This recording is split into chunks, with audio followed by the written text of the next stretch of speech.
тырысып, талаптанып, қателесіп, жолыңыздан таймай, мақсатқа өзіңізді шеттемеңіз. Жаңа Home Credit Bank'те біз сізге көмектесеміз. Ал сіз өзіңізге не рұқсат бересіз? Сіз қазір ол 3 айға демалысқа шыға ма? Осындай мүмкіндігі бар ма деп ойлап отырған боларсыз.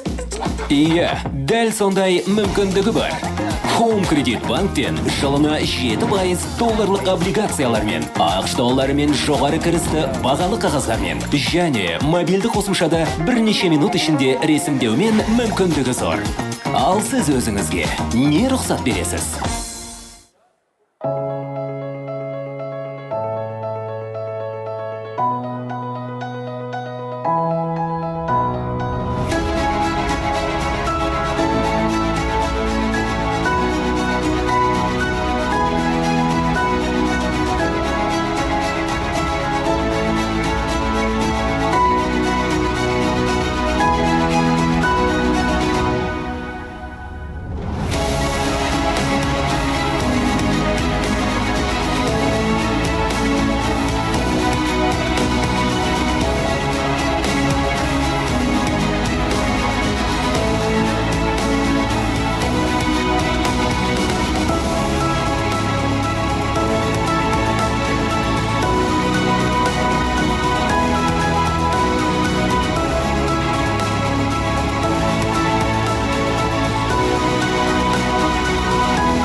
Наверное, вы сейчас думаете, он что, берет отпуск на целых 3 месяца?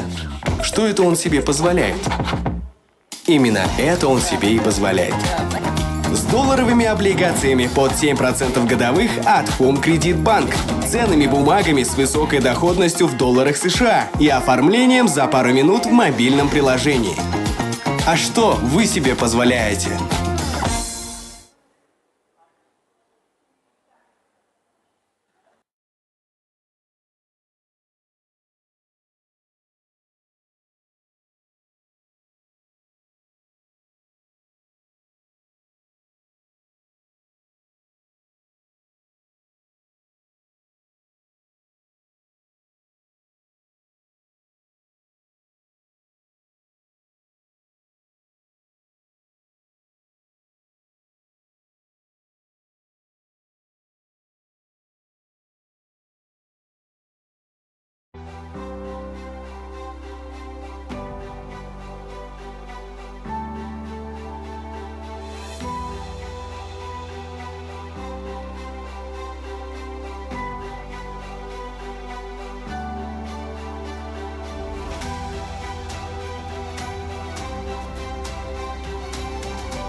Доброе утро, уважаемые.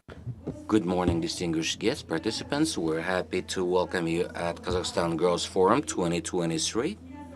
My name is Marjan Planich. I'll be your moderator.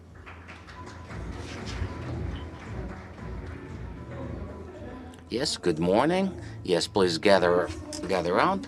Today's agenda is quite intensive, interesting, dynamic, and will be filled with the best speakers of their own industries. Main focus of the program will be strategic challenges and transformations of business and innovation.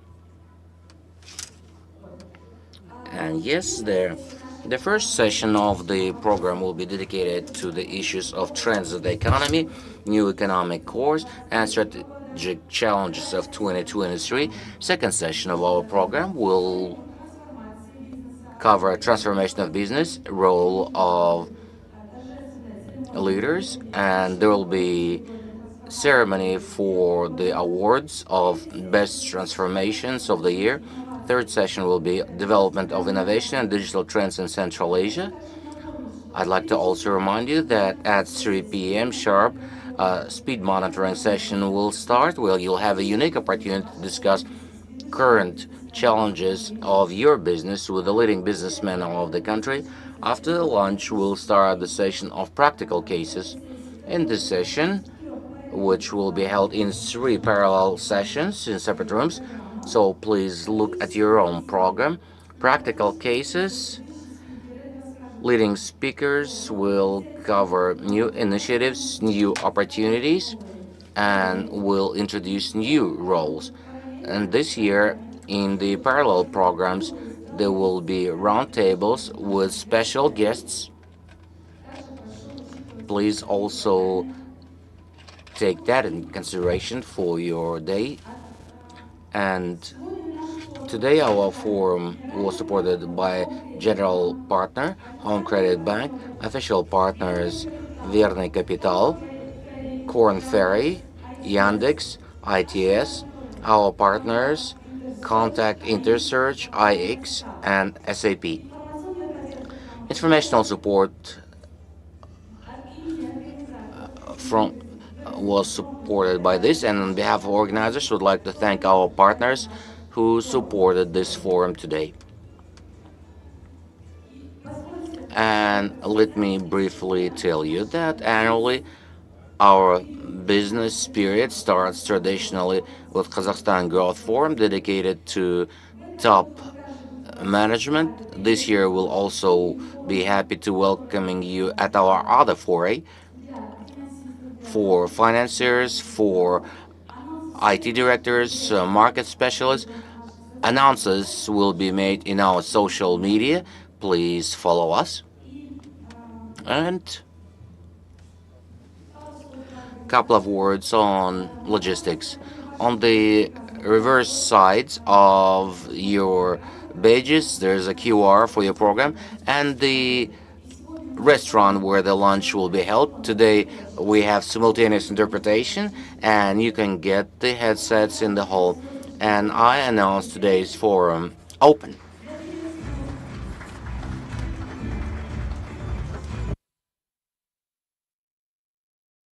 For welcoming remarks, I invite Chairman of Kazakhstan Growth Forum, Abdrazak Afildar.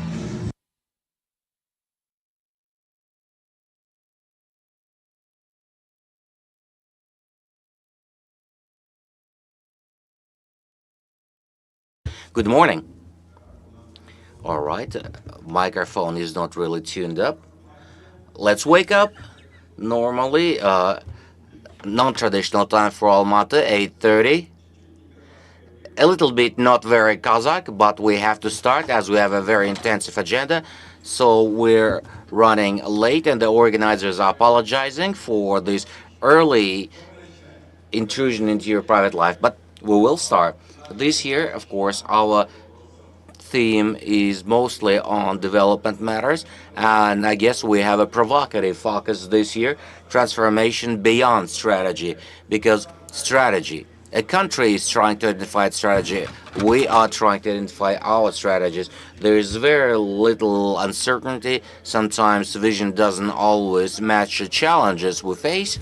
However, I would like to say that irrespective of the strategy we decide on, a lot of internal work must be done. So this year, I guess I'll take us through the things that were discussed last year, the commitments or the initiatives that we've undertaken last year. Last year at K22, we spoke of the new course, of the expectations of the market because the environment was changing both geopolitically and business-wise. Last year we were discussing issues that there's a major problem that Kazakh economy is facing. In this case, a resource economy, a great tender economy around resource economy that's not letting smaller businesses, the market economy, what we call market-based, the economy that is formed on efficiencies. But the factors that drive other sectors of the economy or the tiers of the economy are slightly different. So we're mostly thinking of improving these efficiencies, how to develop things, how we understand the rules of the game. So as we understand, while Kazakh economy is focused on large companies, monopolies, and economic instruments used still administrative methods. And the same toolbox that's used within is budgeting. So budget programs, and regretfully many budgetary programs are uncontrollable, or in any case, their efficiency is under a big question mark because there are no clear targets or matrices that will show their efficiencies. So we said that in Kazakhstan we have a major problem comparing it to the Western world.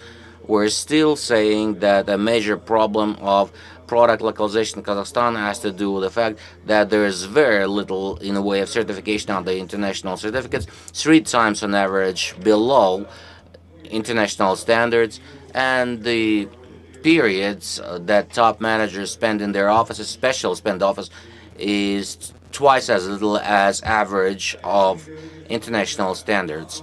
And I guess the main issues, challenges for us are inflation. So as the main focus, we're saying that the country's focus mostly has to do with disinflation and setting inflationary targets and budgetary issues. Liberalization of the economy, government having to step away from sectors of the economy as an entrepreneur, that's another question mark. And of course, issues of diversification related to the fact that we need to look at the core economy outside of energy and materials. Once again, look at development of capitalization from within as an incentive, and the investment attractiveness of local assets in local currency. So there are quick wins. We were suggesting to look at runs, grows, and transforms the sectors that need this focus and development, but there are sectors that we believe today need a transformational change, such as healthcare, communication, IT. These sectors require a completely different set of attention. And we decided to dive into these matters, and after the Kazakhstan Growth Forum, there will be a series of separate strategic workshops that focus on strategic sessions because we start the season of planning for the coming year. So how do you do it strategically? How do we organize it? And we've invited our partners for that, and we're grateful to them that are working on cascading, Corn Ferry, CRM, and client analytics for SAP, and how to develop your sales. That's all in focus. Now today there will be a lot of Centers 500. It's half of the economy. We see the economy is on average is growing at 28%. Who is growing at a lower rate? I guess they're not doing exactly what the average economy does. So one has to think about that. Our general task will be the Russia impact on the economy, and of course we'll go through our matters of innovation. We'll have sessions for that in the afternoon. Kazakhstan, regretfully, is going down in innovation index. Now, what are the reasons? I guess colleagues will tell us. And I guess priorities that we set remain our run tasks of effectiveness, growing sales, and of course digital transformation. That's what we have in the agenda. So these items, well, we say running without change, that goes down. If we want change, we need to have it measurable. Now, how do we measure it? We still focus, and there will be a lot of run, grow, transform, because growing business without growing competences, without growing potential of your teams, without working on effectiveness is very hard. But transforming and growing double, growing 10 times, for that it'll take your changing of what you've been doing before. That has to do with the internal institutions. We see it's very important to focus on your approaches to setting your goals, what your internal institutions you launch, what will be the focus, and how the transformation will go. You will get some answers today, and there will be a lot of interesting speakers, Conferry, McKinsey, and D, who will speak of all these matters, and we'll discuss what we should focus, where there is co-business, where there is no co-business. And of course, what we want to say is that one of the factors important for success of a company is sustainability and stability. From this year on, we started measuring it using CEO volatility index under Centras 500. We see that in the past year, 30% of top managers have changed. Volatility index is 30%. Especially, we see that volatility in IT and communication, which is at almost half of managers have been replaced. So how these changes may lead to sustainable development of a company is a major issue. So as always, it's a dialogue today.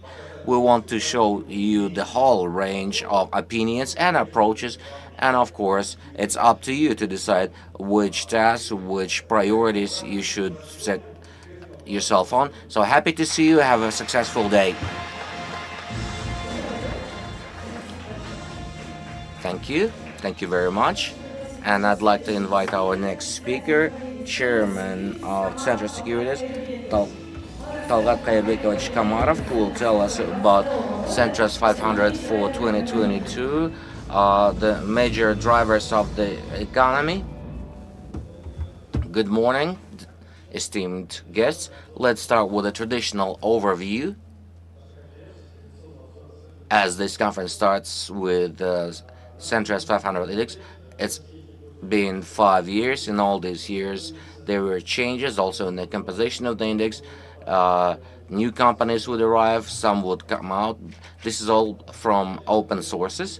And what are the principles while choosing companies? It's openness, accuracy of data, high standards, advanced strategies, and methodologies. We choose companies whose size a year is over 1 billion tenge, placement of financial information in open sources, so disclosure, and audited financial reports. Let's look at our sectors. We've identified 11 sectors. Our traditional titans are energy, materials, financials, which are drivers when it comes to the revenue. And as Eldar Savyetovich has already mentioned, our 500 top generate almost 48% of the national GDP, the economy. Now,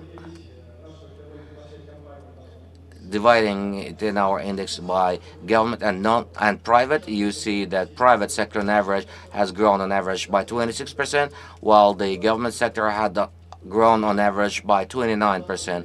And in the government sector, state sector, of course, such titans as energy and private financials are the locomotives. Now, systemically important sectors are energy and materials, generating 67% of revenue. In 21, it was 65%, and 75% of aggregate profit. Now, in 21, it was 83. Top 20 also, we should say, generate 28% of overall revenue. Last year, it was 55, and 76% aggregate profit. The share of sectors, the top, the big three, the titans, energy, materials, financials, we see that they generate 80% of revenue, and in 21 it was somewhat lower.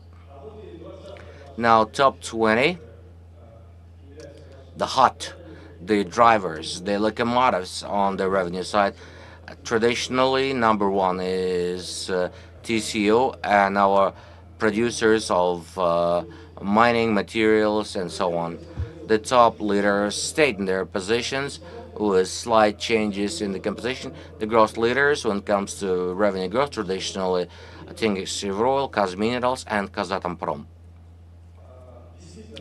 Really, we see organic growth on the revenue side, average growth of 28%. That's very good, even compared to average indicators for economies such as growth of GDP in general, but they are also major donors for the budget. I'd like to also note that real estate is dragging its feet despite the hot news and boom in the real estate market. It unfortunately is in the negative zone, but we must note that this sector has grown very strongly by 123% last year, and we have noted that last year. And today they're simply continuing on the plateau with their growth, but the revenues started to go down. And our most profitable sectors are energy, with average of 4.3 million tenge, materials 1.4 million tenge, and financials at 880 billion.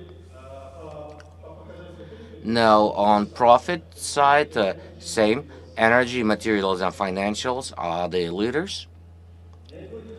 The most independent sectors, according to financial leverage, we see its communication sector, discretionary, and materials. So these companies borrow less and mostly rely on capital.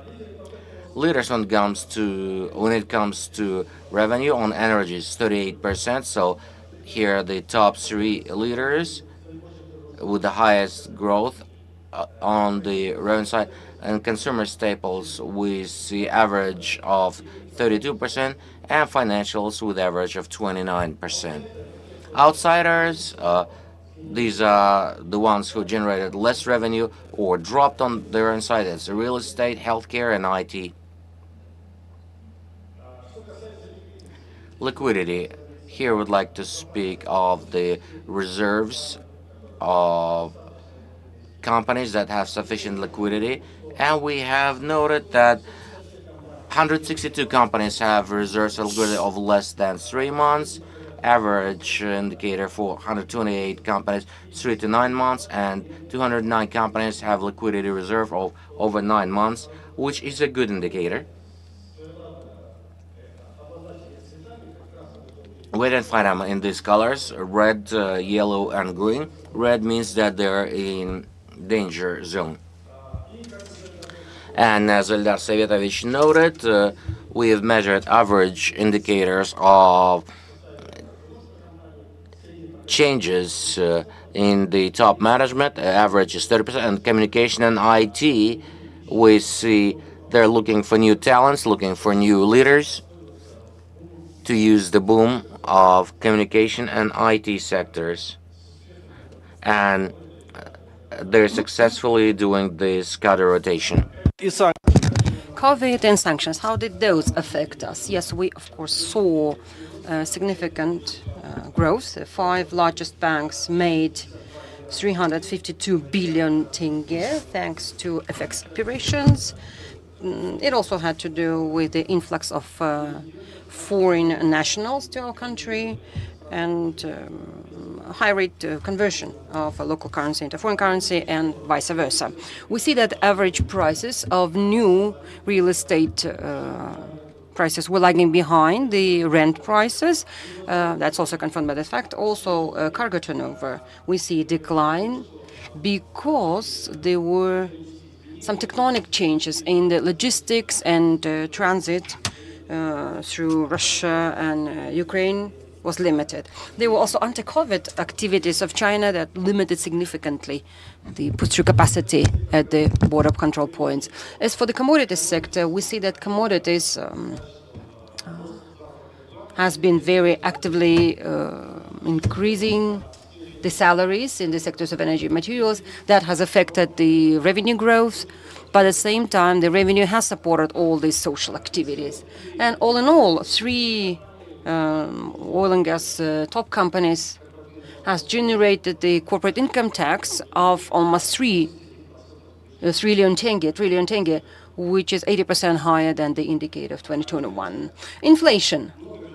A lot has been said about the imported components in our economy. And in order to look at that deeper, we have really documented quite a significant growth of prices that had to do with all those limitations and sanctions, and that also has affected the revenues thanks to the price growth. 20.3% is the average index of consumer prices in Kazakhstan in 2022. Well, what also has affected this inflation? We see that we had a significant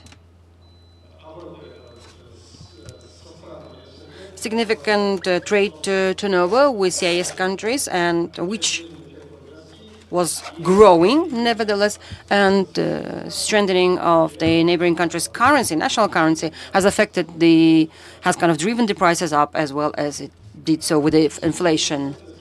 The sensitive interest rate of the economy sectors are IT.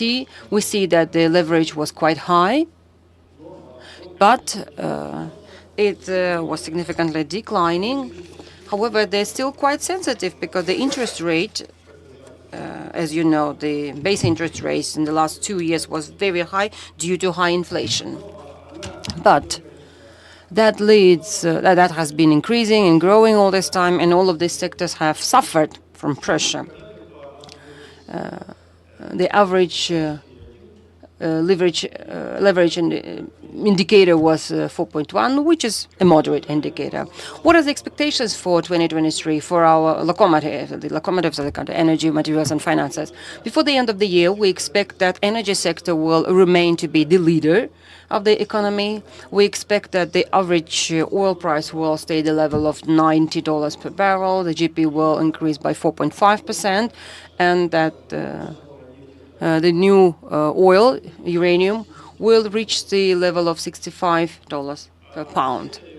In the material sector, we can observe and notice the slowing down of the revenue growth, despite the growing the copper price that will go up to $9,000 per ton of copper. Nevertheless, we still that the gold is being kind of down to 1,900 per ounce, and GDP of our neighbor giant country will also slow down to 5% per annum. As for financial sector, we expect that there will be a gradual decline of the base rate down to 16%. Inflation will stay at the level of 12.5% following the end year results, and the interest rate will be, well, is expected at the level of 500 tenge at the eve of the new year. I mean, kind of build up on the new year expectations. So thank you. That was it from me. Thank you so much. Yeah, have a good conference. Thank you. Thank you, Talgat. Well, now I would like to invite our next speaker, who will talk about the global economic focus, the chief economist of JP Morgan, Anatoly Shal.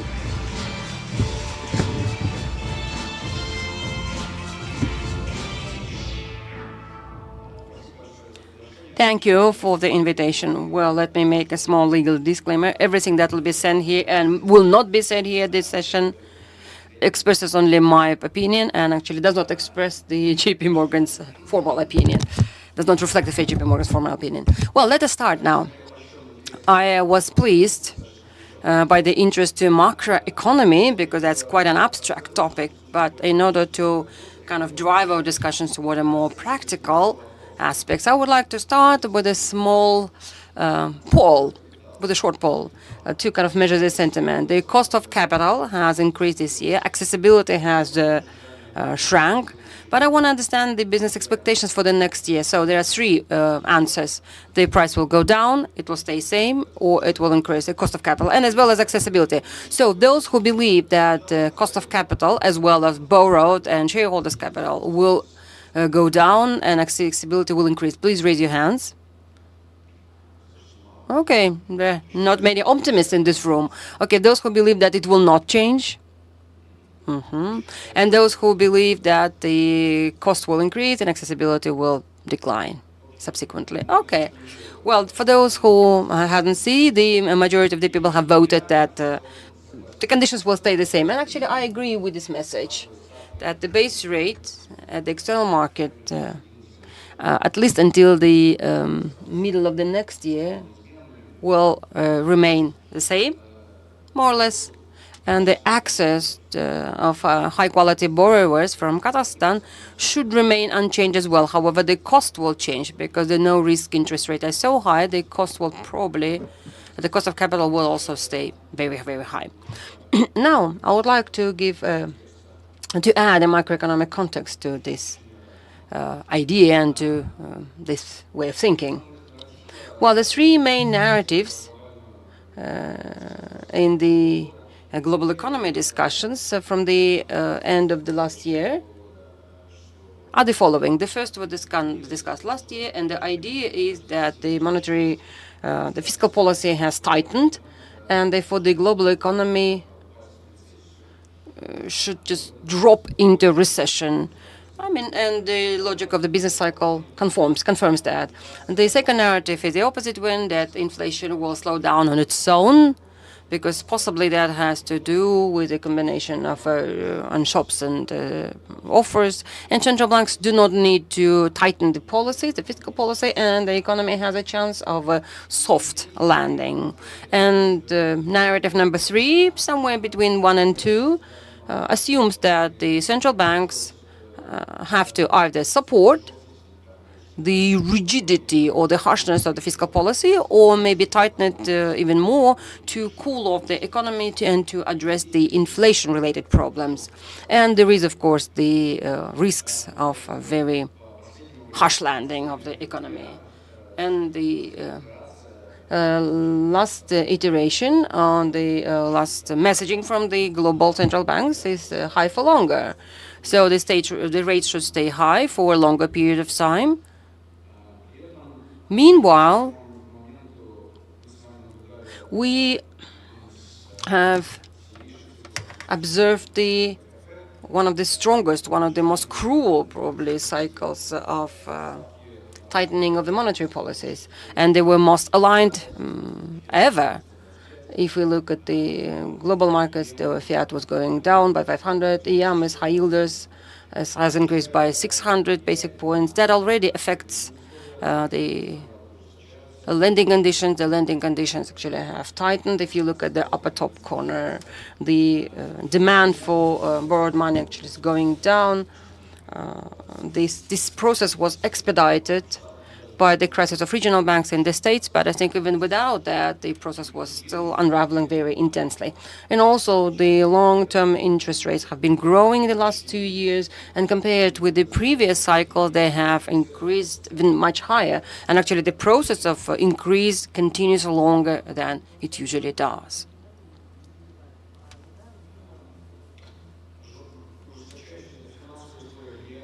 The tightening financial activities affect the economic activity. The sectors that are sensitive to interest rates, such as real estate, the manufacturing production, investment, that's going down. And the sector of processing industry is globally in the way of stagnation, and the mode of stagnation or recession for almost a year now. So we definitely observe the impact or effects of tightening the monetary policies. However, if you look at the aggregate level, if you look at the GDP dynamics, then it seemingly wasn't that impactful. In the first half of this year, the economy has even expedited, and it was growing bigger than its potential, its capacity, and actually has came up with lots of positive surprises. If we look at the high-frequency indicators, if we look at polls, and like PMI, which is purchase managers poll. So they talk about the slowing down by the end of the year, but not about economic recession. And what's more important, that the behavior of economic agents has not changed significantly. What is recession? Recession is a change of behavior. When businesses shrink the investing, I mean, they stop investing, they stop hiring, or even lay off people, and consumers start saving money. We do not see those kind of changes. The investment keeps on growing, the employment keeps on increasing as well. So the behavior probably reflects the business as usual approach rather than recession. And that allows us to presume that the recession risks are quite short and they are generally not very high. I will skip this slide. Now, as for the main numbers and figures, there were some surprises, and that were quite positive. At the beginning of the year, we ourselves even have revised the forecasts, and international institutions as well as other banks did the same. So the forecast for this year has increased by 0.3%. Of course, there are different trends for different regions. For example, China and Europe have surprised negatively. Europe had some expectation that they will have a shock that will help the economy, or kind of kickstart the economy within the year, and the gas prices went down, but we did not see that expectation materialize. And there are some significant risks that in the second part of the year, Europe may fall into a kind of short and a soft recession. There were some expectations about China opening its economy, leading to a boom and the splash and kind of outburst of activity similar to those that other countries observed, but the impulse was much lower than expected and lower than in the other countries. But at the same time, if you look at the States, India, and Latin America, in our countries, there were Russia and Turkey, everywhere there were some positive surprises, and we had to even review our forecasts upwards. But all in all, in global economy, we expect that the growth will go down from 3 to 2.5%, and that sort of conforms to the potential growth capacity. And next year, it will slow down to 2%. That's under the potential. That will mean that the global economy will slightly cool off, will slowly cool off.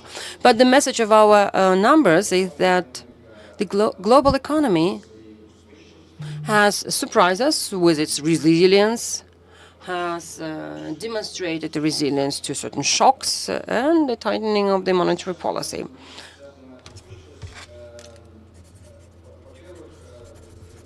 Well, why such resilience? Well, this very cycle is unique to a certain extent due to asynchronicity in different sectors and in different regions. It probably had to do with the fact that the initial COVID-related shock was unusual. Well, the commodity sectors bounced back very soon because everyone needed to buy new TVs and new other stuff. The sector has recovered, and the relay was picked up by the services sector, which was recovering slower and still hasn't reached the pre-COVID level, pre-COVID trend. So there is a still gap that will be filled in the upcoming months, and that will support the economic growth. As for the regions, the economies were not opening up simultaneously. China was the latest. Although the impact was softer than we expected, but nevertheless it was quite big, especially for the countries of the regions where the growth was quite significant. The second reason of such resilience is the balance, of households and corporate sectors, and balance and savings. The American consumer in the previous decade has dropped the level of leverage and its debt. And now, even with the interest rate, the debt servicing burden is still far from the previous peaks, and they still have some energy to go forward. Also, during COVID crisis, the support packages, support allowances were quite significant, and consumer, thanks to that support, actually was able to maintain some of its savings, some of its saving cushions, and created the safety cushions. Of course, that is being eaten away. That's being spent as we speak, slower or faster.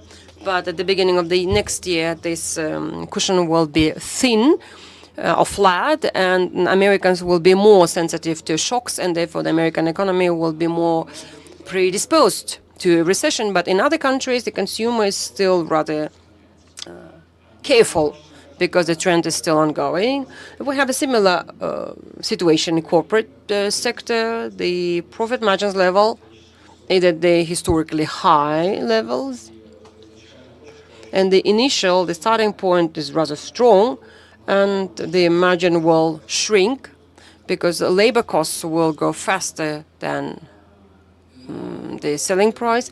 But this process will take some time, well, at least for several quarters. It will last several quarters until we'll reach the point when businesses will say, okay, the profitability level is quite low, we need to cut down the investment, we need to cut down the employment, and that will serve as a trigger for the recession-like economy and dynamics.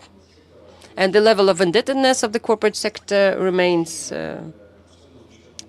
quite high, given the saved cash at the balances, and that is not a source of vulnerability at the moment. Well, let's move on to inflation. Inflation has sharply slowed down from the last year, and that is reflected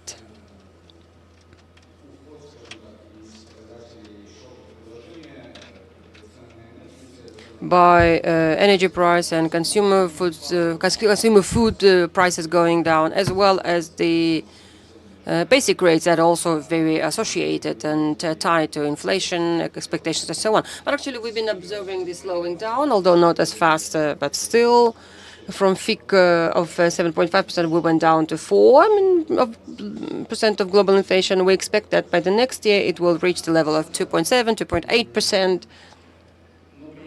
But meanwhile, the inflation will stay higher than central banks' target inflation for many countries, Slowing down, that is happening, and that is supposed to open the doors for a careful shift of the fiscal policy and monetary policy of the central banks starting from the second half of the next year, because the real rates will go up and they will have to somehow rectify the economy and correct the economy.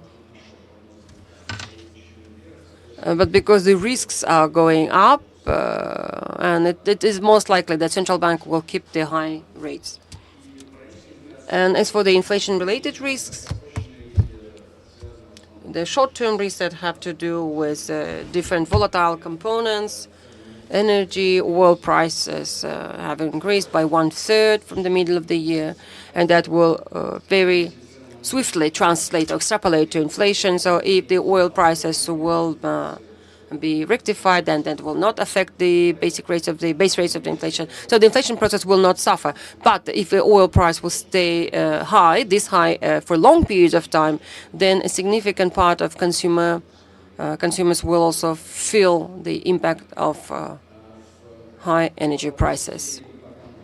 As for the food products, we've been observing the disinflation. However, we've been very carefully observing the risks related to El Nino. They have been materializing in the countries of Southern Asia, for example. India has already introduced the ban on import of rice, and due to that, the rice prices are going up in some countries. India may increase the export of sugar because it's a number 2 sugar exporter. However, this kind of whole developments are happening at the regional level, but there is a risk that it will unravel and hit the global levels in the upcoming 12 months. As for the basic components, we don't see some problems related to the core goods, but the services still has a very sticky dynamic. The inflation stays at a very high level, and it remains to be a problem. In commodities, two main stories. First is normalization of the supply chain. Prices went up to previous levels, pre-pandemic levels, and inflation of goods is going downward.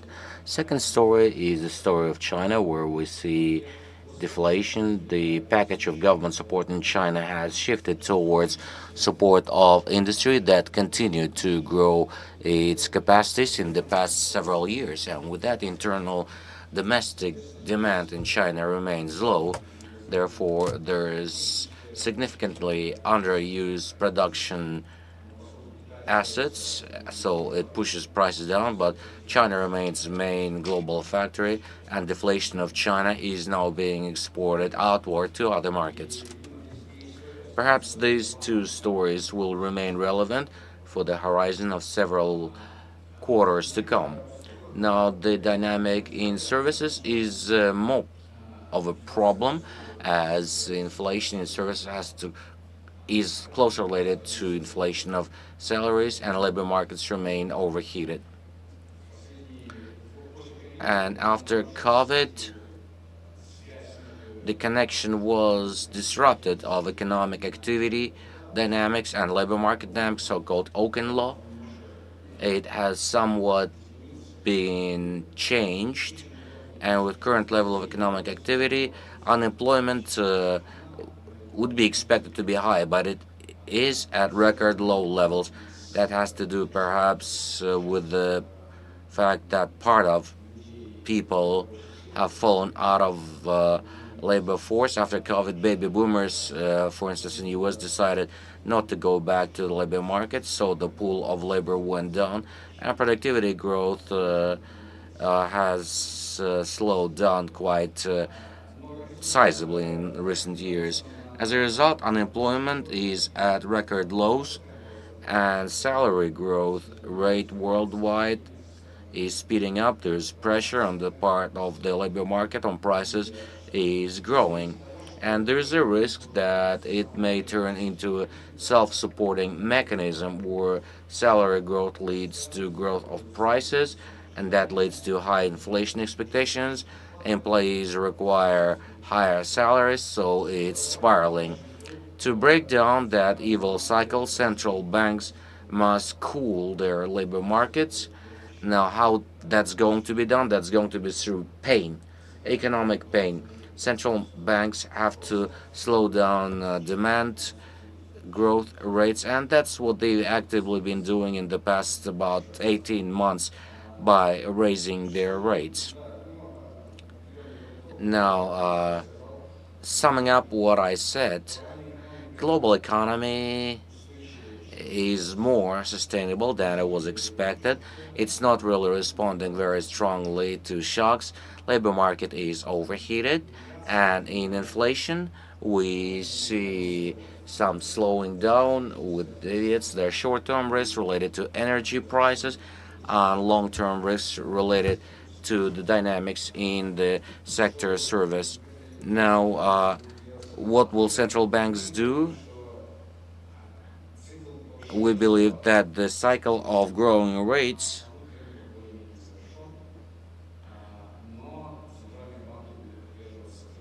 but central banks will stick to the principle stated in recent speaks, so high for longer. So monetary policy needs to increase.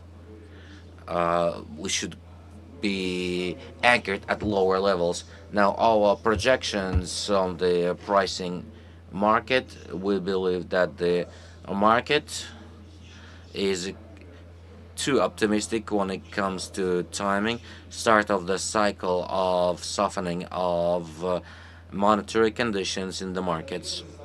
For longer rates, in principle, when Fed or other central banks pause or the raising cycle stops, the following 6 to 12 months periods, long rates go down. We expect that 10-year treasuries yield in 12 months will be at 3.8%, which is 50 base points higher than now. But the market does not yet believe that, so longer rates continue crawling upward.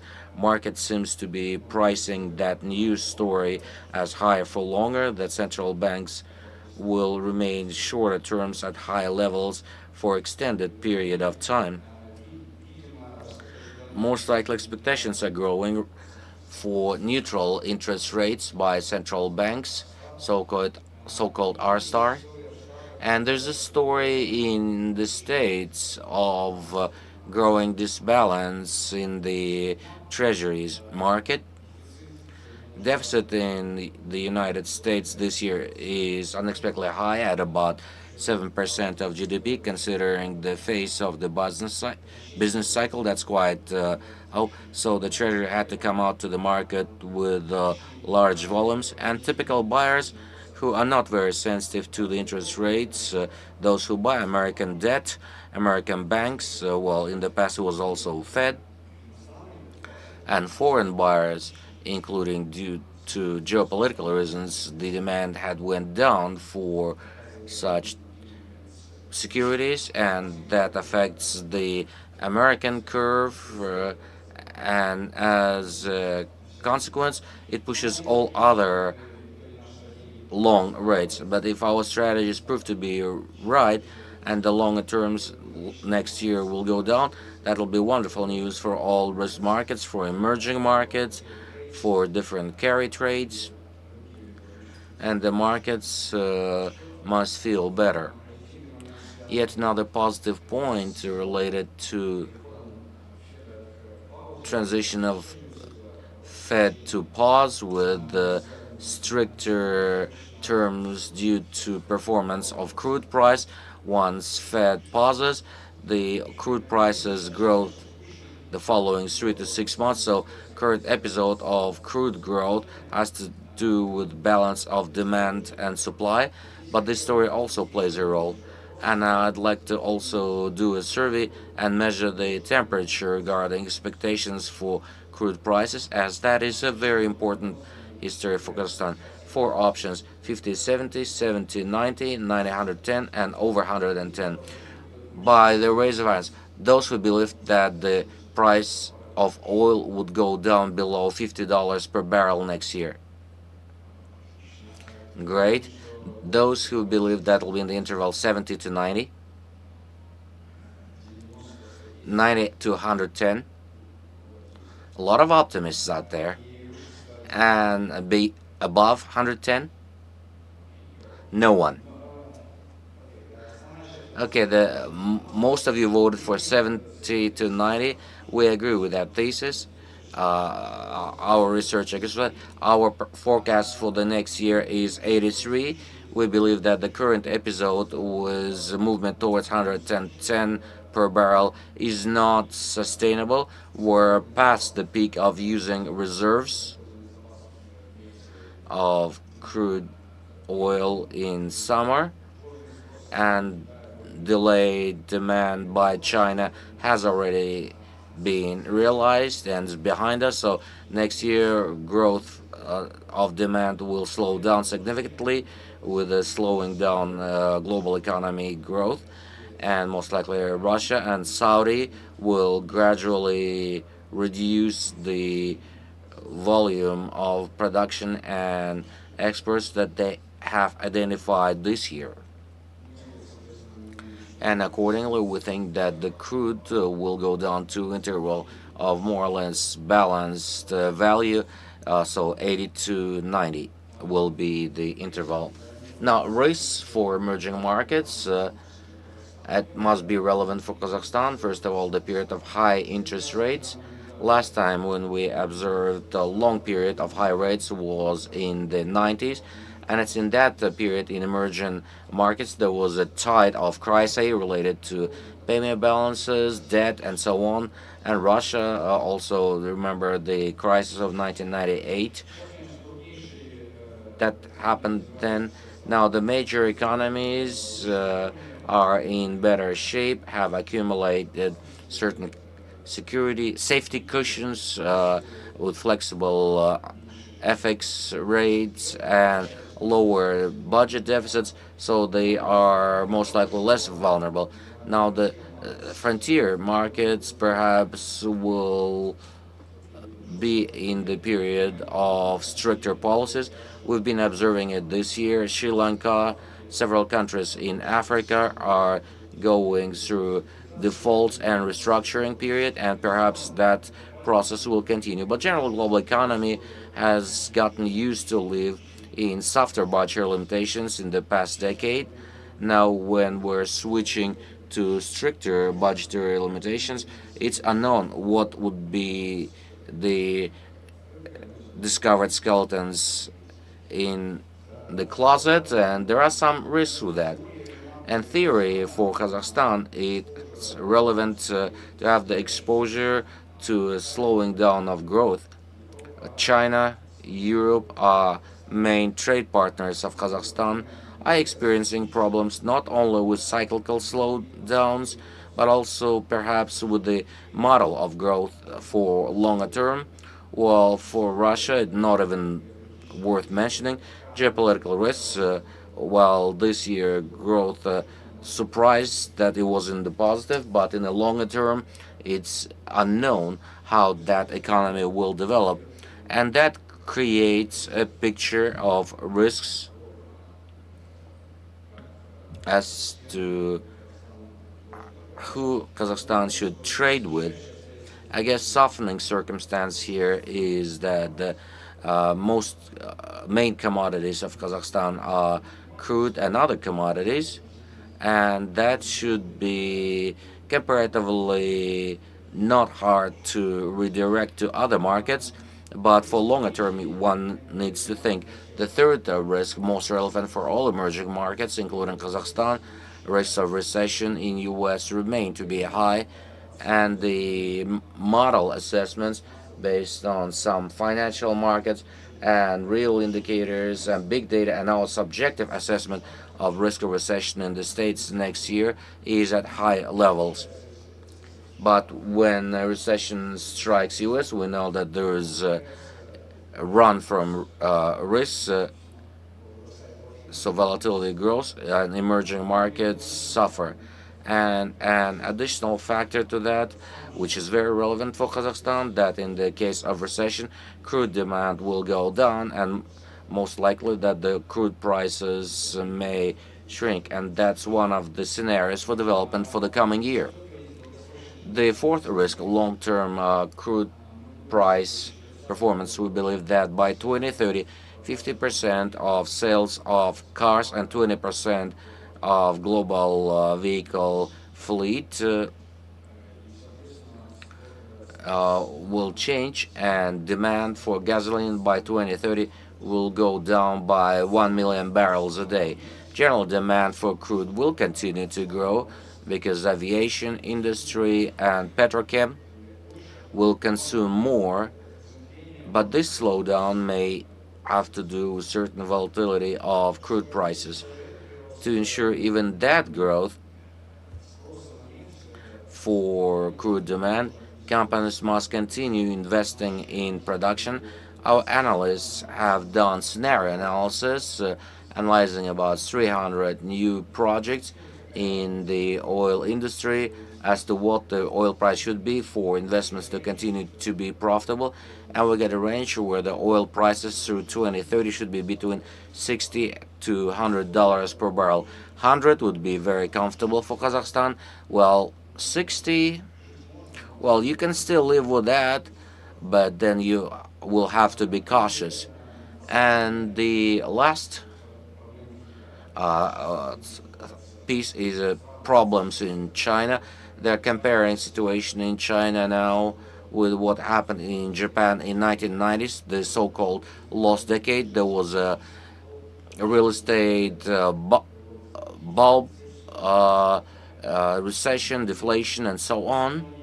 And there are a lot of signs that in China resemble situation in Japan in the 90s. Our Chinese analysts consider that this story will not be repeated in China, quoting that the government is taking a different approach to regulation of property crisis, not letting the prices go down when assets prices go down, making more businesses or populace sell assets to meet their collateral commitments, so self-supporting mechanism will not spiral. But if China is to avoid the Japanese scenario, we believe that in longer term, potential growth rates in China will strongly slow down. It has to do with demographics and following return on investment and slowdown in productivity, and of course geopolitical factors. And the last thing for Russia, I think an interesting point is the ruble dynamic. Ruble has weakened much stronger than fundamental indicators would tell. But irrespective of the reasons, the neighboring countries traditionally were sensitive to the Russian ruble exchange rate, and that sensitivity continues to remain with countries with lower GDP per capita that depend on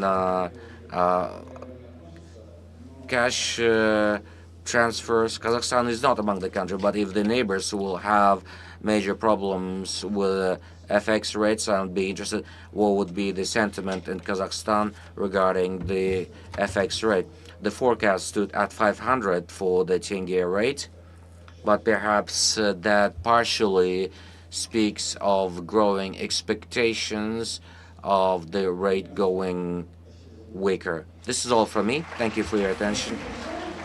Thank you very much, Anatoly. We have a little bit of time for a couple of questions from the audience. Anatoly, if you could please stay on stage, please. Hello, Damir Sibayev, ED Capital. Thank you for an interesting presentation. I'm here. Please tell me what are the classes of assets and sectors of economy you consider to be attractive investment for maturity and emerging markets for the coming 6 months? Well, it's a question mostly to strategy people, not economists. I can't tell you for sure by sectors, but for classes of assets, we have an impression that the securities market is overevaluated, and the situation when cash yields 5 to 6%, S&P looks too high. And I think for a 12 months horizon, that definitely is not shares. So considering the risks that I have described that have to do with the period of high rates and potentially growing volatility in emerging markets as a consequence, I would be cautious. So it's mostly cash or credits risk rather than higher risk part for distribution. But once again, I am not a strategist, I'm an economist, I'm not a great expert in this.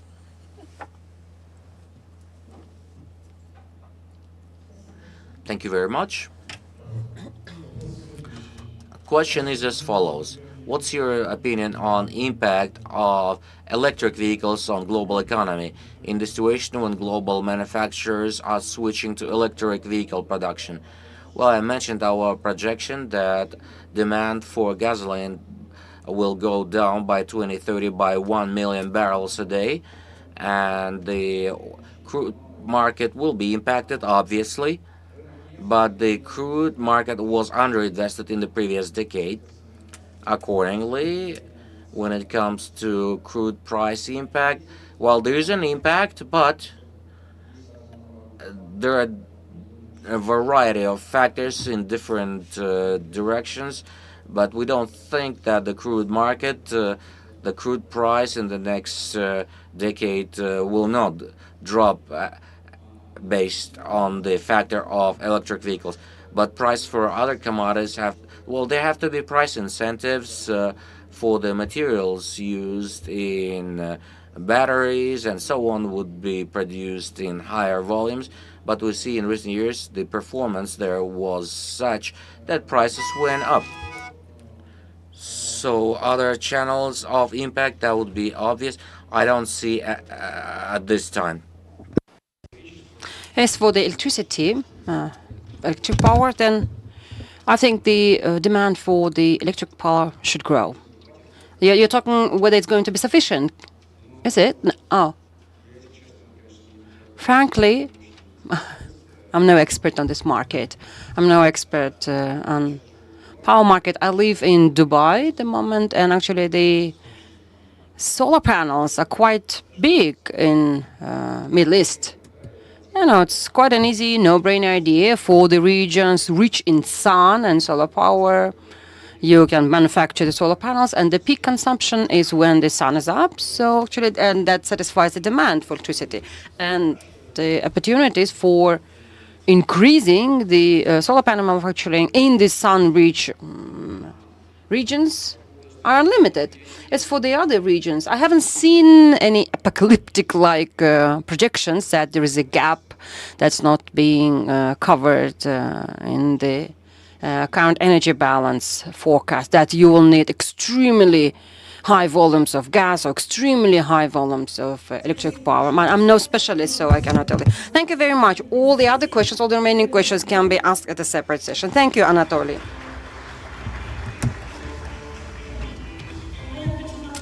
Well, I would like to remind you that the roundtable with Anatoly will take place in Diamond 3 room at 10 o'clock. There you will be able to ask all the questions that you have and discuss with Anatoly the global development trends.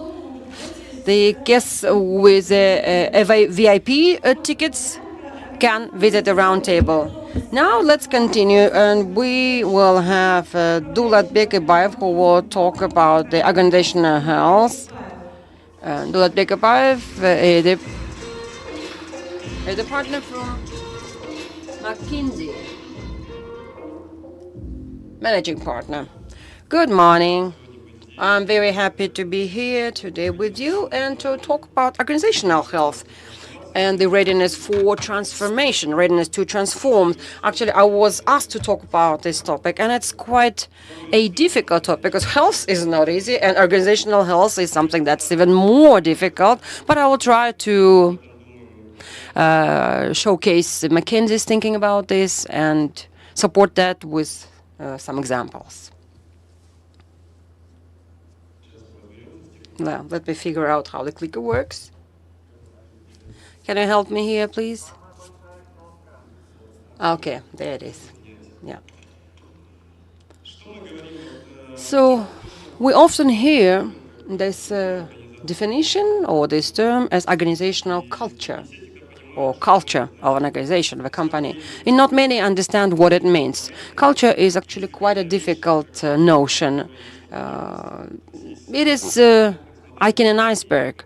And on top you have things above the surface, and you can say that, but which are the general models of behavior, patterns of behavior, but the bigger share of the culture is under the surface. It's something that we do not see, and that's the mindset and way of thinking of all the personnel, of all the people, the way people think, and the way people take decisions, and the way the things people are guided by when taking decisions and interacting with each other. So culture is very difficult to measure, but it is a factor that affects the organization and its long-term success the most. We had a number of studies because we work with a number of companies globally, and there are factors that confirm this thesis. First of all, it correlates strongly. Culture correlates strongly with financial indicators. The companies that made it to top 25% of organizational culture bring 3 times more profits and revenue to its shareholders. So healthy companies are more profitable. So it's logical, it seems. Second is many companies have different transformations.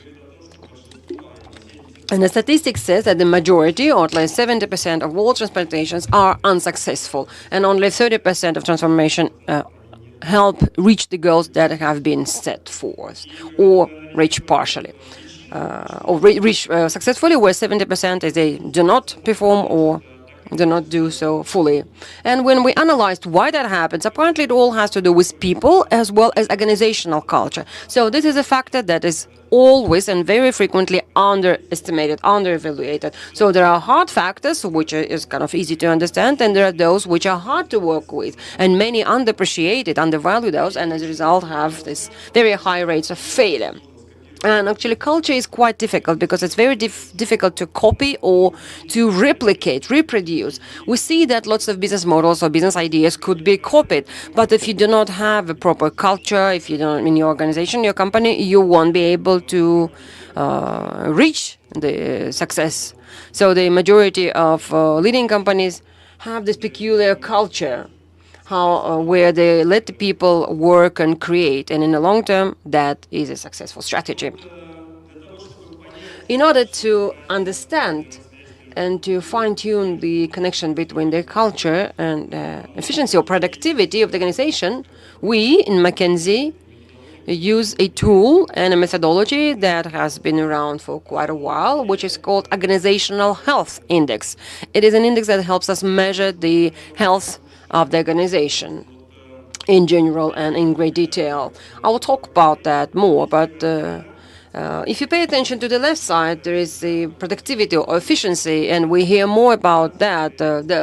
This part includes financial indicators. We talk about the company's EBITDA, whether it's high or no, what kind of ROI that it brings back to shareholders, what's the kind of profit per share, and so on. But when we talk about health of an organization, we don't have such information readily. So the health index is our own methodology. I mean, there are probably others as well, and there are other ways to measure the health of an organization, but we use this to measure the health of a company, and this way we can measure the starting position and see the progress and actually see different targets. So let me explain the methodology. It has several elements. So the index actually is the final result that is usually manifested by a value between 1 and 100, and which assesses in general the health of an organization. But inside there are several other aspects. So it's a big, large survey that's done for every staff member at all the level, and there are lots of questions that are being answered. And there are 9 main directions. And within those directions there are methods, there are managerial methods that are being measured. When we ask questions of what people do, what they think when taking a decision or working, so by looking at that, we measure the management methods in the organization, we find the strengths and weaknesses, and arrive to this average index, average number.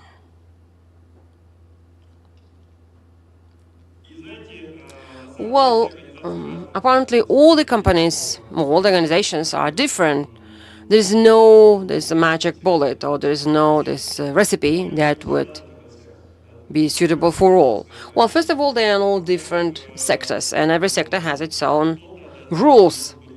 Then some can be more successful if they focus on the leaders.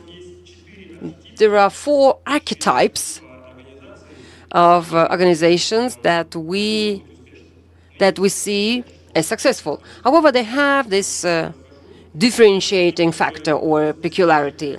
So the first archetype, so it's a Russian translation of English words, where therefore doesn't always translate the meaning, but it's called the leader factory. It means that this organization acts through the leaders. They invest in leadership, they invest in management, CEOs, which then bring in change, and which conduct large-scale transformation within the organization. And the whole goal of this culture is to provide as much as possible instruments and tools to these leaders to continue their further transformative work. The second is the market affecting or market shaping leader.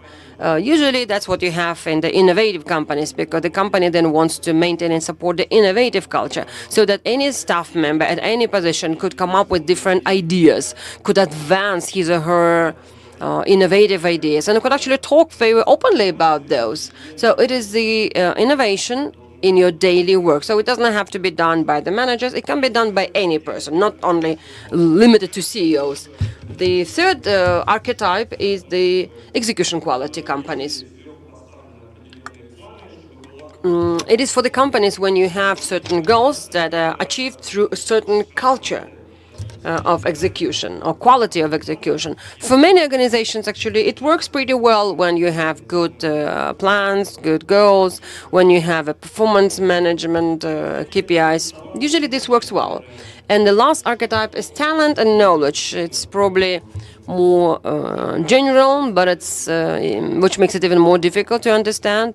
So any company is about talents, but the idea here is that we attract the best talents, the best people, we equip them with knowledge, and then we understand that they would lead us to success.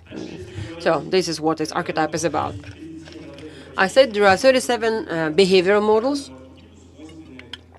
I will not be will not be speaking about each of them, but actually each archetype will have a certain kind of behavior patterns and characteristic for that particular archetype. So each of these archetype is formed and is characterized by certain behavioral models. So let me take a specific example, a specific case which was anonymized lightly. It is a chemical industry company, and a CEO decided not to focus on just transformation of the company, but to focus on the transformation of the organizational health. So the number one thing that they did, they measured the current organizational health index. I talked about the accumulated index. The starting position was 22. I talked about the index is complex. So they were at the 22nd level. So it means that generally this organization was unhealthy. And the CEO decided that he will lead his company to the top 25% of organizationally healthy companies. So in the top 25. So the company, having understood this situation, began working with people, began working in focus groups. There were 75 focus groups in 30 countries. It's a global company that has offices in different countries, and actually having transformation campaign within this kind of global company is even more difficult. And they have tried to understand what models limit people, what restrict people from, the ones that restrict people from realizing their potential to the fullest. And based on that understanding, they launched some change programs. Some of the initiatives were global. There were 3 global initiatives: the leadership standards, role understanding, and recognition. It is important to recognize people when they work well, when they do well, to continue that happening. But of course, every region has its own peculiarities. There were some additional peculiarities, and they had to come up with 60 additional projects depending on the region's characteristics. So they had the stages. In 3 years, the company actually has improved its financial outcomes, which was 10 times higher than Dow Jones Chemical Index. So the share price increased tenfold. And that's yet another indicator. Then when you focus on people, on organizational culture, on organizational health, when you give people freedom, when you treat people right, you say the staff, staff matters, right? So then it is true. Then you're going to be successful. In our part of the world, we have certain stereotypes or models that were coming from the Soviet past, that everything needs to be very strictly planned, very rigidly planned, that there is a very rigid hierarchy, that there are people who are smart and who decide for you. And this kind of approach, this kind of stereotypical approach is still quite relevant, quite alive in many companies. And there are people who do not want to give up their powers and authority, who do not want to delegate, who do not want to give people freedom to take decisions. And actually that affects the poor results of the company. But if you look at the most successful modern companies, and there are many technological companies, their culture is very innovative, they're all agile. When people create and co-create, when no one is obstructing them and limiting them, I mean, of course, there are advantages and disadvantages because this kind of approach is not suitable for all. But if you come up with the right balance, you can really be successful. Because when people are satisfied, when they come to work and they're happy to work, then the company will become successful much faster and much sooner than the ones who are not doing it. So there are several quotes from different leaders and organizations. I'm trying to show that the world is moving in this direction, and the companies and leaders now understand that talent matters. There is overall fight and conquest to win the talents, and you probably feel that in Kazakhstan, especially lately. We know that digitization process is ongoing, that there are a lot of digital services and digital products, and now we're fighting and kind of headhunting digital talents. But okay, on top of digital, we're still looking for the best people, for the talented people, because now everyone understands that if you get best people, if you give them freedom to work and create, that is the best recipe for success. So if you read what the company is saying, actually, it is all about people-centered approach, what Mars says. I mean, of course, they have a client and they have a consumer at the heart of all their processes, but nevertheless, they understand that they need to give freedom to all the people to transform. Decathlon, they have entrepreneurial spirit at all the levels. The idea here that every staff member has freedom at any level to come up with different entrepreneurial ideas and to voice them without any restrictions or limitations. And same goes to a hair company. Well, I just gave you these examples to show the real quotes of the leaders in organizational health, and to show, again, to demonstrate that actually the latest trend is to focus on organizational health. The role of HR has become very important. CFO used to be the wingman of the CEO and the kind of number two person in the company, but now Chief HR Officer has a lot of responsibility and actually a lot of importance, because lots of companies have underinvested in HR and they have recognized that and they started investing in HR.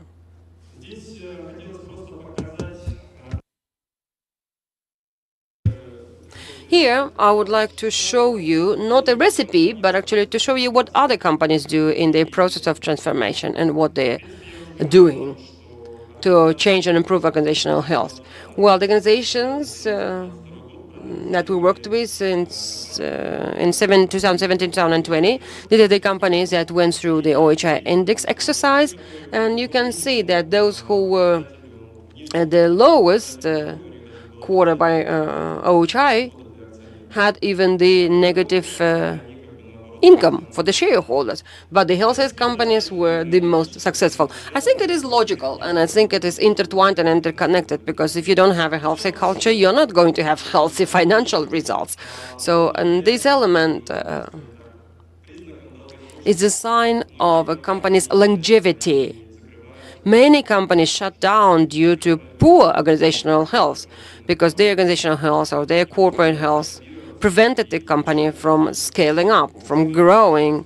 And there are always some incidents or some risks materialize just suddenly, and the company ceases to exist.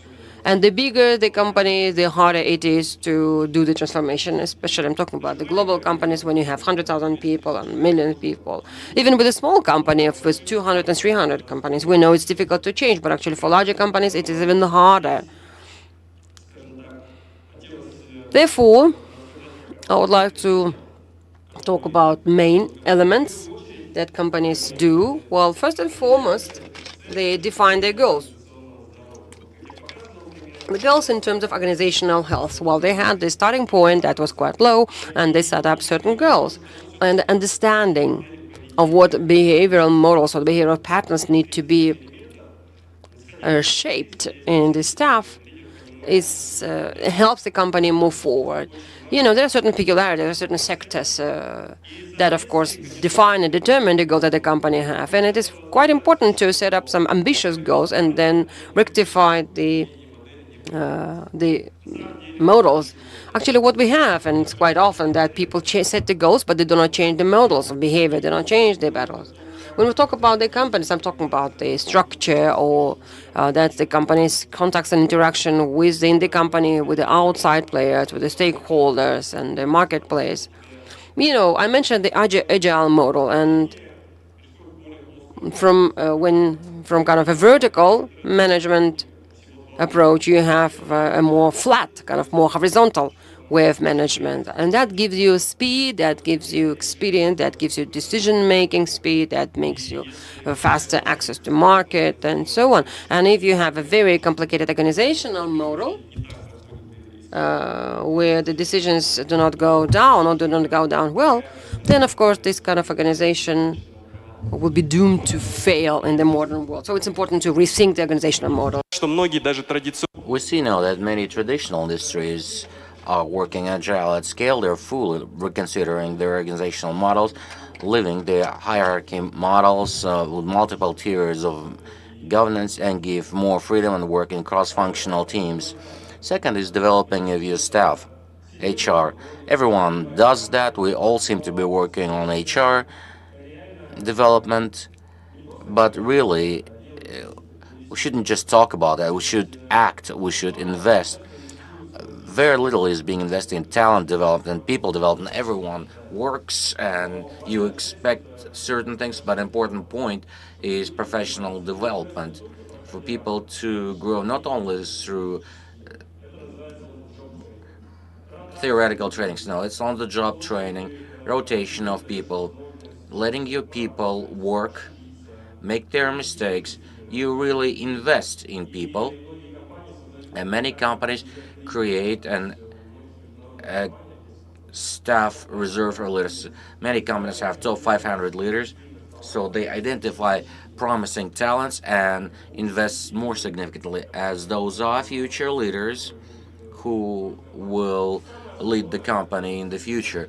But most important thing is we in McKinsey, we think of coaching, of mentorship. In many companies, it's all about business, but no one really cares about their staff developing with just simple things like an advice, a personal example, to really take the message through to develop. So a lot of programs, a lot of investment in staff development. Next is investing in leaders.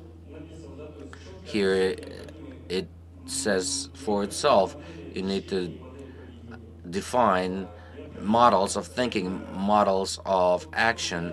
And what I have noticed, the most important part, of course, the main impact is from the leaders in the organization who sets a personal example of direction and as how the transformation process will take place in the organization. If it is simply stated but it's not really happening in fact, then it all falls apart. Then it's the other leaders in the organization that moves down to the next level. So that's a chain reaction. As they say, a fish starts stinking from its head. If it's just a statement but no action, no investment in people, no investment in leaders, it may all look good on paper, but in fact, this iceberg under the water, there will be nothing. Behavioral models will not really change. So at some point, that organization or that transformation will face major challenges. So it's very important to invest in leaders. And when I say invest, that's actually allocating money, not just giving diplomas left and right. We live in the world where there is struggle for talents. Of course, financial component is a major factor. In my experience, investment in people is, in the end, best return on investment. So investing in people is one of the true recipes.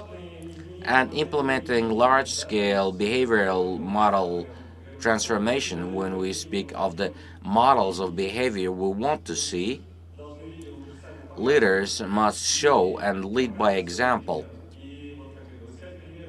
and look for role models that are already implementing desired changes, support them and demonstrate it. There's an important role of communication. Communication perhaps is one of the key factors. That is something that should be spoken of openly, of both successes and failures. So what we plan, how we're progressing along that path, do we see changes or not? That should be very transparent, and this large-scale change can only be done in the open through a lot of communication and involvement of people. And of course, you need continuous feedback. Any employee should see that something works or does not, and they must have opportunity to deliver to top management without any distortion or changes. So these types of elements, of course, it's case by case for each organization, but the result is that in the modern world, in this very world of ours, people really mean everything. And the main recipe for success is give them freedom, value people, invest in people, and the result will come. So that's perhaps it. Thank you very much. Thank you very much, Dulat Pig. We now have some time for questions from the audience, please.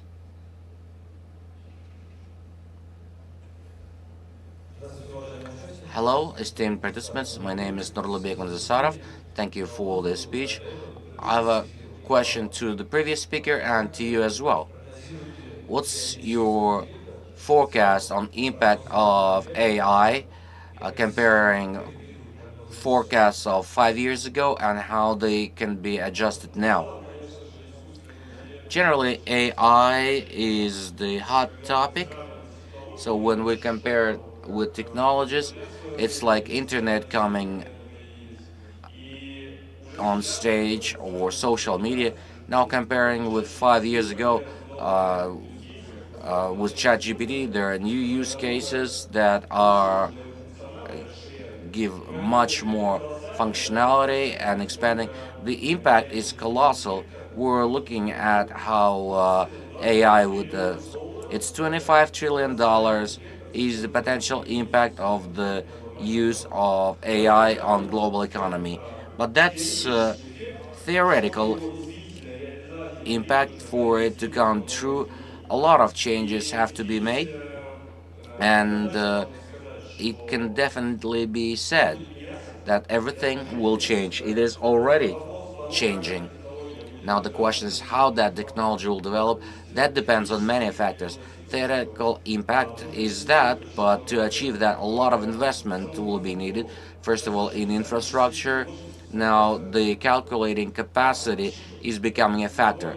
Chips, who will have them? Who will have more computing capacity? And we as a country should think, do we have infrastructure to maximize that potential use? Second, data. There's a lot of data, but people don't collect them properly, do not analyze them, and that requires a lot of investment as well. HR, talents, we need to invest in that. In the end, it's not going to be just a programmer. No, those are the people who will use AI in their work, be a user. And regulation is another major factor. We saw examples as in EU, they decided to start regulating it, and then we'll look at it, and then we'll make decisions. That hinders introduction of AI and innovation. In US, the approach is more open. They allow them use, implement, and but they follow it. Of course, changes will be made in regulation as they go. So all these things have great significance for the development of artificial intellect. So in some countries, someone will be winner, someone will be loser. We as a country, I believe, need to think very seriously about. So it could be a frog leap. We can copy things, be behind, or sometimes we can be ahead of the game. Thank you very much. Another question. Hello, my name is Natalia Kim. I'm a business psychotherapist. I do what you said. Every day for me, it's leaders thinking. Now, my question is how the health of organization correlates to spirituality and morals, because when there's only spirituality, we observe inquisition of a chauvinist direction. And the second model, if it's just moral, then it's just being double love sided. In your understanding, doesn't that lead to an existential crisis when a person, when an organization doesn't understand what to do?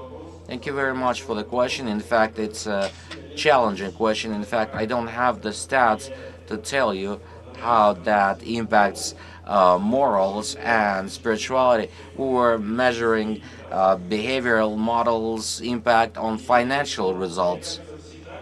But I think there's should always be a balance.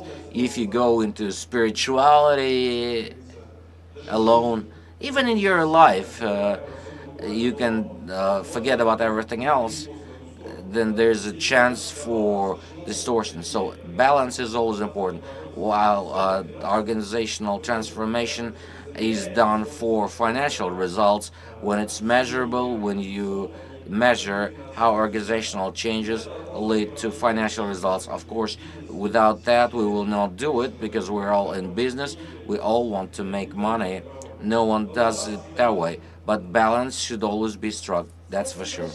Thank you very much. All other questions you can ask on the sidelines. Thank you, Dulapik. Thank you very much.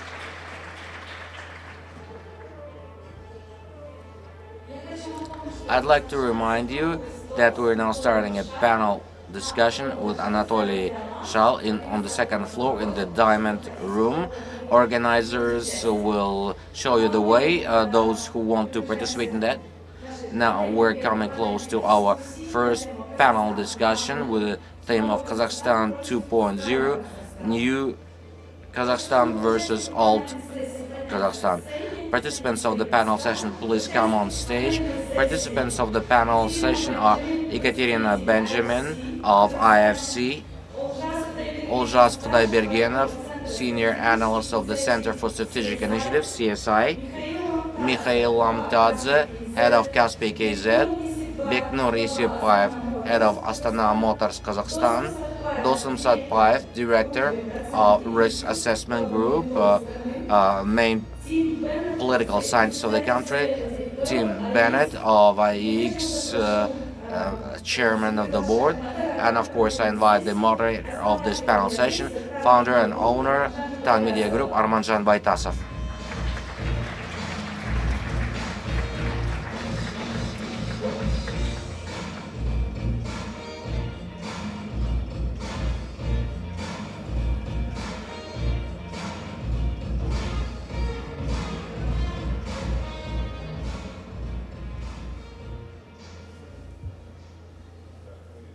All right, we're still waiting for Mikhail. Good morning, everyone. While we're still gathering up, I'd like to thank you all for coming together, and I'd like to thank Ildar Abdurazakov for this wonderful idea of doing this wonderful work in our country, gathering all entrepreneurs, experts, everyone who thinks of their development of business, development in the economy, has created a truly unique platform in the country where we can discuss things, check our watches. Ildar Savitovich, thank you very much. Our media holding always supports with pleasure. I'm always here with pleasure, where I really learn a lot of useful things, and I think it's to the benefit of everyone. Today we have come together as always in a somewhat interesting time. Recently was an address of the president to the nation, and the main theme, of course, was the economy, and we'll speak of that as well. Today we'll speak of the new economic agenda, and I'll allow myself to say this using the fact that on TV I've been quite obviously for a long time, from 1980s, and the topic of new economic program, it's a topic I hear of constantly. I won't even count how many times it was said with an economic program. But in essence, economy, as I see it, it remains the same as it was many, many years ago. We can still look up the numbers. We're still export-oriented economy. Everything that was mentioned that it needs to change, we have heard about that many, many times. And today I'd like to, in principle, speaking of the new economic policy, ask our experts the same old questions. In the fact, President spoke of the new economic model. What do you think of the new course? Is there political will for structural reforms? So that's a general question to all of the speakers. Let me remind the speakers that we have 1 hour, so preferably if you could package It's smaller. I know it's a big question. It's a big question for everyone. But if you could please speak very briefly in 2 or 3 minutes. So let's start with that side. Oljas Kulaybergen, happy that you flew in from Astana. I guess with news, please tell us what you think about this. Yes, the address was quite radical for the ongoing system of governance, and that's hard for the current composition of the government.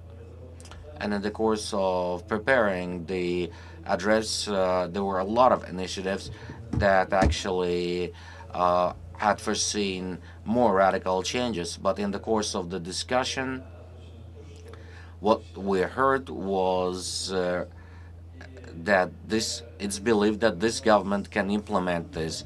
But there is a nuance. While in the previous cycle, there was a formula: first economy, then politics.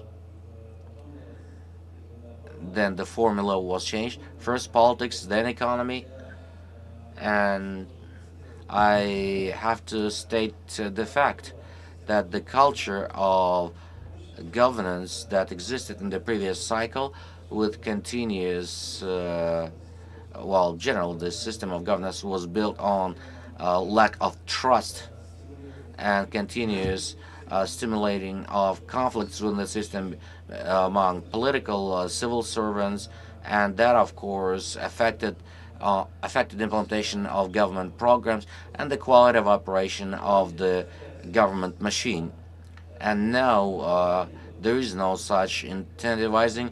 No one's being pushed into a fight. However, the inertia of the culture that was founded then continues to remain, and in essence, the system of governance continues to operate in the mode of lack of trust to each other, and that, of course, is projected onto the regulating procedures. When the government agencies start showing distrust to people, to business, over regulating some things, and the people and business in return respond with distrust.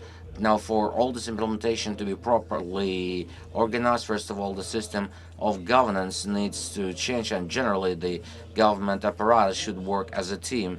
It's clear that people are not ideal. There will always be conflicts, but it should be done in such a way that there will be no significant conflicts that would lead to distrust within the system of governance, and I think that is achievable. Meanwhile, the culture continues to win of the initiative that was proposed. Now, the initiatives themselves, there are two radical changes compared to the previous situation.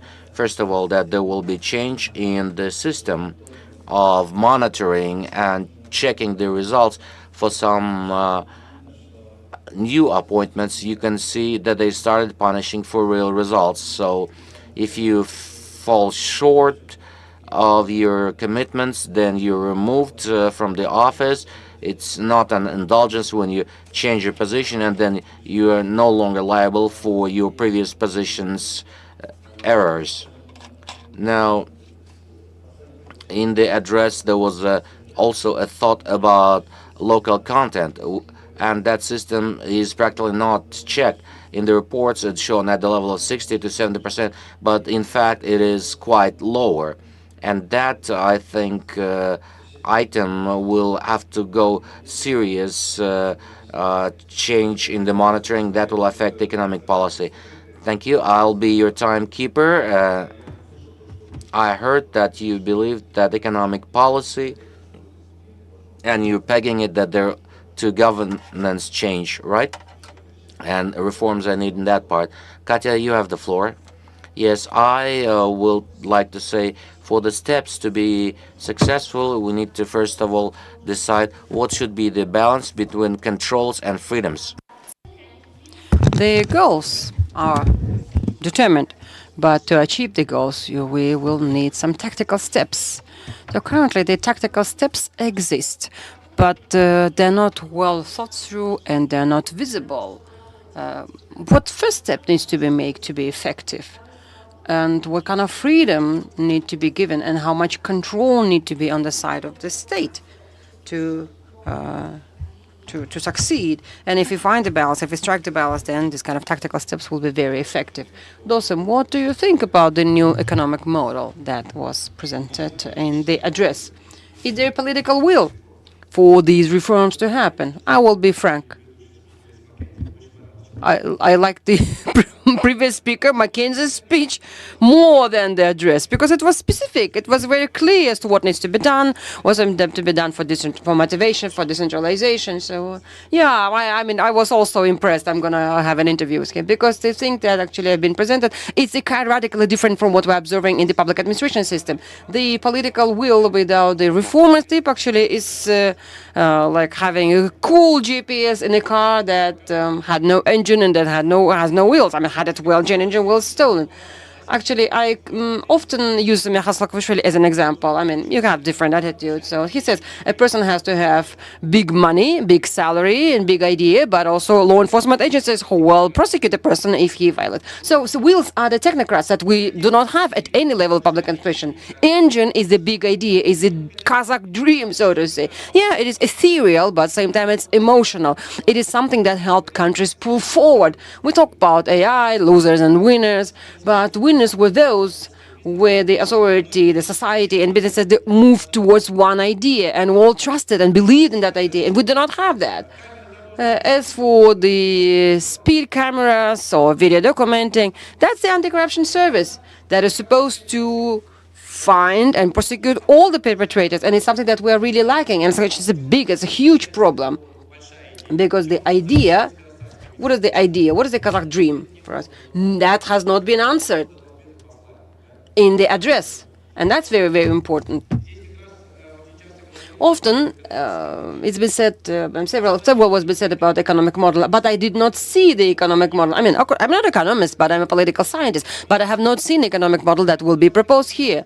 Public capitalism, state capitalism, but the state has already proved its inefficiency in terms of administrating the business side. Actually, quasi-state or state-owned companies have always been the leaders, but they're not so effective. Anglo-Saxon system of economic liberalism. Okay, let's kill the economy.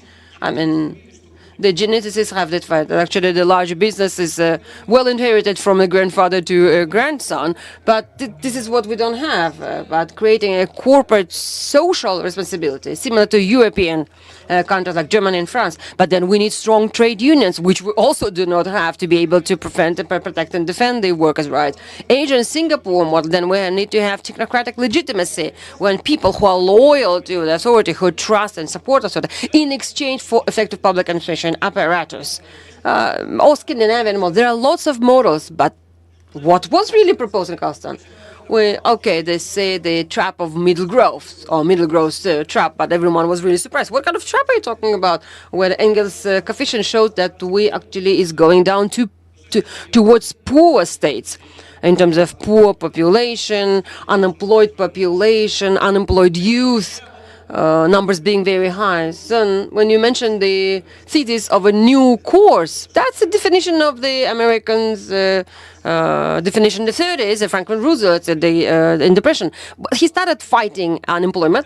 He started eradicating the poverty. Yes, but the state was... But they had a very strong Christian model. But nevertheless, let us not forget what was compensated. They compensated the lack and absence of democratic institutions. Yes, I like the model which Leszek Wasiorowicz has presented, a very famous Polish economist, that the society is competitive, sustainable. There need to be three pillars. The first is the legal system, legal foundation, honest and independent judiciary, because the judiciary is the cornerstone, is the spine of any system, of any society. Second is the working economy, the competition of brains, competition of talent, so that we don't not become losers and lose on all the innovations. And the third is the democracy. But actually it has a very interesting, the democratic system is not perfect, it's not ideal. It is unfair to a certain extent, but it has an advantage because it can control those who create market economy from turning into oligarchy. So these are the three pillars, but we don't have the pillars. We just have small bricks, but nothing complete, nothing full. Thank you, Dawson.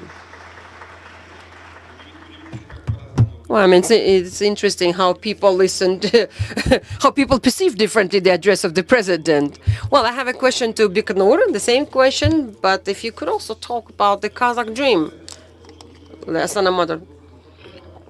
I'll be frank, it is very difficult to talk after Dostum Satpayev. I'm no political scientist, but there were two key messages that we have received. The first one was presented in the address itself on development of automobile parts manufacturing and production, something that we're growing in and we're hoping to develop.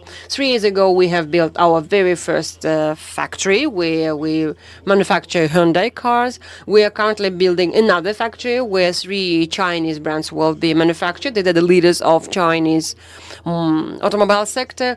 It is all being done in order to increase localization, to increase the share of spare parts produced locally, and as a result, reduce the price of new cars for the people of Kazakhstan. So we're also building several lines to build the components themselves, the seats, some multimodal division, the parts, other small parts, plastic and metal parts. So actually we're currently discussing with the motor market players so that we could concentrate all the efforts in one sector. And there are new young businessmen who are ready to develop the automobile spare parts manufacturing in the country.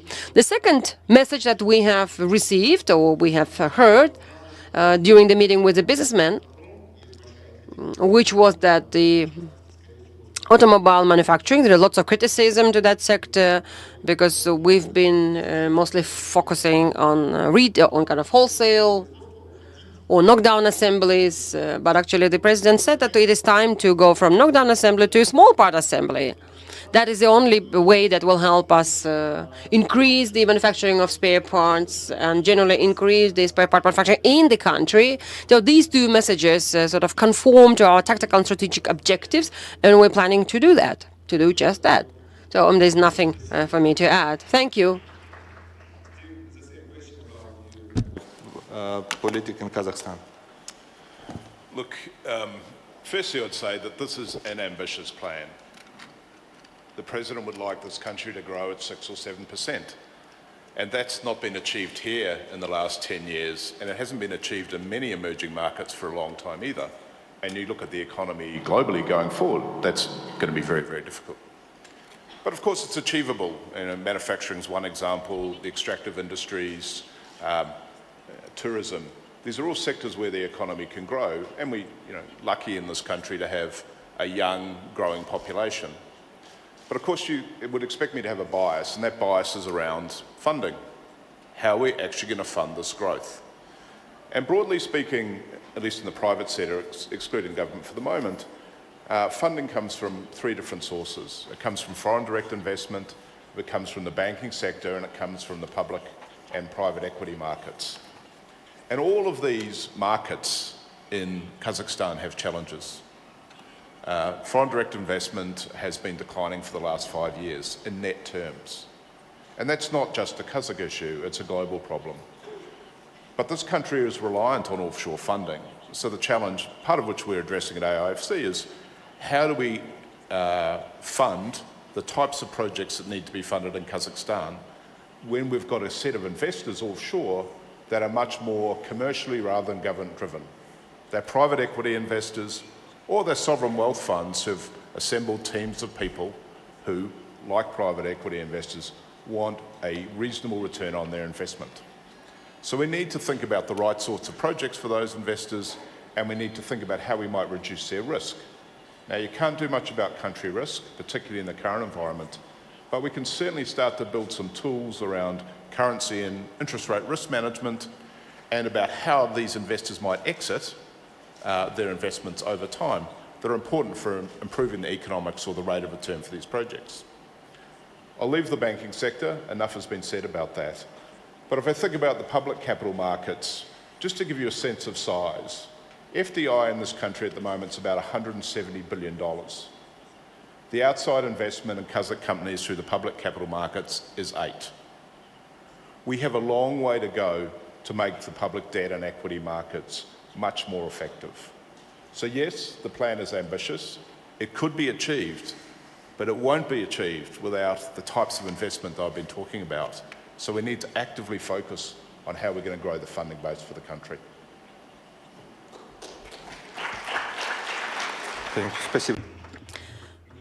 Thank you. Mikhail, same question to you about the new economic model. What do you think about the new direction? Good day, everybody.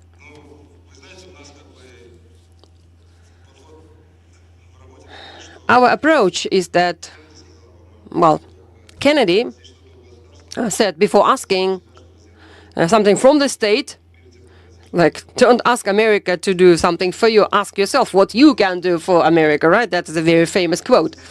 And we are a company which really produces and comes up with innovative products, and which are people-centered, client-centered, economy-centered, and we do it with love and care, and we make our contributions on a daily basis. So we're discussing this, and I have this question. When we are in the company, we try to understand the client. We try to know the client. But once we know the client, we will come up with a product for that client. And it is the company that pays the salary, the clients to pay the salary to the people who work in the company. So my question is about definition. New Kazakhstan and old Kazakhstan. You know, I've been hearing this here and there, but what is the definition of this? Can you give me the definition of the old Kazakhstan and of the new Kazakhstan? And then I will be able, on my side, to understand our contribution.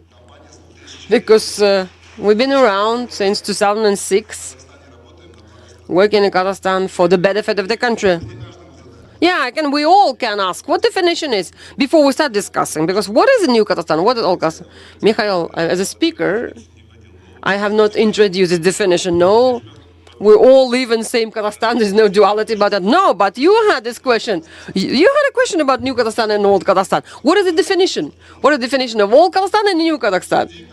I started with people because country consists of people. Meaning that behind the definition of old Kazakhstan, there are certain people. Behind the definition of new Kazakhstan, there are other specific people. Okay, why don't you give me a definition? You go and list all the people behind these two ideas, and then we can have a very more interesting discussion. Next time, I suggest Lamtadze asks as a moderator, taking all these difficult questions. Well, I will be the one asking questions here, being the moderator. Mikhail, for the time being. Here's the question that I have for you, kind of more clarification question. Kazakhstan, well, this is a model. We are the extracting industries kind of economy. We are the raw materials country, which means that we have domination of large-scale companies. Do you believe that the reduced concentration of large companies in the economy will help develop our economy? They say because large companies do not attract investment, do not attract less talent. You know, there's old saying that better is the enemy of the good. So the old expert-oriented model seems to be effective. Why change? You know, still, when I read the title of this panel discussion, I think you said there was a new Kazakhstan. Yeah, okay. But from the point of view of large companies or raw materials-oriented companies, and for the sake of discussion, I would like to be very specific. We say Kazakhstan is in the top richest countries. Okay, I mean richest in terms of natural resources, in terms of oil extraction. We still have this deficit of petrol, deficit of gasoline. Isn't that weird? We've been building our new office, and all the construction materials had to be imported, although we have Karmet, right? No, we have natural resources, but we don't have the materials. So we do have natural resources, and instead of... Okay, let me... So here's my definition of old Kazakhstan. Okay. My definition of old Kazakhstan is when... it's all about people who take decisions to achieve short-term benefits and thereby undermining the countries and its citizens. Yes, that is old Kazakhstan, right? But now, given that definition, let's look at these large extracting companies. Kazakhstan is one of the richest countries in terms of natural resources. We have 20 million people. And I do understand that we can discuss different economic models and different approaches, but the fact is very simple, that if all the resources are divided into people, number of people, people should have different lives altogether. They should live at a different standard. But given that, instead of trading raw materials or giving the raw materials to people, actually, that was also on the President's address. The added value needs to be created. Okay, how come we have oil but we don't have petrol? How come we have all these metals but we don't have construction materials?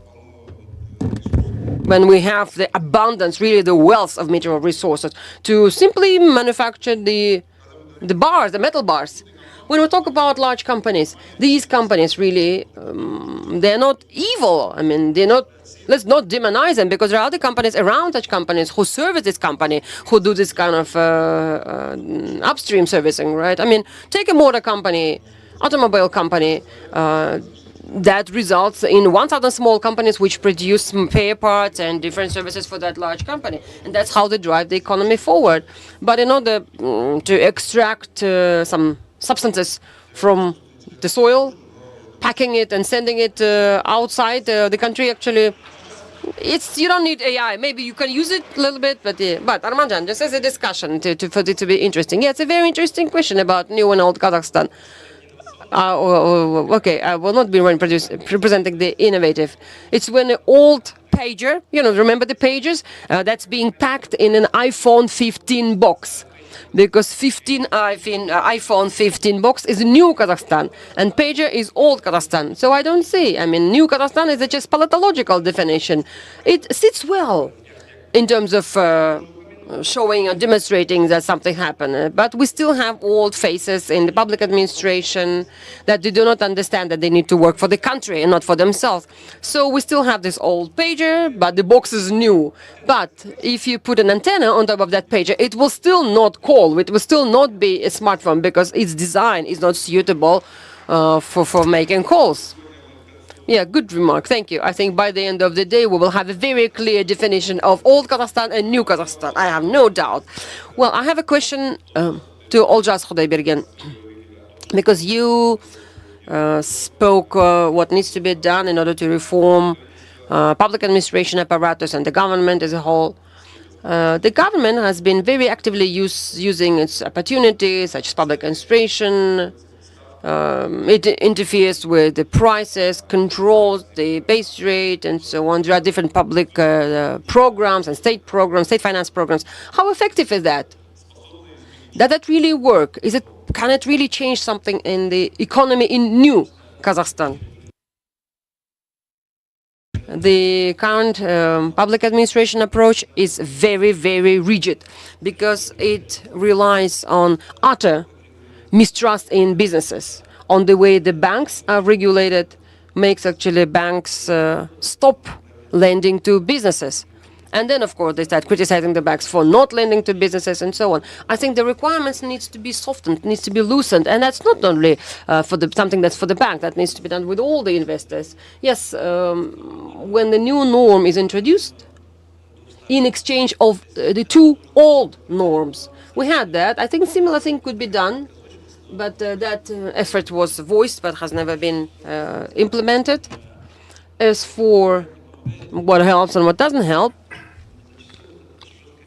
oftentimes this very strict or direct regulation is not a manifestation of a mistrust to businesses, but as a way to sort of flatten some of the local acute issues or social issues. Yes, you can force people to keep the prices low for a short time in order to kind of cool off the crisis, but it doesn't work at a long distance, doesn't work long short, because you need to simply relax the rules and let businesses work and thrive. Thank you.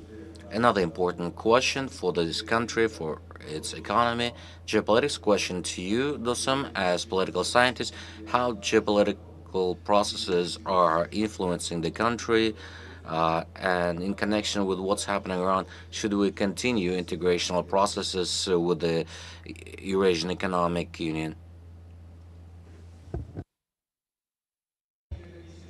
Well, due to geographic fate, we are in the influence of two geopolitical players, Russia and China.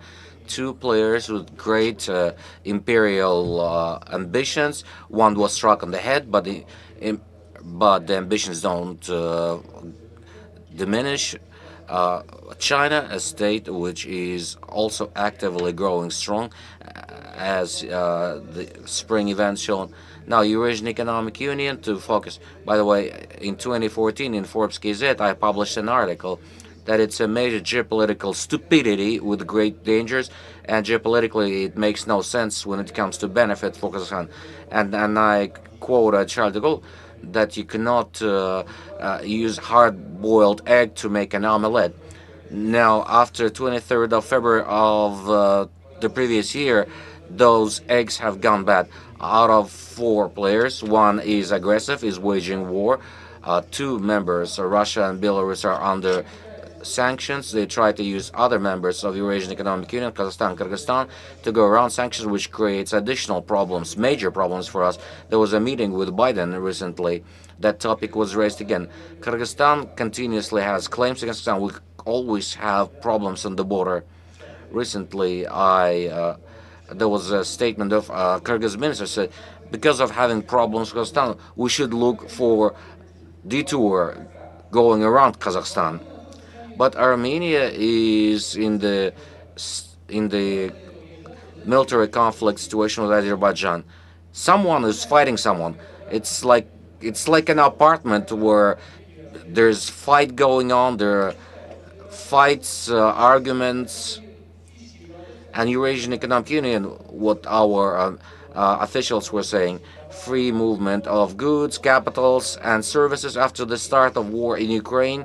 All these things are gone. There is no free movement. They only work for the benefit of Russia and Belarus for their detouring of sanctions. So Kazakhstan's participation in the Eurasian Economic Union makes no sense and comes with great risk. Kazakhstan's participation in the collective security treatment is another problem. In the address, there was a point about military defense industry. I fully support it. We must create our own defense industry, work on our own security, so that we don't depend on other countries. It's an important point. So I think the example of this collective security treatment shows. Now, if we depend on single source supply of our defense, that's in essence losing our sovereignty, our security. Same question about Eurasian Economic Union to Biknur. You are active participant. Do you sell cars to Russia? Is it easy to sell your cars with this united economic community? You know, from the start of the war, we've experienced major difficulties, as there were a lot of producers in the manufacturers in the Russian Federation from where we'll receive spare parts or vehicles. Nowadays, plants have been closed. Their future is unknown. Plus, we're facing a lot of criticism in the part of deficit of new cars in Kazakhstan, and people were blaming us that we cannot cope with the demand. Of course, we can cope with it because all the global brands have left the neighboring market. The Russian market is selling about 1.7 million cars a year, and naturally, all those individuals, semi-professional sellers of new cars, have come to Kazakhstan and started buying up cars here.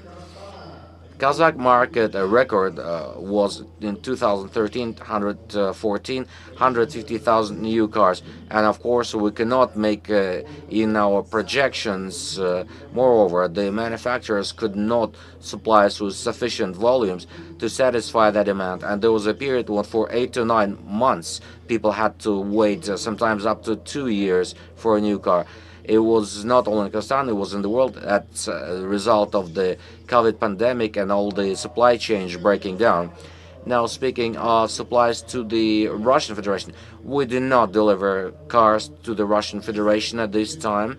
There are several reasons for that. The first reason is we are distributors of 14 global automobile brands in Kazakhstan, and we have strict rules as to our operations that we're only responsible for the market of Kazakhstan, and we should sell cars to Kazakhstan only.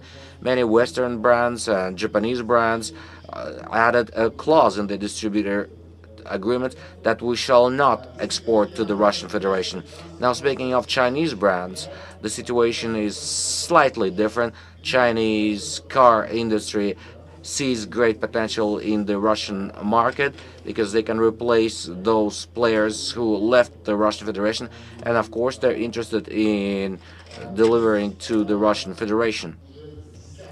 There are about a dozen of Chinese brands in the Russian Federation who have created their own companies and are supplying directly from China to Russia.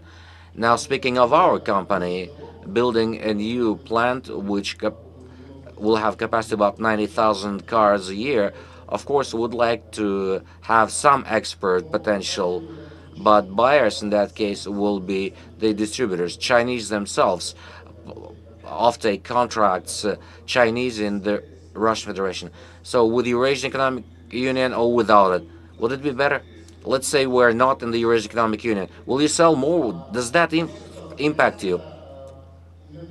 Sometimes it will have a positive impact, sometimes it will have negative. It will all depend on the market situation. You talk like a politician. I learned from Dawson. I'm not so experienced, but I learn. And of course, it will depend on the situation in the Kazakh market. Our market always goes up or down, and of course, when the market goes down, we would prefer to have fallback positions for our supplies.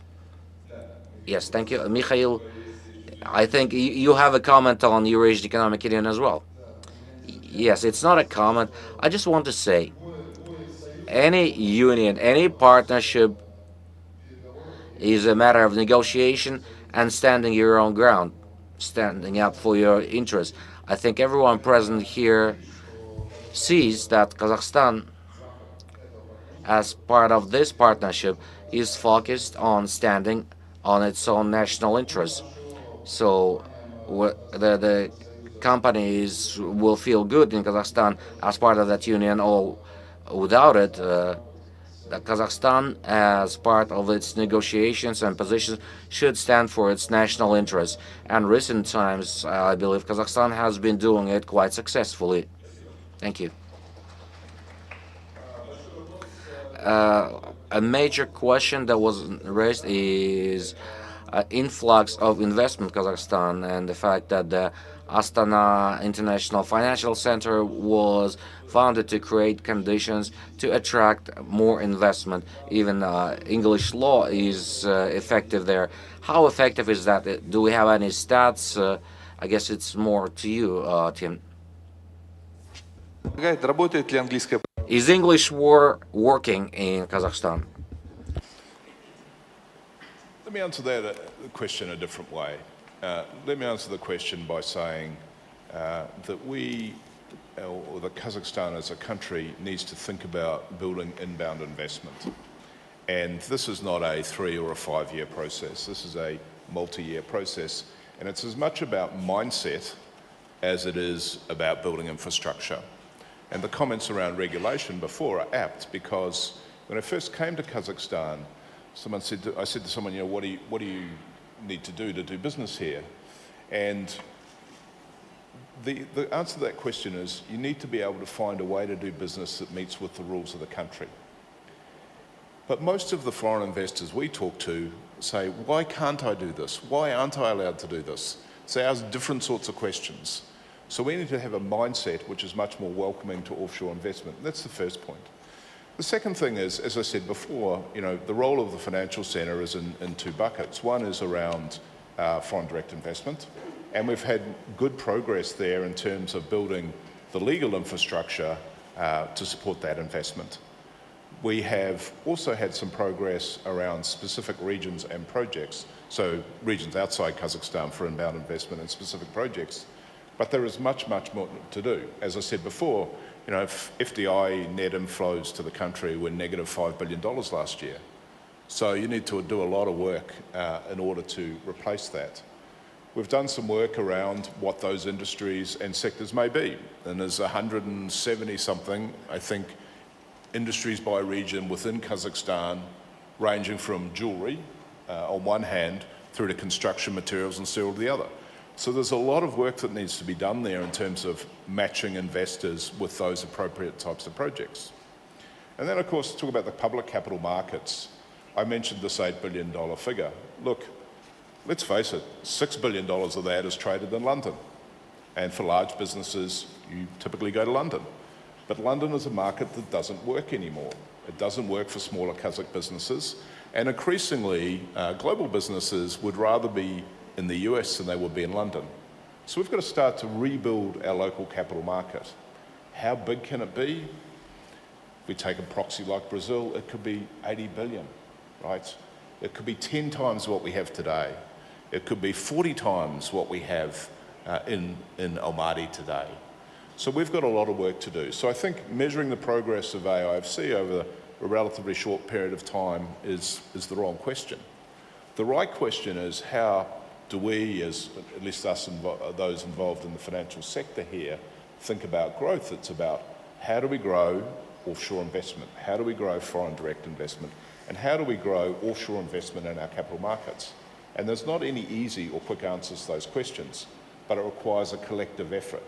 And quite frankly, a lot of the efforts over the last 4 or 5 years have been quite fragmented in both areas. So we're working quite closely with everyone to try and make sure we have a much more combined or integrated effort against those two areas. Спасибо. Thank you. Katya, same question to you. How does one attract investment to Kazakhstan? Maybe financial center should be moved to Almaty? Yes, there was that. There was an idea. President set the goal that there should be one platform. Let's see how it will be realized in life. But I'd like to know that from early 2000s, Kazakh GDP went up more than 12 times, and the main rates of growth of GDP were in the first decade of the 2000s. Now, that's on the back of privatization and the fact that we have a great potential in our oil and gas sector, mining sector, and we saw quite a lot of IPOs taking place mostly in London. And I guess to respond to that, our platforms were created, such as the International Financial Center, to incentivize growth and attract foreign investment. On the one hand, Kazakh companies can place their stocks and trade on a local platform with foreign law. But on the other hand, investment will be inbound. But as we see, this trend did not have a positive growth. We didn't see any more IPOs. We saw, on the other hand, delisting. We didn't see new bond issues. We didn't see competitive attraction of capital. We saw that foreign banks have left the Kazakh market. By the way, President, in his recent address, had instructed or maybe set a direction to attract foreign banks to Kazakhstan, at least 3 of them. Now, how do you do that? It has to be based on a ground with understandable rules of the game, where corporate governance rules are clear, where there will be understandable rules in regulations, in sub-laws. So we see foreign investors are not very willing to come to Kazakh market. On the other hand, the government doesn't really incentivize this market very strongly because it spends the capital that's been accumulated in the National Wealth Fund. and that also destroys market economy. If these challenges were to be handled, then there will be investment, inbound investment. But so far, it's a very hard task. Thank you. Thank you for your answer. And now, before we move to questions from the audience, I have one more question to Mikhail Lamtadze. Technologies are rapidly changing our pace of life.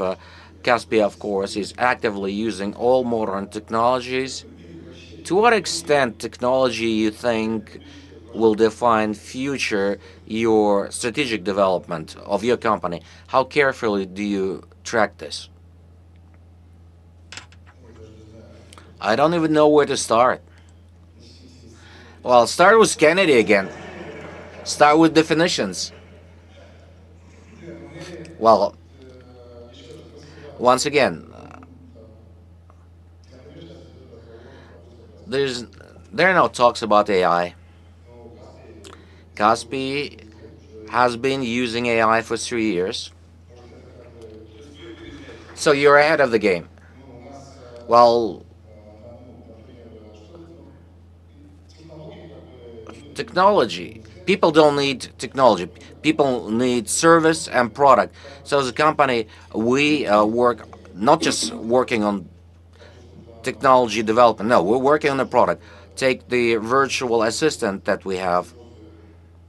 We use it in different channels to provide services to our beloved customers. In some instances, we even talk to a situation that we had to introduce itself as a virtual assistant. Because in the process of communication, our clients didn't understand that they are interacting with AI, with a robot, rather than a living human being. And so when our customers realize that it's not a true human being, we have to make him introduce himself as I am your AI virtual assistant. So technology do two things. They do business and they do the work of about 1,000 people. So use of technologies, it either makes your business more effective or improves quality of your service or increases your revenue. It's clear that efficiency and quality of service as a result lets you automatically generate more revenue because you can work on more products. In our case, any innovation company, what kind of mistakes many companies do make? They try to copy us? Well, first mistake, if you want to be an innovative company, what's an innovative company with new terminology? It's a company that constantly creates new services and surprises its clients. Now, secondly, if you want to be called an innovative company and continuously come up with new services, your ongoing clients have to be deep in your business. If you not providing quality of service, any other new service you are going to launch is not going, well, people simply will not use it if it's not quality service. So reading about a service is easy. Being a public company, we continuously tell about that. There's always disclosure. Most importantly, our clients have to be happy with our current offer, and then you can do innovation and use technology, and people will use it. Otherwise, innovation for innovation or tech for tech, it's no one really wants it. Yes, good answer. Thank you. Now we're moving to Q&A, questions from the audience, and we now have time left. Yes, please don't forget to introduce yourself when the microphone is brought to you. And yes, address it. As a Major Uzbekov professional independent director, my question is to Tim Bennett. I've been looking for a long time for this opportunity to ask a question to a representative of the Astana International Financial Center, and I see a brochure from the center. In my understanding, in 6 years that the country has been working on this center, the main achievement was to help Russian polymetal avoid sanctions. That served as the best achievement of the center. My question is, when are you going to report your financials? When do you think we can see how much the government spent to create at the center, and what did you give the country other than helping Russians avoid sanctions? Thank you. Well, I've got a very tough question this morning. Let me first talk about polymetal. And you have to understand that not only AIFC, but the FIU and other regulatory bodies here take sanctions extremely seriously. And at the level of which this is not only our decision, but a decision from the administration in conjunction with OFAC. So at no point in that transaction was there any violation of sanctions. And the company has been quite clear that it wants to divest its Russian business the quickest way it can. Most of its business going forward, in fact all of its business going forward, will be in this country. It will be our largest gold miner, and this is and they will need to raise additional capital. And this is exactly the sort of business that we need to start to support the growth that the President has aspirations for. So let me reiterate, at absolutely no point were sanctions violated, and we were extremely careful as a country in ensuring that they weren't. And secondly, yes, there has been a crisis, yes, there is a conflict, but we need to think about the opportunities.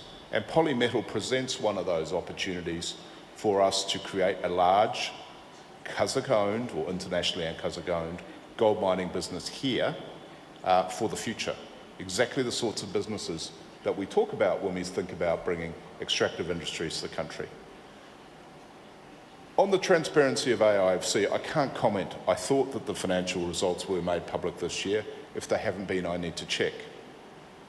But capital markets in general are the infrastructure of the country. It's financial markets. They're like the roads. They're like the bridges. They're like the airports. We don't invest in a road because we think we're going to get an economic return from paying tolls. We invest in a road because it's part of a bigger project to build a more vibrant economy. And that's exactly what AIFC is. Have we been successful? Not as successful as we would have liked. Will we be successful? Yes, we can be. But as I said before, we need a much more consolidated or coordinated effort, which the President asked for at the beginning of September, in terms of how we develop the financial markets in Kazakhstan, or more specifically, the securities markets in Kazakhstan. Thank you for your answer. Any questions? Yes? Hello? Yeah, I'm here. At the end, at the back. Yeah. I Aziza Saburova, Master of Sciences on Innovation and Entrepreneurship. And I'm ex-manager in marketing. I was the marketing manager of Subaru Kazakhstan and BI Group, and actually started my career in Coca-Cola. So it's not a question, but actually I would like to thank or express my gratitude to Mikhail Lamtadze for improving the lives of the people of Kazakhstan. I had my dissertation on the innovations at Warwick University, England, and I studied it, and I asked my friends, how Kaspi changed your life? That was my question. And my friends, people like me, young mothers, who really find it difficult to find time and go to the bank to pay for certain services. We all struggle with that. And thank you. And actually, thank you for all of us, these moms, the busy moms. I actually been saying that Mikhail Lamtadze deserves a statue already. And actually, you are the only bank that issued a loan to a non-working mom who is on maternity leave. So thanks to that loan, I was able to launch my startup. I train marketing managers, and I transfer international marketing practices, and I develop marketing expertise in Kazakhstan. Thank you. Thank you. Thank you so much. Yes, thank you for this phrase. Yes, availing myself of this opportunity, I would also like to thank Kaspi, because Magnum deliveries now just flies, really. Thank you so much. Hello. Nariman Gizetinov, Bloomberg Agency, to look to the left, yes. I have a question to Mr. Lamtadze. You mentioned the Kazakh interests and Kazakh citizens' interests. The regulator from the last year was trying to reduce or kind of to lower the base rate. Yeah, they're trying to decline the threshold for unsecured loans from 56 to 64, I think. Yeah. So, do you support the regulators' efforts to this end? Why and how sensitive is it going to be for Caspi's business model? Thank you. Well, I will start from the last part of your question. Last question. That kind of decline of the base rate it's not going to affect.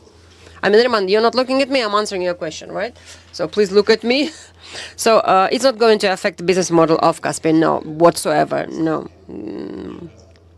So it will not, and it's not affecting, and it's not going to.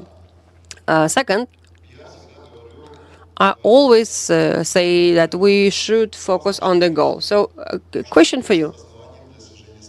What was the justification for declining or lowering the interest rate? Can you not tell me? No. You actually write a lot about this, everything that happened. You don't write about good things that happen in Kazakhstan, but you always write about bad things that happen in Kazakhstan. If I look at any article of yours, it will be very negative. We're talking about the FDI attraction. No. You ask me questions. So we talk about FDI attraction. We talk about FDI attraction, right? It's a challenge, it's an issue.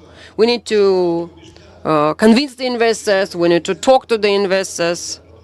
We need to convince them that Kazakhstan is a country that's worth investing into. Can you please show me your article that will defend Kazakhstan, represent Kazakhstan as an attractive? Yes, but investors might also know that there are political efforts, that there is regulator, that there needs to be balance. Well, that's what I write about. If you think that's wrong. No, but you only write negative sides. You write about negative sides. I'm not telling you not to write about. I'm telling you that you often write about the negative aspects of it. No, but you didn't answer my question. Do you agree? Yes. What was the justification for lowering the base rate? Well, okay, I will tell you what was the reason for that. The justification for that was to reduce the debt-to-income ratio, to generally reduce the debt burden. And that is why they need to reduce it from 50 to 40%. What happens with a commodity that becomes cheaper? No, the price is going to be cheaper. What's going to happen with that particular commodity?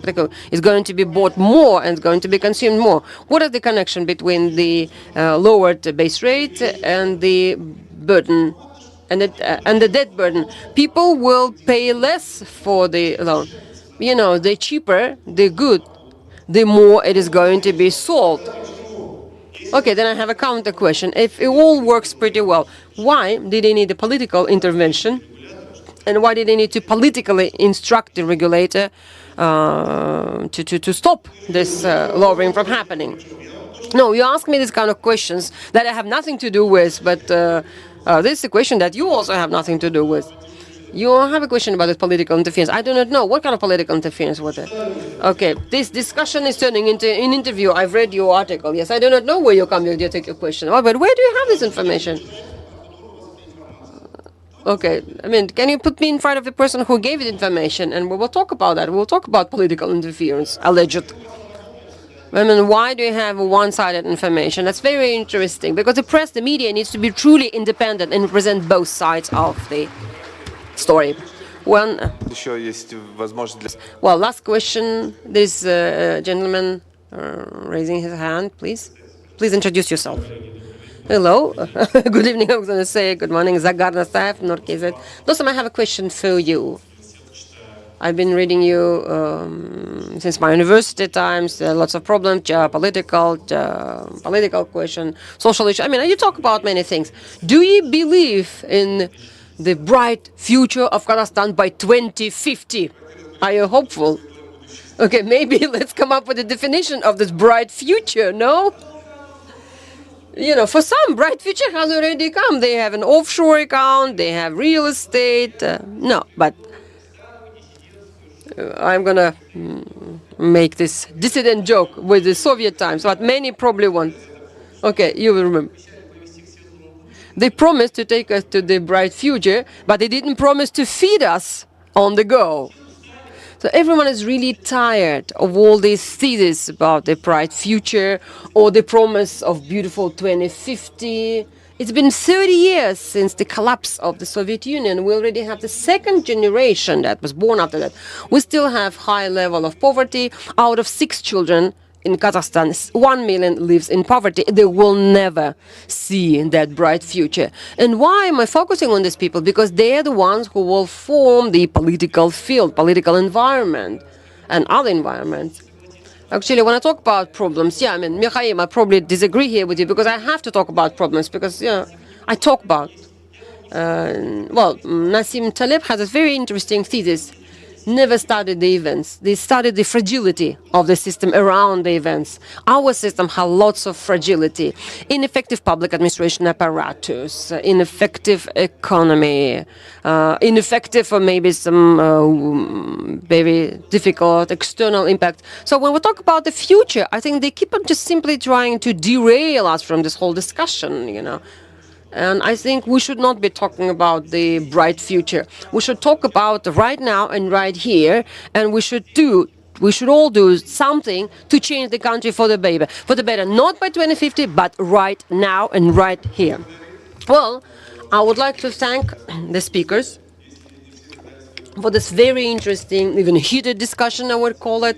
If you didn't have chance to ask your question, you can still go outside and ask your questions. I do not know if you enjoyed it, but it was fun for me. Thank you very much, and thank you for listening to us. Please come up to the center for a group photo and a coffee. It'll be followed by a coffee break. Thank you, and thank you very much. Thank you so much. Please come up here for a group photo. But we invite all the guests to go to a coffee break. And let me remind you that we expect you back at 11:20.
Я хочу задать один вопрос.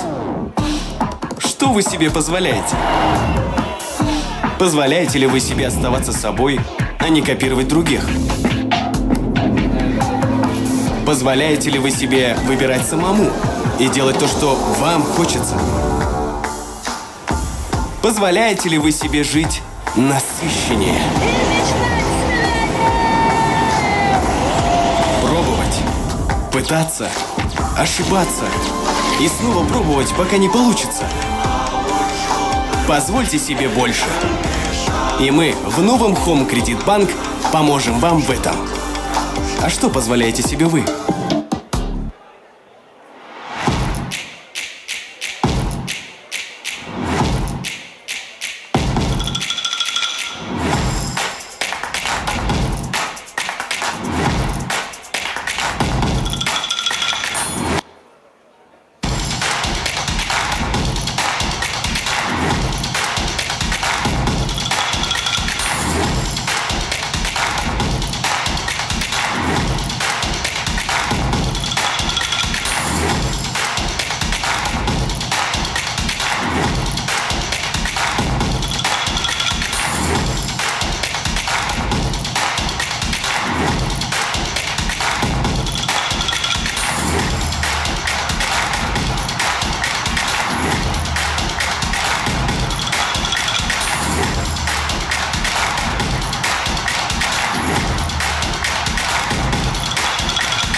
Менің сізге бір сұрақ қойғым келеді. Сіз өзіңізге не рұқсат бересіз? Өзіңізге адал болып, басқаларға еліктемей жүре аласыз ба? Өзіңіз таңдау жасап, қалағаныңызды жасауға мүмкіндігіңіз бар ма?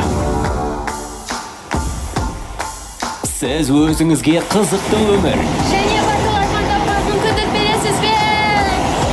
тырысып, талаптанып, қателесіп, жолыңыздан таймай, мақсатқа жете аласыз ба? Өзіңізді шектемеңіз. Жаңа Home Credit Bank'те біз сізге көмектесеміз. Ал сіз өзіңізге не рұқсат бересіз?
Сіз қазір ол 3 айға демалысқа шыға ма?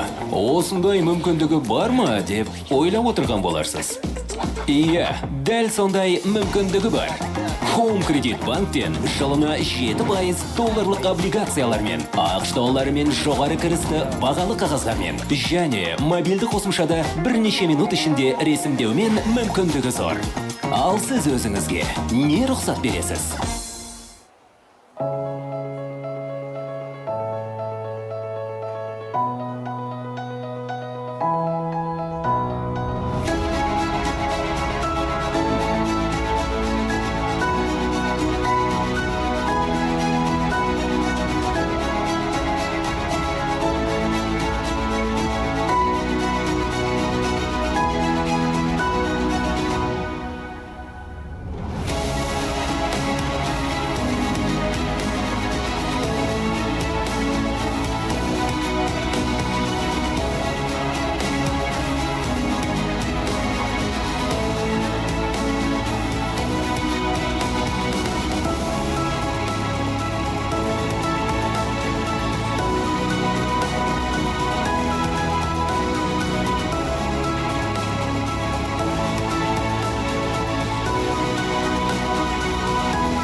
Наверное, вы сейчас думаете, он что, берет отпуск на целых 3 месяца?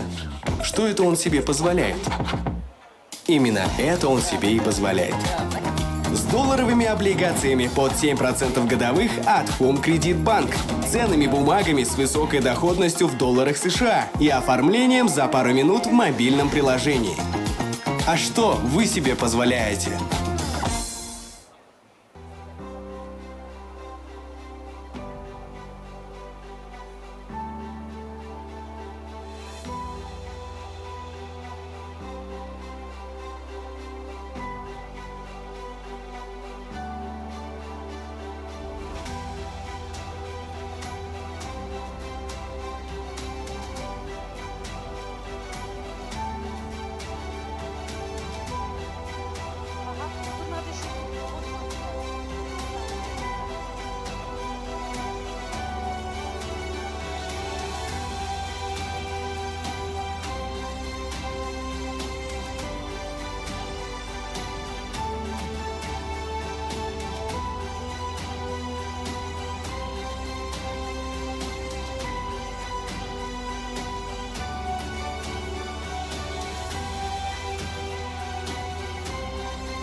Я хочу задать один вопрос.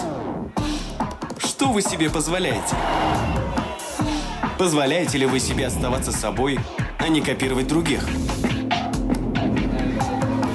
Позволяете ли вы себе выбирать самому и делать то, что вам хочется? Позволяете ли вы себе жить насыщеннее? Пробовать, пытаться, ошибаться и снова пробовать, пока не получится.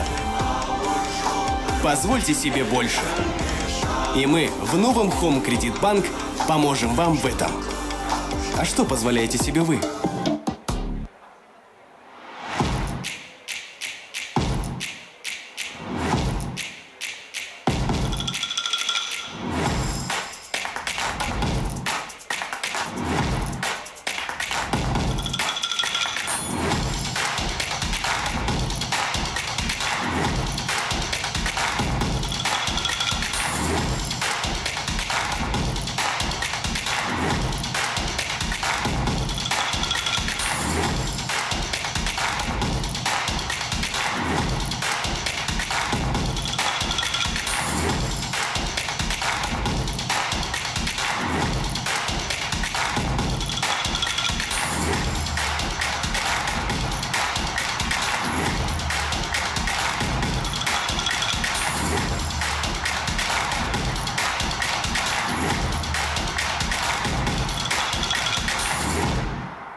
Менің сізге бір сұрақ қойғым келеді. Сіз өзіңізге не рұқсат бересіз? Өзіңізге адал болып, басқаларға еліктемей жүре аласыз ба? Өзіңіз таңдау жасап, қалағаныңызды жасауға мүмкіндігіңіз бар ма? Сіз өзіңізге қызықты өмір, Және батыл армандауға мүмкіндік бересіз бе? тырысып, талаптанып, қателесіп, жолыңыздан таймай, мақсатқа жете аласыз ба? Өзіңізді шеттемеңіз. Жаңа Home Credit Bank'те біз сізге көмектесеміз. Ал сіз өзіңізге не рұқсат бересіз?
Сіз қазір ол 3 айға демалысқа шығама, осындай мүмкіндігі бар ма деп ойлап отырған боларсыз. Иә, дәл сондай мүмкіндігі бар. Home Credit банктен жылына 7% долларлық облигациялармен, ақш долларымен жоғары кірісті бағалы қағаздармен және мобильді қосымшада бірнеше минут ішінде ресімдеумен мүмкіндігі зор. Ал сіз өзіңізге не рұқсат бересіз?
Наверное, вы сейчас думаете, он что, берет отпуск на целых 3 месяца?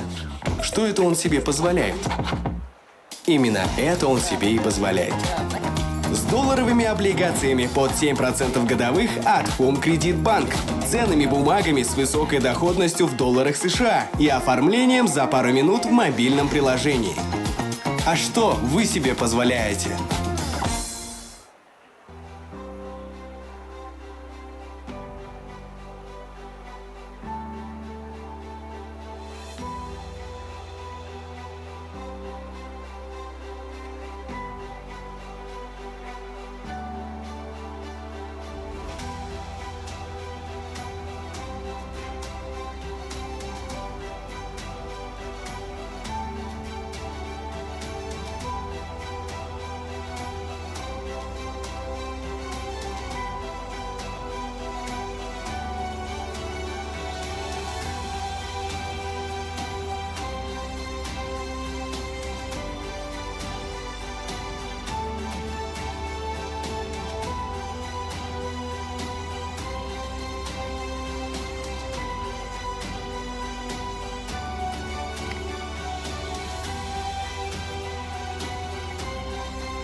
Уважаемые гости, просим пройти в зал, начинается очередная сессия.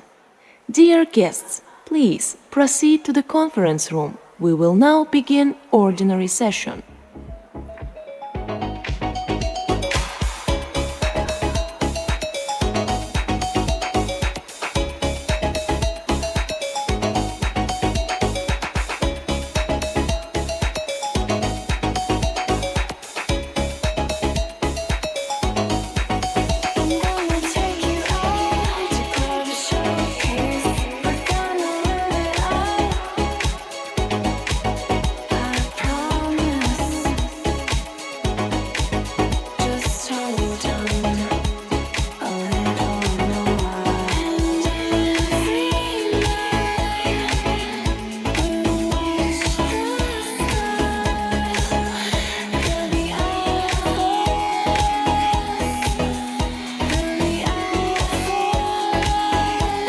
Уважаемые гости нашего форума, мы продолжаем наш форум. Пожалуйста.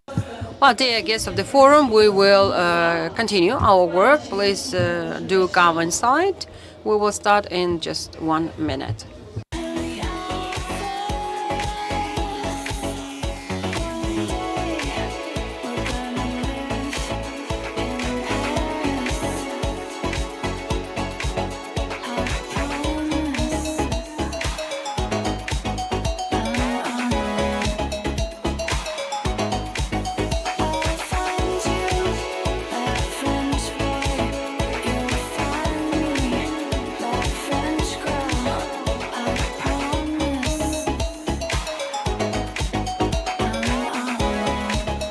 Прошу, пожалуйста, заходите в основной зал, проходите по своим местам. Please come in, take your seats. We will be starting there very soon.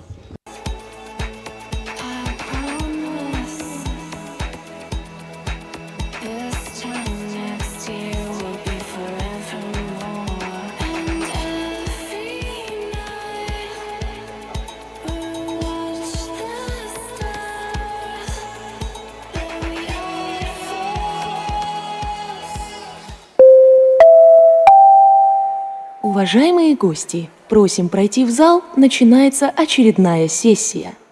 Dear guests, please proceed to the conference room. We will now begin ordinary session.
Прошу всех гостей форума проходить в зал.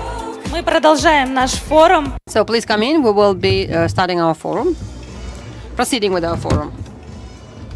Ну что, 11.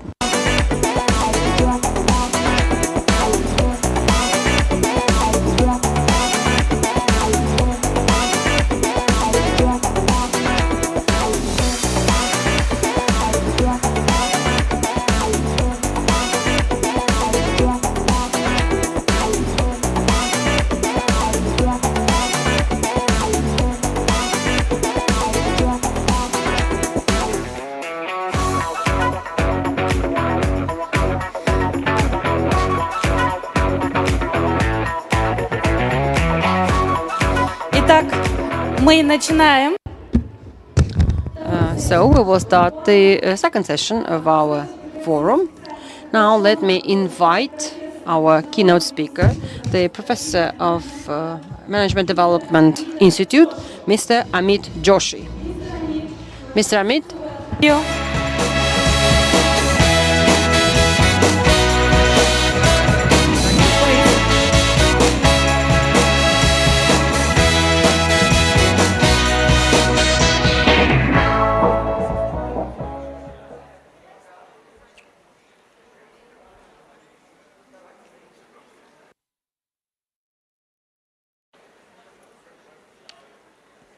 Hello? Yeah. Can you folks in the back hear me? Yes, thank you very much. A very, very good morning to all of you. My name is Amit Joshi. I'm professor of AI Analytics and Marketing Strategy at IMD in Lausanne in Switzerland. And I'm going to spend a little bit of time this morning talking to you about generative AI. Okay, I'm going to talk specifically about business transformation through generative AI and how all of you can not only use this, I'm sure you're already using some parts of this, but leverage it to really impact your businesses, your customers, and your employees. Okay, so let's get started. First of all, quite honestly, unless you have been living under a rock, you've probably heard about ChatGPT. So everybody today has heard about ChatGPT. It was only introduced about 8 months ago, December 2022, to be exact. And yet, this has taken the world by storm, like most of us know. This became the fastest app. This became the fastest device, platform, service to hit 100 million users in history. In history, okay? Just 2 months after this thing was launched, so by January 2023, this thing already had 100 million users. And the number of users keep going up. So this is by far, at least in terms of launch, the most successful product in our history. And everybody seems to think that this will truly change how we do business. This will truly change and impact our lives. Now, here I will pause because you have heard the story before, right? I mean, you've heard this with 5G, and then you heard it with 3D printing, and then you heard it with blockchain, and then you heard it again with metaverse. All of these were supposed to change our lives, and quite honestly, all of them have turned out to be pretty ordinary, if not completely useless. There is quite a lot of confidence, though, that this technology is truly fundamental. This is some people have compared it to electricity, others have compared it at least to the internet. So it might have an effect of the scale of the internet or of the scale, some hope, that electricity had on our lives 100 years ago or 150 years ago. So clearly a very, very, very amazing technology. What is this, right? What is this? Because I'm sure this is not the first time somebody has come to you and said, oh no, we need to do AI, or you really need to do AI, right? You've probably been hearing about it for 20 years, that AI this and AI that. So what's different? What changed in December 2022 that we did not have, for example, 6 months before that, or that we did not have 10 years ago? Because we've been having AI for a really, really, really long time. So let's understand this in a very intuitive sense. All the AI that we have had, and we have had some form of AI practically in a lot of your organizations even, for 10 years, maybe sometimes even 20 years. So there's nothing new about this. There is nothing new about AI. The difference is the traditional AI that we had till December 2022 was fantastic at prediction. It was great at optimizing your supply chain, optimizing your marketing spending, forecasting how much you should budget, forecasting how much you should order, purchase, those kinds of things. It was fantastic at any kind of prediction. But it could not create things. It could never create things. So let's say you went on Google 5 years ago, 10 years ago, 20 years ago, and you search on Google, find me a picture of a pink tiger wearing a hat. Okay? What did Google do? Google used AI. What it did is it uses AI to search the internet if something like this exists. And if something like this exists, it will show you what it is. So we could do that 20 years ago. With generative AI, it is not searching for anything. it is creating what you tell it to create. So if you tell it, pink tiger wearing a hat, it will create a picture of a pink tiger wearing a hat. It will not search for it. And the moment you realize this, you realize why this is such a fundamentally different technology. So we've always used AI to predict, we've always used AI to make improvements to things that we had, but we couldn't really create with AI. We couldn't make new things, fundamentally new things with AI. And now we have a tool, finally, maybe, that can actually create new things for you. So you want a new design for something that you build? This can do it for you. It can create 3D objects. You're in the chemical business, you're in biology, you're trying to come up with a new molecule to fight some disease. This can create a new molecule for you, using all the power of AI, all the power of data in the world. You want to come up with a short 3-minute speech to give to your employees to improve their morale? This thing can write that speech for you. So we finally have the ability of an AI that can actually create things. Yeah, we've never had this before. Never. So this is the fundamental difference that generative AI brings. And I'll talk about a few other things with this. So what does this mean for you? Cool technology. Sure. Fun to play with. What does this mean for business? Because at the end of the day, if it's really not making you any extra money, it's entertainment. It's not a business tool. But I personally think this is going to have a tremendous impact on business, right? First of all, what this promises to do, it promises to make all of us much more efficient. Example, ask yourself how much time every day you spend just answering emails. Just answering emails, how much time you spend every day?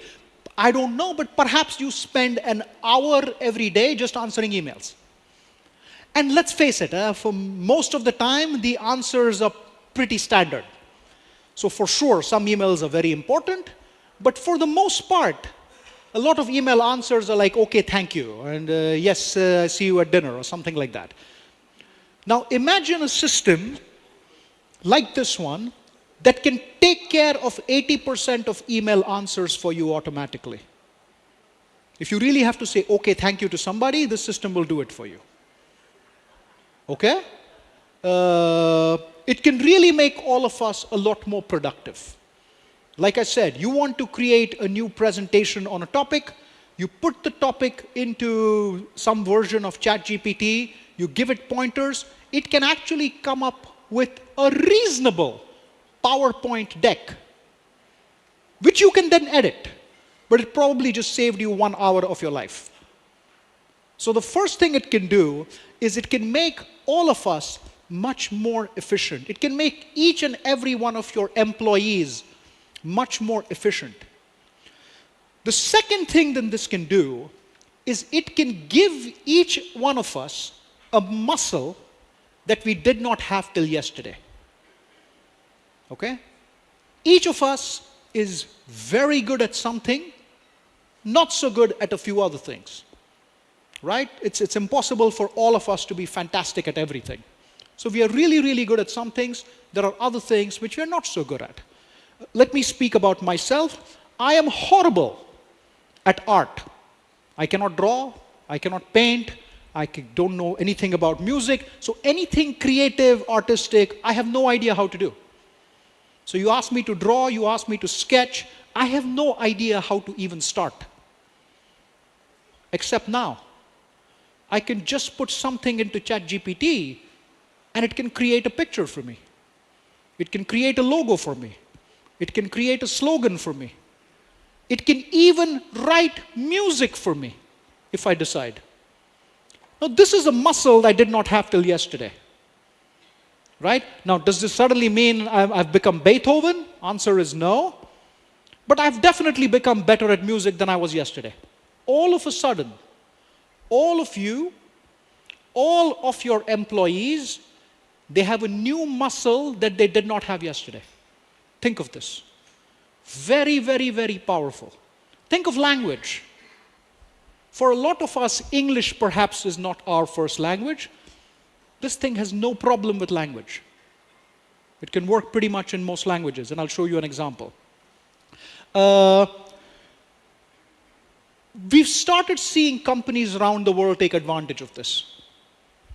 Currently, because the best use case for this is around language, most of the applications are something to do with text, with language, with that kind of an input, but you will see that change very soon.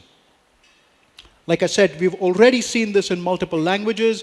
We've already seen this add a muscle that you did not have till yesterday. Okay? Really, really powerful. But again, you're asking, okay, what's really different? Is this truly different than all the fancy schmancy AI that people have been talking about for the last so many years? And here is why it's different. Reason number one. Till December 2022, of course, you could access AI. If you wanted to access AI, you needed to know programming, at least a little bit. Yeah? So for sure, you could do a lot of things with AI even 5 years ago. No question about it. But how did you do those things 5 years ago? You had to sit down and write a program. You had to know how to use a particular tool. You had to know a little bit about technology to use AI. Whether it's robotics, whether it's natural language processing, whatever that is. There was some technical skill sets that were required. All of a sudden, today, the only thing that you need is an internet connection. Because if you have an internet connection, you can go on to ChatGPT. If you can go on to ChatGPT, you can use words to tell it what you want to do. Okay? This is incredibly powerful. Because now, all of a sudden, we have been talking about it in academia, in philosophy, and in industry for decades. We now finally have democratized this technology. This is everyone's technology. This is not just a technology for your data team, or for people in IT, or for the computer scientists. This is a technology for everyone. Your 5-year-old child can start using this if they just go in and type stuff in. Okay? This is an incredible, incredible power.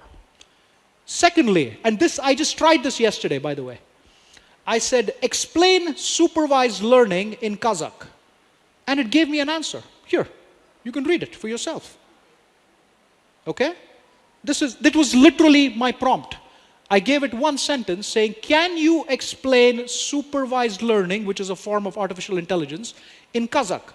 And by the way, I don't know if this what it's given is right or wrong. I don't speak Kazakh or Russian. But you can check for yourself. Click of a button. Click of a button. This is it.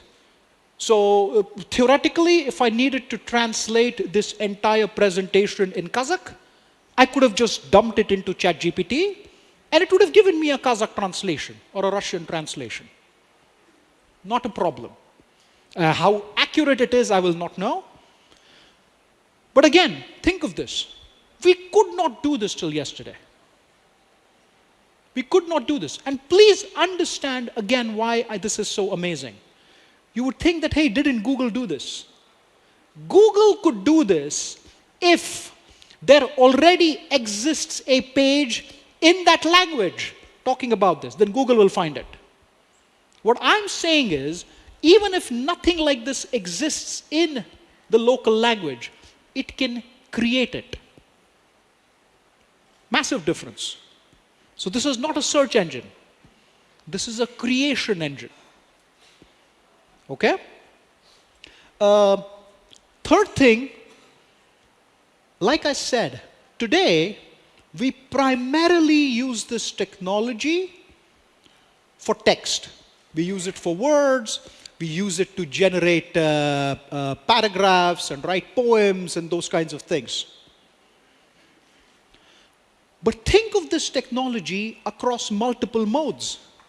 Think of this technology for audio. Okay, like I was discussing to somebody, imagine being able to call each and every one of your customers individually in the voice of your CEO with a personal message. You can do that today.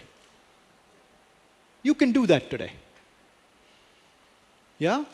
Imagine, again, and this is something I know it's already happening, imagine using this system to think of and create medicines that we can't even imagine with our brains. Because this is AI. It has basically infinite knowledge and it has infinite memory capacity, practically speaking, compared to us. Even the most brilliant scientists that we have today will obviously have some limited capacity. This thing has infinite capacity. So it can come up with infinite number of combinations that we cannot think about in terms of new medicine, in terms of new chemicals, in terms of...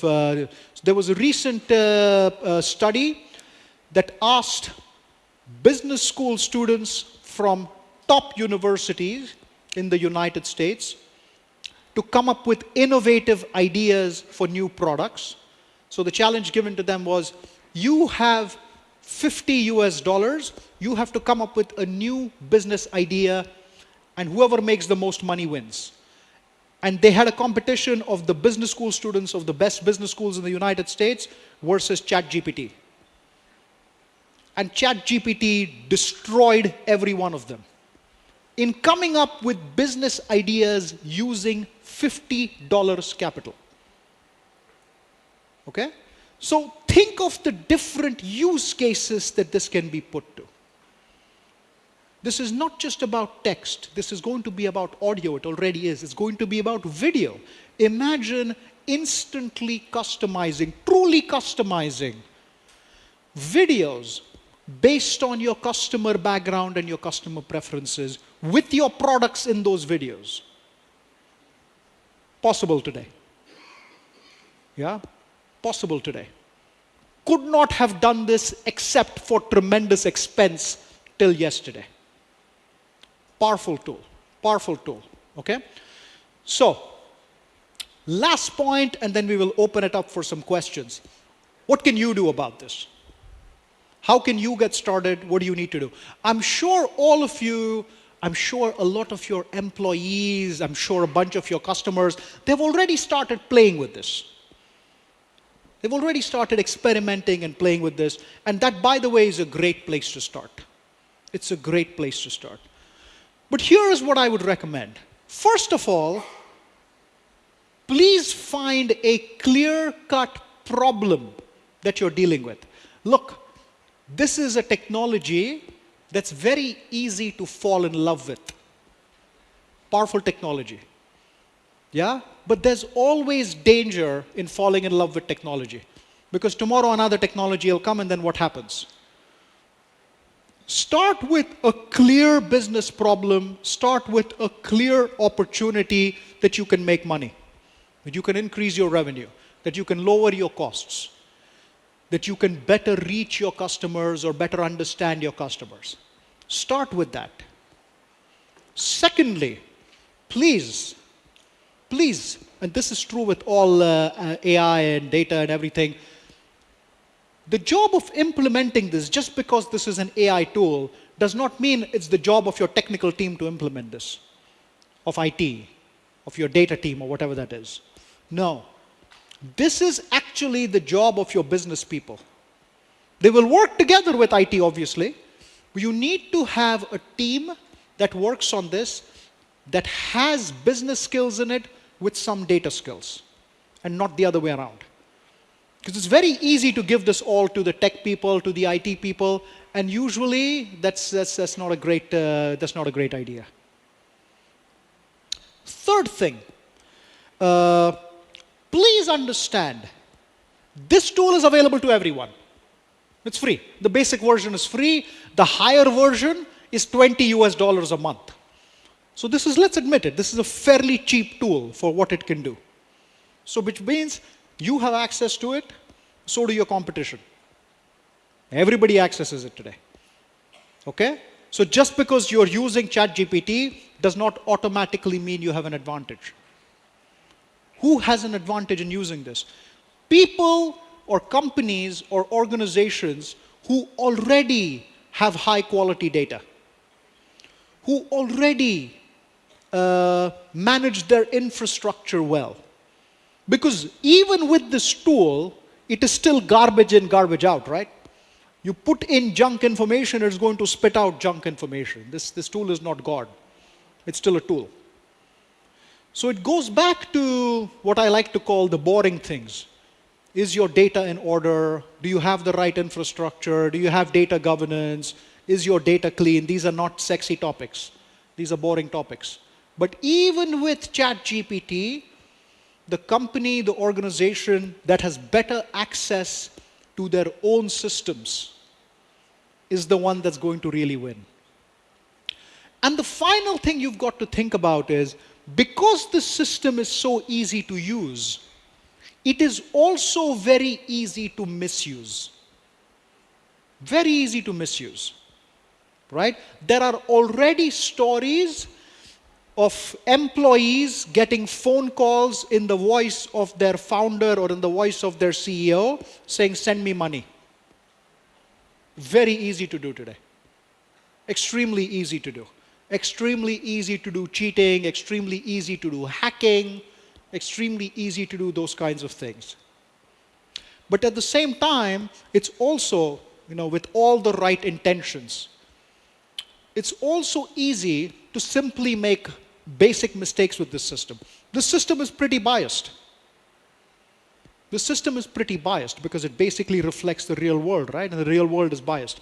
Example, today, you ask ChatGPT or any one of its friends to say, create for me the picture of a CEO. Guess what do you think it'll give you? It's going to give you the image of a white male. Well, because think about it, right? Think about it. 94% probability you ask it to come up with a CEO, it's going to give you the image of a white male. You ask it to come up with the image of a cashier, it's going to give you a female. 88% of the time. So we've got to be super careful. We've got to be super careful using the system. You've heard of the term hallucination. Sometimes the system just makes stuff up. It just makes stuff up.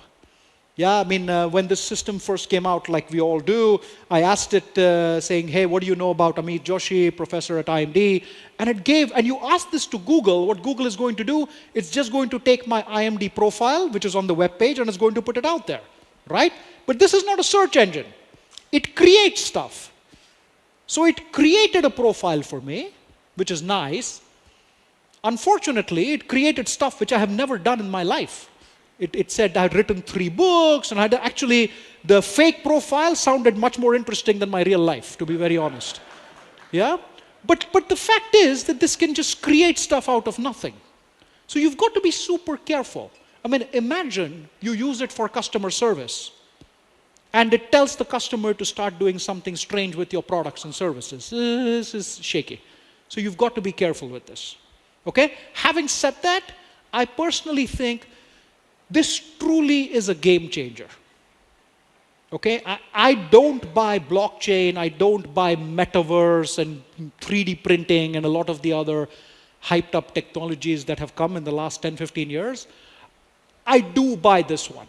I think this is truly going to be a game changer.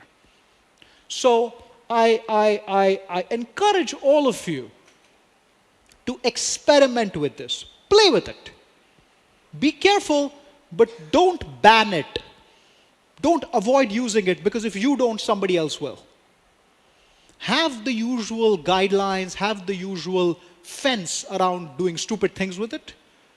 But outside of that, play with it. That's the only way to really learn this technology and get better.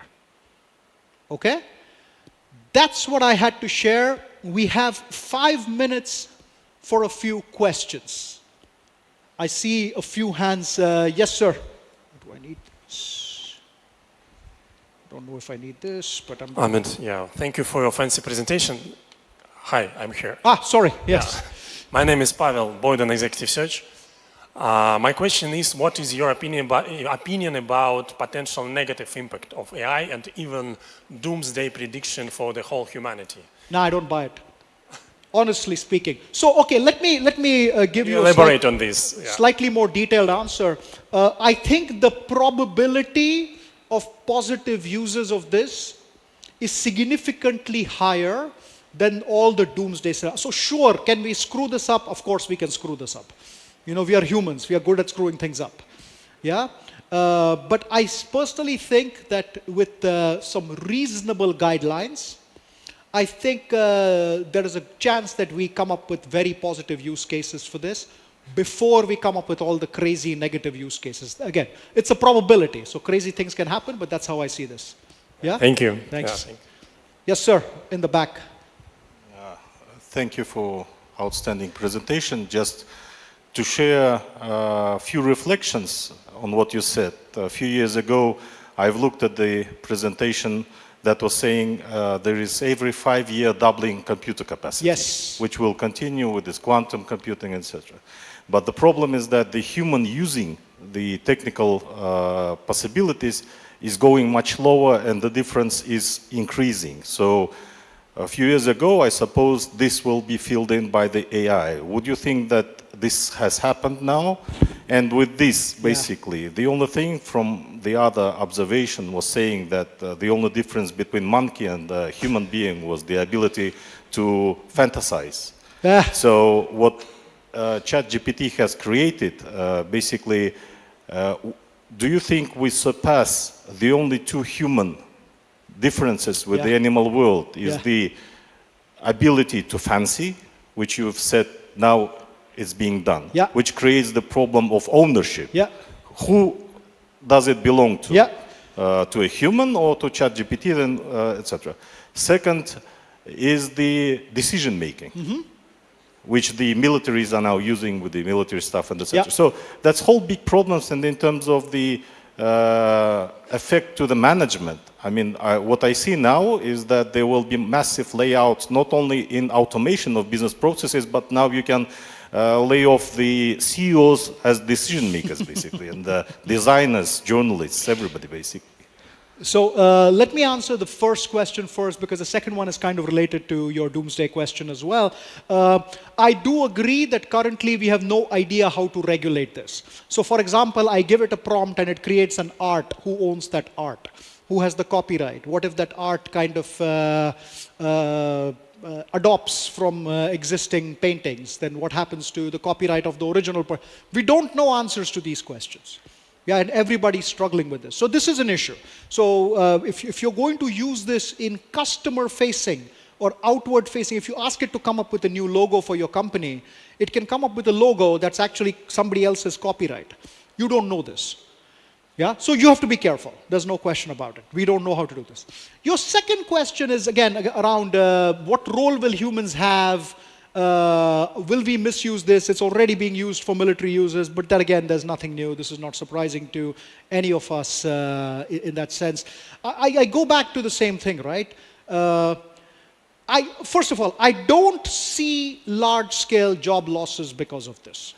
I'm not saying nobody will lose their job. Huh? Not what I'm saying. But I'm saying, you know, this prediction that, you know, all of us are going to be lining up on the street outside the soup kitchen begging for work kind of thing. I am not seeing this, either in practice, because I speak to companies around the world, or even in theory, for the simple reason that the system is not perfect. And like I said, a majority value of the system is making us smarter and better. It is still not good at replacement. So sure, it can come up with ideas, yeah, but it'll come up with 10 ideas. 9 of them are either going to be obvious or completely crazy. The 10th one would be interesting, as an example. So you still need adult supervision in the room who will say, hey, you know, ignore these 9, but let's think about number 10 and what we can do with this. And this goes down across all levels, right? Think about your customer service agent. Are you ready for this tool to directly talk to your customer? I don't think so. I don't think you should. Yeah, for basic stuff, I understand, but definitely not for anything more complex. Yeah, so that's how I see this. I don't see this. I'm a technology optimist in that sense, and I know many people are not. They do feel this will have a negative impact on humanity. I think the net impact will be positive on humanity. That's my sense. Yeah, maybe one more question, or are we out of time? I'll let the organizers decide. I don't know. Yeah, no, I'm Thank you. sorry. Thank you. Thanks a lot for your open talk. It was really amazing to be here and to hear from you. My name is Rashid Galamov. I'm owner and GM of Micro Solutions LLP. We are like a international integrator of laboratory solutions for different labs. And we also use a lot of new technologies, IT technologies in our work, as well as we develop AI tools for our high experienced ERP system. But my question is more personal to you, because we know that we currently use less than 10% of our brain forces limits, and new AI instruments, they will allow to use even less, because for kids, they go to school, and if they have to create something in the literature, they will start to ask AI just to prepare, even not reading the books, even not reading the, not calculating anything, and it will decrease the forces of their brain. My question is personal to you, and would you allow to your kids to use AI during learning in school? So it's a great question, and it goes to the basis of education systems around the world. So my daughter is 17 years old. Even if I tell her, she's not going to listen to me, so how does it matter, right? But again, to your point, right? I would allow kids to use this technology, but with supervision. So let me answer your bigger question. I agree. What should happen in an ideal world is skill replacement. What do I mean by this? Look, my dad's generation, my dad was born in the 1940s, late 1940s. All math, they did not have calculators growing up in India. Everything they had to do mathematics in their head. So my dad is amazing at multiplying two-digit numbers in his head. My generation, and our generation, we did not need that skill set, right? Because we had calculators. Now, is that a useful skill set? It was very useful at that time. But for our generation, I mean, we know how to do multiplication, hopefully, but we don't really need to, in our head, multiply two-digit numbers and three-digit numbers, because we had a tool to do that. And hopefully, to your point, we use that extra brain power for something else, As long as we train our kids in that sense, saying, hey, look, till yesterday, let me give you in the context of a different example. If I have a research assistant, till yesterday, I would say to her, saying, hey, look, here are 50 new papers on AI. Can you make me a summary of these papers, and let us talk next week? Yeah. Today, I say to her, hey, can you make me a summary of these 50 papers? Let us talk later on the afternoon. Because she can make a summary in 10 minutes and then understand what it is. But then hopefully, she's going to use the rest of the week to do more positive stuff. So the question is, our education system, how quickly can we actually incorporate this? Which is why I say banning this is a bad idea. You ban it in the school, people will go home and do this, right? So can you create an assignment that allows kids to use this, but then develop different skills where you take the output from ChatGPT and improve it further? That's a skill. Yeah? And that's a skill we'll require in real life going forward. So I definitely agree with your core point that we will need to rethink how we educate, not just kids, think about our employees, right? We need to rethink how we educate in general. Hey, folks, thank you so much. Really, really pleasure. Thank you. Thank you very much, Mr. Amit. Спасибо большое. Thank you. I would like to remind you that you can ask your question to Amit Joshi at a separate meeting that will take place at 12 o'clock at Diamond 3. We will proceed with our forum. We're approaching our second panel discussion on development beyond transformation. I would like to invite the moderator of the panel session, the chairperson of Kazakhstan Growth Forum, Eldar Abdurazakov. Also, I would like to ask the participants of the session to come up here and take their seats. Participants of the panel discussion: Kirill Bachvarov, chairman of the board of Home Credit Bank; Ilik Balfambayev, Alina Group; Sirik Tokpaev, ITAS KZ; Yerken Tateshev, the head of Kusta Group; and Oleg Khanin, Komesk company's head. And Rismi Group, Hayat Mazhabayev, if I didn't mention.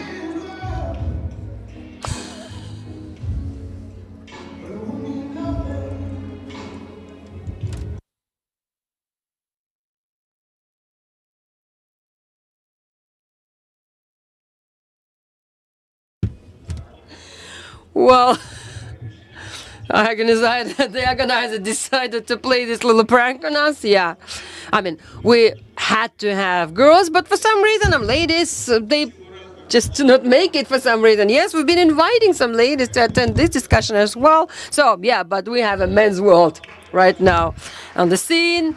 So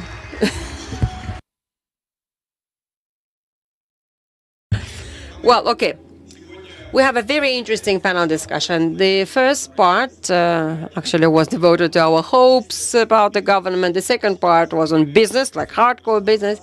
Now we will be talking about transformation, and we really see a lot of challenges that we're facing, that our businesses are facing. Business seems to be changing, and transformation is around, and you can't really avoid it because it is already here to affect and penetrate our lives. So a very quick poll. Other initiatives that you already started and that have artificial intelligence or some new technological solutions? Okay, those already, you can volunteer, but those who do not, maybe if you're not, then I'll be, yeah, Kirill, yes, you're a volunteer, thank you. Well, we've been working with the AI for almost 10 years in our scoring, underwriting and collection activities, and Amit has correctly noted that it was a field for the rocket scientists, for the chosen ones.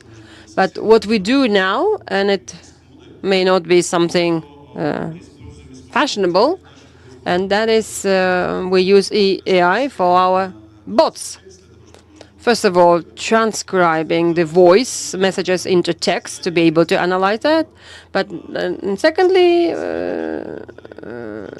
voice command models. They can learn in 2 months, and they can talk to the clients for some basic activities such as pre-collection, call, and so on.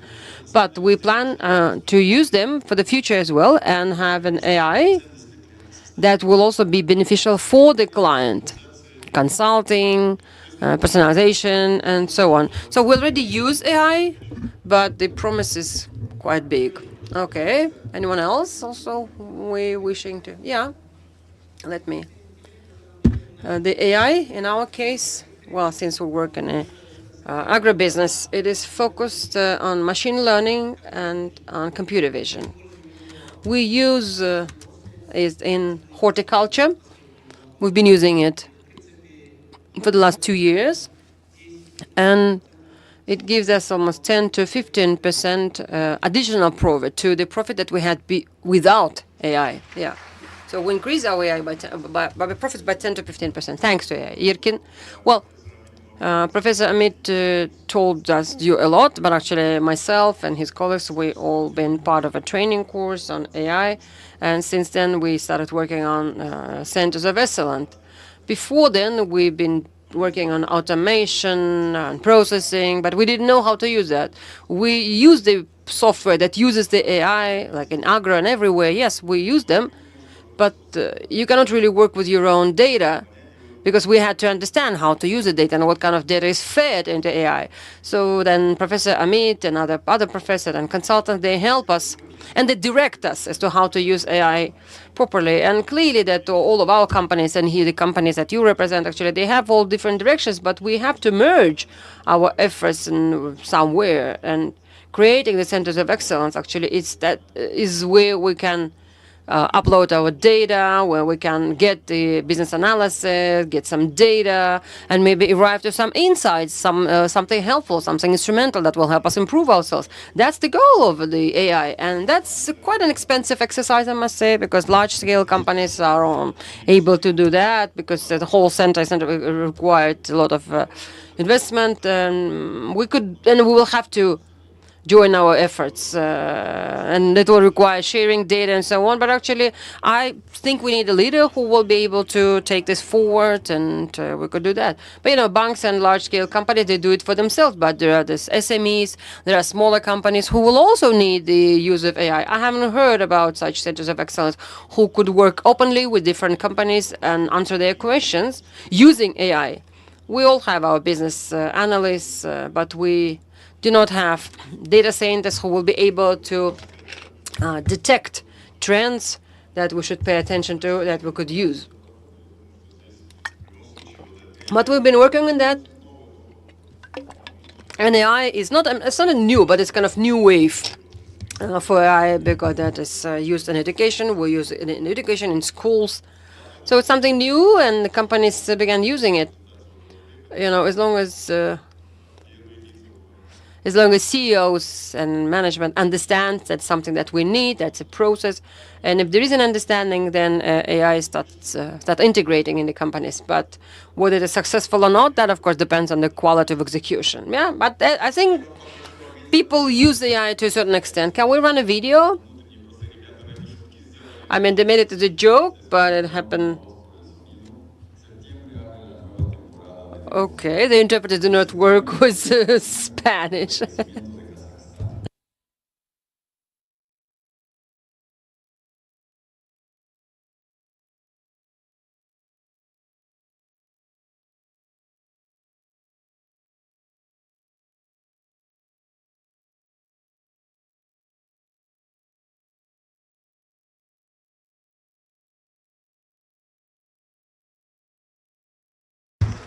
Okay, enough.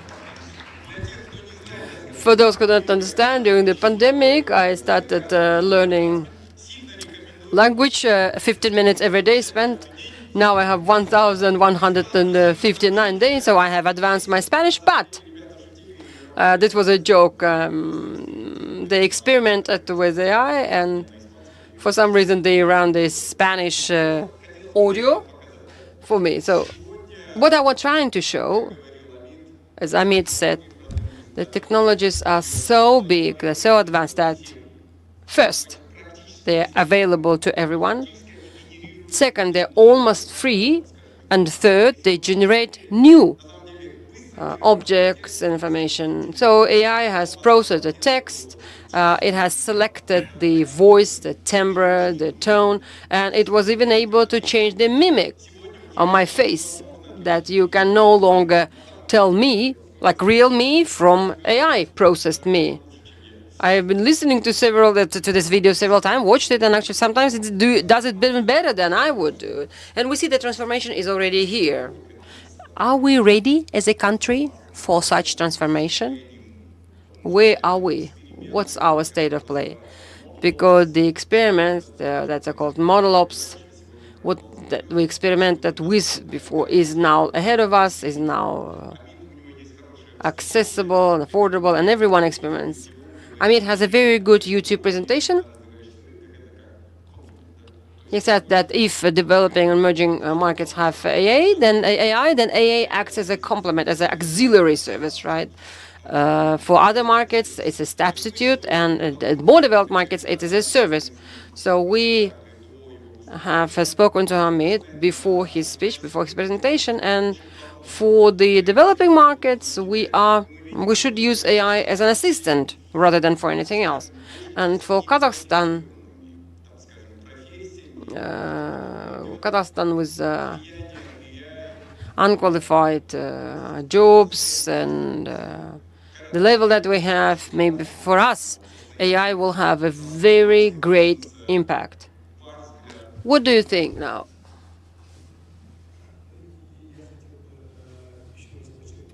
Well, I would like to underscore once again that any technologies, Karat Mazhabayev, including AI actually, help transform things into something real and help bring about some tectonic and radical change.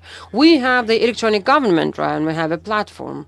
And we are definitely amongst the top 30 countries that provides the public services electronically, but we are not there ourselves, right? So we need to do a lot of preparatory work. We need to do a lot of homework. Yes, it's been said several times that do not ask what the country did for you, but actually ask yourself what you can do for the country. It looks like this is a favorite quote, right? No. Apologies, I came just 10 minutes ago, but I think it is the phrase, that quote, that we entrepreneurs must rely on, given the premise that in the companies that work at a highly competitive market, they do not rely on the state, they do not rely on the government, they don't expect the government or the state to come to their rescue, but they're more patriots when it comes. They're more patriots than anyone else. Really, entrepreneurs are the biggest patriots of their country. These are not empirical observations. And they work in very tough conditions. And they come up and develop competitive edge, competitive advantage that turns into the asset of the market, and it turns into the asset of the country. So that's very, very important. Currently, the country is at the eve of certain paradigms. We can now look at who we are, what businesses are, what our business represent without the leaders, without the CEOs. But at the same time, we can look at the regional cataclysms, Russia, Ukraine, Azerbaijan, Armenia, and other transformations that are happening in Uzbekistan. We can consider them as well. But sooner or later, this forum included will lead us to this big question about Kazakhstan's strategic positioning. We'll pose a question about the strategic position of the competitive companies. And again, sooner or later, the country will have to rely on those transforming companies. We'll have to rely on these systemic or system-wide players. That's the only way. And any companies that take certain steps, sometimes successful, sometimes not so much, contributes to the piggy box, so to say, of the country.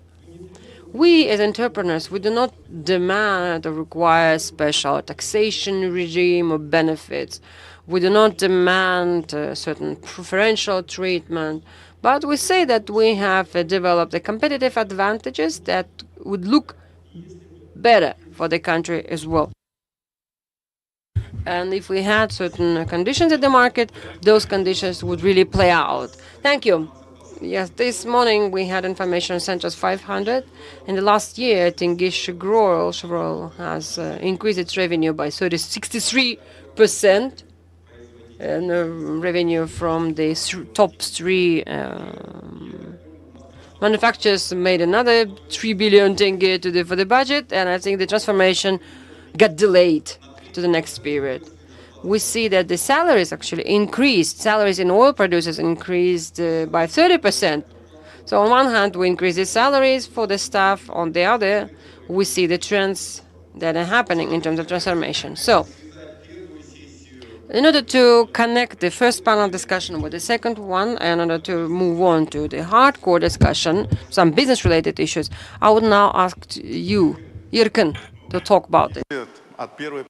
Well, deriving from the second panel, and now for this panel, we generally said that transformation has to be made, and Bulatbek has set for the goals for leader. And I really like the address when it comes to doubling GDP. That's very clear.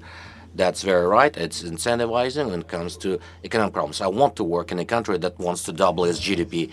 As an entrepreneur, we're all companies here are interested. We're first beneficiaries of the growth of economy in all senses, technologically and growth of business and volumes. So I was very happy to hear that. There was some good ideas on agriculture and so on and so forth, without diving into details. But a very important point, I am all for market economy and for health and life. You understand that you need healthy lifestyles So proper eating, physical activity, and less of bad habits. And for good economy, it's similar. First, market pricing. Thank God it's starting to happen. Tariffs were shifted. Many things starting. Yes, it will be painful. 3 or 4 years of pain, but I believe it will move us towards market pricing, control of a monopoly. And yes, super regulation should be removed. For simple economy, it shouldn't be overly regulated. Well, our economy is simple, export oriented from extractive industries. Well, make it simple. So for transformation of goals, I'd like to say, and Tengiz Chevroil is showing an example. If we're a resource-based economy, okay, let there be more. We have land mass. We have things in the land. If we can become best resource-based economy, nothing's bad with that. It shows a high level of tax payments, as Chevron's case shows. We know where to spend the money, but we know in many years there's lack of funding of several things, such as working over critical infrastructure. It needs to be done. Without good developed infrastructure, there will be no development. You cannot open a business if there is no power, no roads, no railroads. All of that works, and we as entrepreneurs cannot change such big things, but it's needed for this large-scale government funding. We need to work on things without diving into the new economic policies. Let's first fix the house that we live in and fix the bottlenecks. I see a shift in that, and that makes me optimistic. Whether under the pressure of the market, we're doing it, and I rejoice. But I'd like to look at it now from a different side of things. I want to be I want there to be market pricing also for civil servants. We forgot to think about that when Bolbek was starting. And this example, and I clarified it with the Akimat, that the urban mobility department, the budget is 250 billion tenge a year for that department. So $500 million. For Kazakh scale, it's a large company. And they have a salary of 600,000 tenge.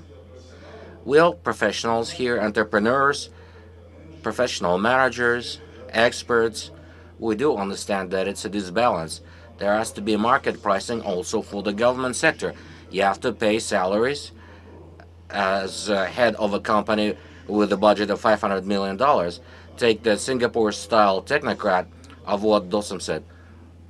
You should pay so that civil service is also as interesting as the private sector, so that the government service, civil service, can get talents, efficiency, how to distribute it. So simple things. If we want to do all of that, we should treat fairly, and I want to speak for them. You gotta pay good salary. Market pricing should also be there. We understand that heads of companies, 600,000 tenge salary. Let's distance ourselves from other things. About efficiency, about the work. And these talks are not popular in the society. Journalists chase officials, ask actively. I think it's not exactly appropriate. And as a businessman, I'd like to put it in the minds of the society. If we want to have effective management, then we must pay effective salaries. Create an attractive zone for civil service. Ask the young people here, experts, professionals, will you go to civil service? They'll ask me, what's the salary? Idea is one thing, goal is there, but changing it, it's a good thing. What do I live on? And you must offer a social package, and payments should be comparable to the private sector. And that will be honest. That will be fair. It's a market economy. There has to be market pricing everywhere. Any area that needs talents. A second thing, economic policy. Considering all the changes that are happening now, I believe that if I was told that now that's additional financing, I'll raise the issue of status quo of additional budget revenue, where it should go. We accumulate them, or do we invest the money in the areas that are underinvested? And if I may take it as we had a performance of sectors, extractive sector is growing at 29% generally, on average. It's a large scale. 80% of the economy is in three sectors: energy, materials, and finance. An IT sector with 0.3% last year, 1% of growth. With all of our willingness and investment, it's a mathematically an error in its value. What needs to be done to move? Let me shift to business. Yes, I want to take it to business. What I propose is that for economic model and maybe ideological model, we have 6 million children growing up now. And my logic is simple. As we say, we speak a lot about investing, about funding. Tim raised many questions. If we invest $500 a child and we invest $10,000 or $15,000 a year, then in 10 years you'll have $5,000 against 50,000. How do you compete? As an entrepreneur, we'll say it's hard to compete. If we are going from extractive economy through some processes, we still have to do the transition to the economy of human capital. Time to invest now, en masse, without fear, including culture, sports, infrastructure. I'm happy to have this 400 comfortable schools. I want them there to be 4,000 comfortable schools. So massive investment in the future, because the growing capital in Kazakhstan, its growing population, thank God it's there. 400,000 children are born every year, and will maintain that rate, unlike many other economies. So I suggest take that, develop as the best extractive economy, and market economists told us that prices should be good. So for 10 years, there will be cash in the country, there will be payments, taxes. If we spend that efficiently on those problem areas where we have problems, and for 6 million children and every year growing population of children, in 10 years time that mass will play an important role. Then we can develop. Well, we need to create the fertile soil. If otherwise it will be a desert, because out of all the pool you have a small pool of talents. That's a problem. So in that sense, I'm looking at it in the long perspective, but it will also bring short-term interest, because we can create, if we are focused on children, it's a tremendous business industry. And now in this geopolitical situation, in that sense, we can also play as a regional hub.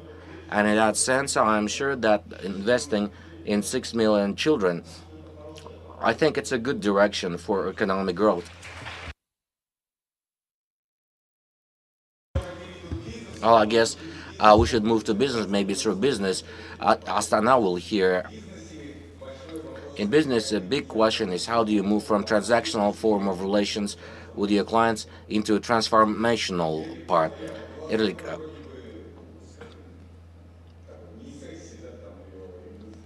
your industry cannot be called sexy while it's construction materials, simple things, hardcore. What's your take on this change? How do you change these relations? Thank you for the question, Eldar. You quoted numbers with the growth in IT. Things do not look very bright. But I take it calmly, using my company as an example. Everything has to be done in sequence. Well, take our production. 5 or 6 years we've been in a program of automation of production. About 70% of industrial processes are managed by a processor, by a computer. 30 more percent to go. And technologies and AI, well, it has to be done step by step. First of all, we should get rid of manual labor, and we're working on it, because 30% still is low qualification labor. But by 70%, our employees, well, they're not working manually, they become operators. You can speak a lot of things that need to be done on not. I agree with colleagues. if everyone at their workplace is to make a contribution, generally things will work out. And speaking of transformation, well, personal transformation, with Yirkin, we had a short talk just before this panel. For me, in business, in the last year, in the operational side, there's a lot less time, several times less. But I didn't free up any time because I redistributed into towards development. And on transformation, I guess transformation for Alina Group, we have about 3,000 employees, and we've come to a decision on strategic partnership with a large strategic partner, and we're working in that direction now. I could not share with you details due to certain limitations that exist at this time, but we're working very closely on this. Now, what will that give the company? I believe, first of all, the technologies where we have nucleus level of skills or knowledge. For instance, on colors and lacquer, with that alliance, we can increase our product lineup. Very modest projection show we can make it 4 times and quite quickly. Second, economy of scales, because it's a partner it's a large partner. So on the procurement side of raw materials, there should be a significant set of savings. On our side, we're of interest to them because of what we have with the mix technologies. So I can say that we have cutting-edge leading tech, so we can help them, and plus money, additional money from having a large strategic partner. And I'm somewhat confused with all these recent talks of the past year or two that someone needs to lose fat. Well, it's clear that in that direction things to work on, but it makes me sad that there is a generalization that everyone in the Forbes list, they're all like that, fat cats. That's how I perceive it, and I'm absolutely against that. And this merger with that partner, for us, personally, for me, I believe will give a level of protection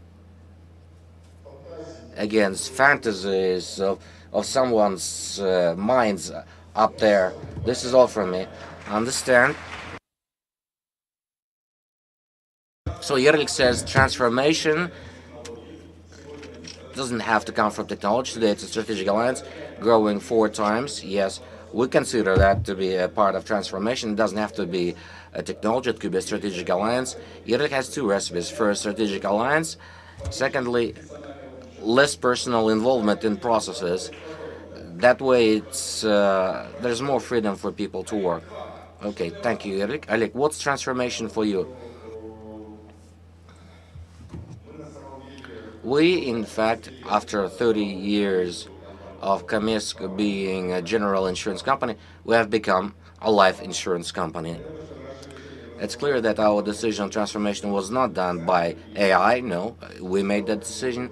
And after accumulating expertise, we have achieved a level of machine learning that with 8% probability, I can tell you who of you will be in a car accident next year. It in fact was great, so we really enjoyed it. But the decision to become life insurance company derives from the following. Now in the room, there are only 2 persons who has life insurance.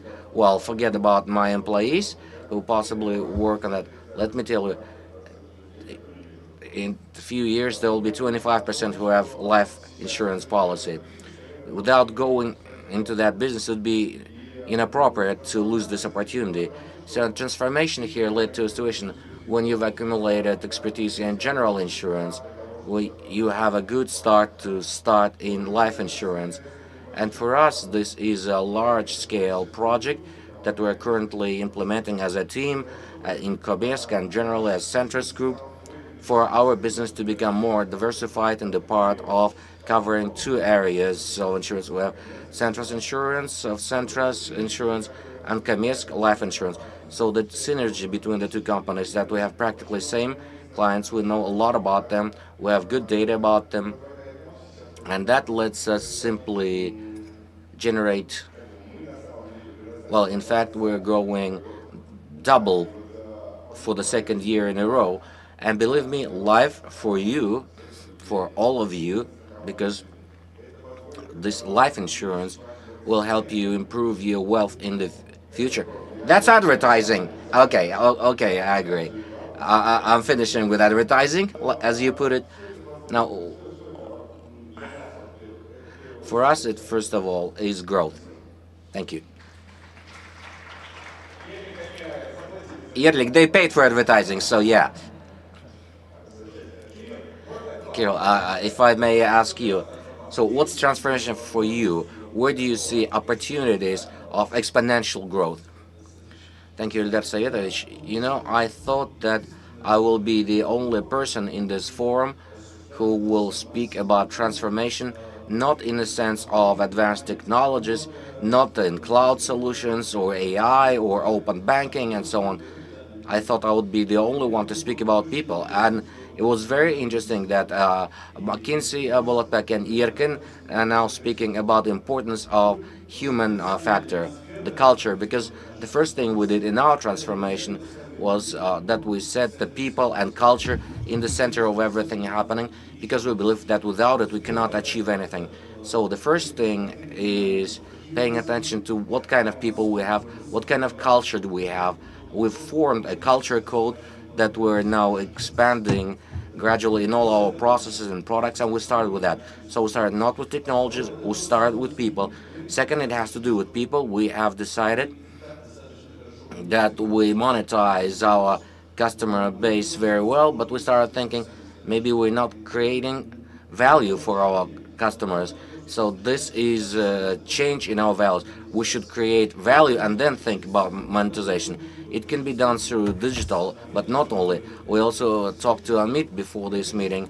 I see that when everyone is mostly on digital, coming with new digital paths and new digital products and so on, somehow the other strategy, Riposte, it just proves to be useful. Opening a new outlet, it breaks even 2 months. Maybe it's demand for human talks, contact. Maybe people are lonely. They want to come to a bank to, let's say, to have a chance to talk to someone, give their money to someone and look into their eyes.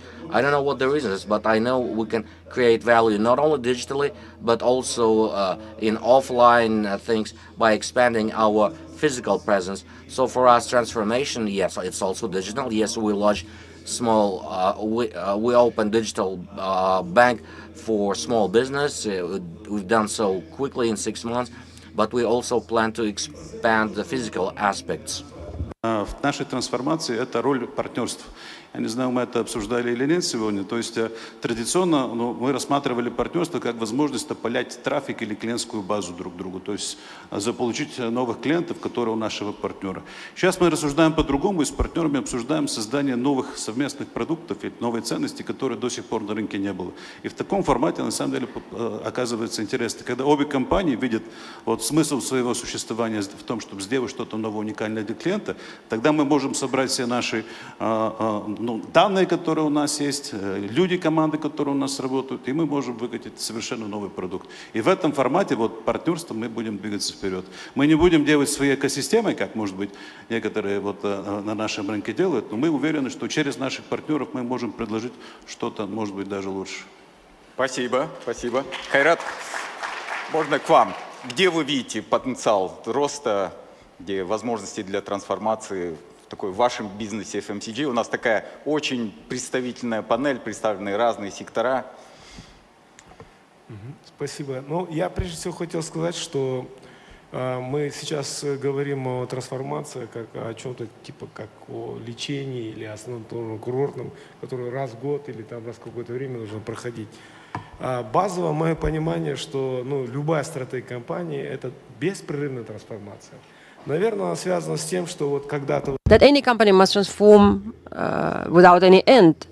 And I think these kind of waves that happen, they lasted for 48 years, 48 years, then it reduced to 12 years. But now we see that every 3-4 years, the situation at the markets and in the region changes.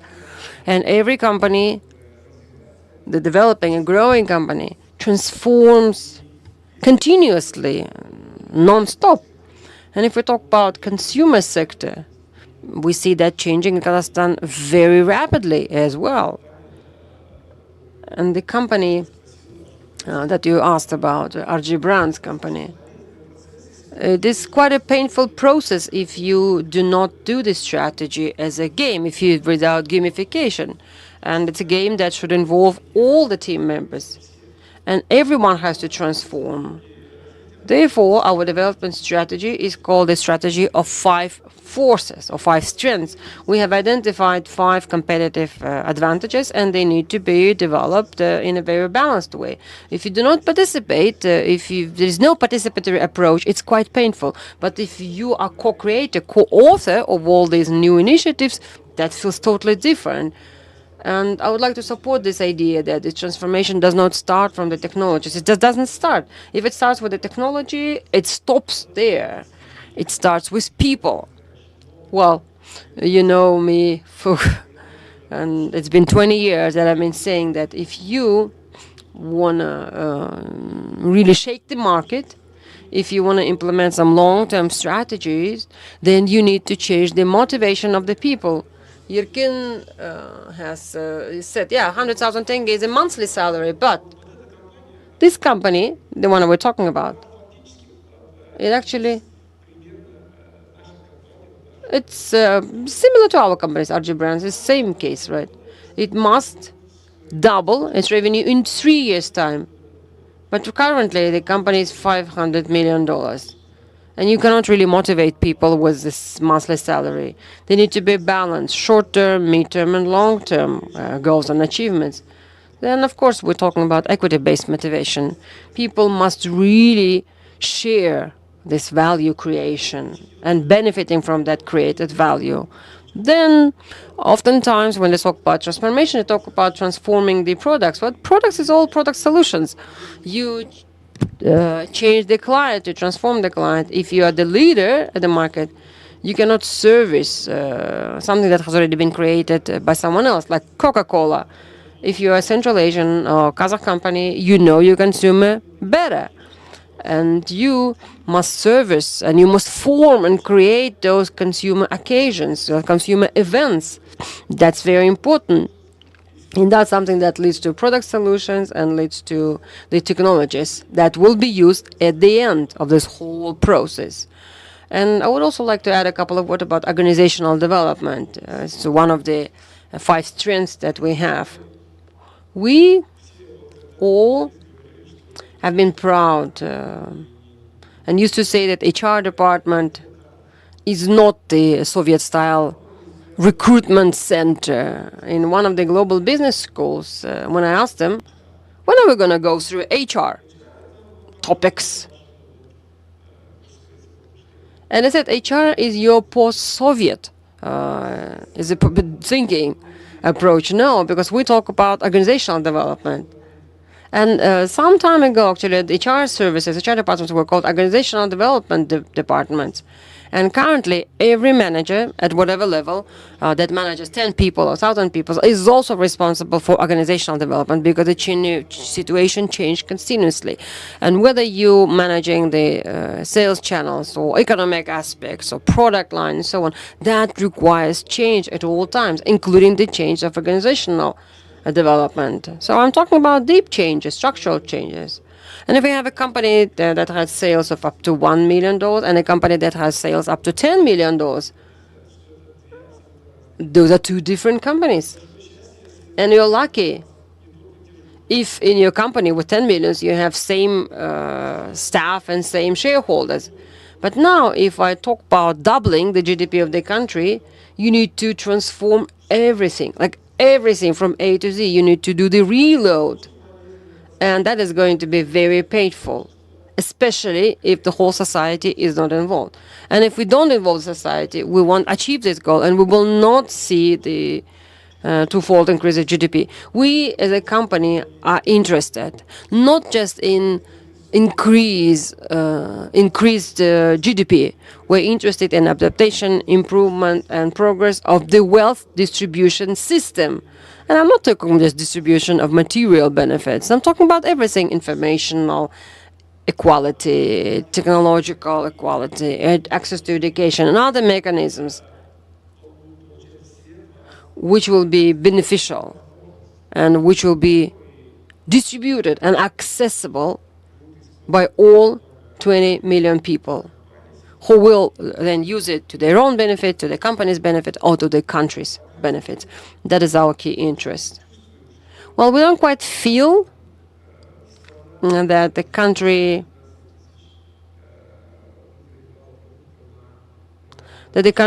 has $12,000 to $15,000 per capita GDP. No, actually it feels like 6 to 7. There is some PPP aspect. The difference is that we will need to transform the whole country. Thank you. I think that was an interesting part. Yeah, thank you, Kaira.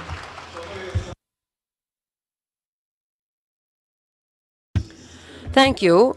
We were able to bring together the leaders of the sectors and system-wide players who can show us and explain how they can double the GDP per capita through their own sectors. I think we can do the Q&A, and from that we can move on to the recommendations from you all. What is the secret that helps you grow fast and transform fast? Thank you. Well, Karat, you reminded me that it's not only about salary, the equity-based participation and so on. I talked about the public service and civil servants, and salary is one, but we also motivation. We also, society must have the motivation, and I think the civil servant must have a mandate for a certain period of time. You know, if you study for 30 years and you have like 10 different educations, I don't think that's going to be any good level of education. I think a person needs to be given a mandate for 3 to 5 years to implement, execute a particular reform. But this is what Message said, like we are results-oriented economy now. We will be moving to that model. So these playing rules actually needs to be changed. We shouldn't just inherit them from old Kazakhstan. We need to have them different rules in new Kazakhstan. The civil servants must have a contract. They must have an economic component. They must have a mandate. They must have responsibility. And a person will be given certain time, what will be very clear. You can bring on board experts from the private market, real market, and so on, and actually execute a plan. Otherwise, we're sitting here. We as companies transform. Personally, we transform. We do a lot of things, and we're ready to share this experience because business makes you do that. But if the environment, and what Karat has said, that if the environment doesn't change, that we kind of will be doing something, but at the same time we will be withholding us from doing something. And it will be very difficult to double or triple the GDP. Actually, I would like to share this thing. I attended the Jiangsu province presentation. A governor of that province came. Okay, Jiangsu province, no, you may not know about it, but actually the province's GDP is $20,000 per capita.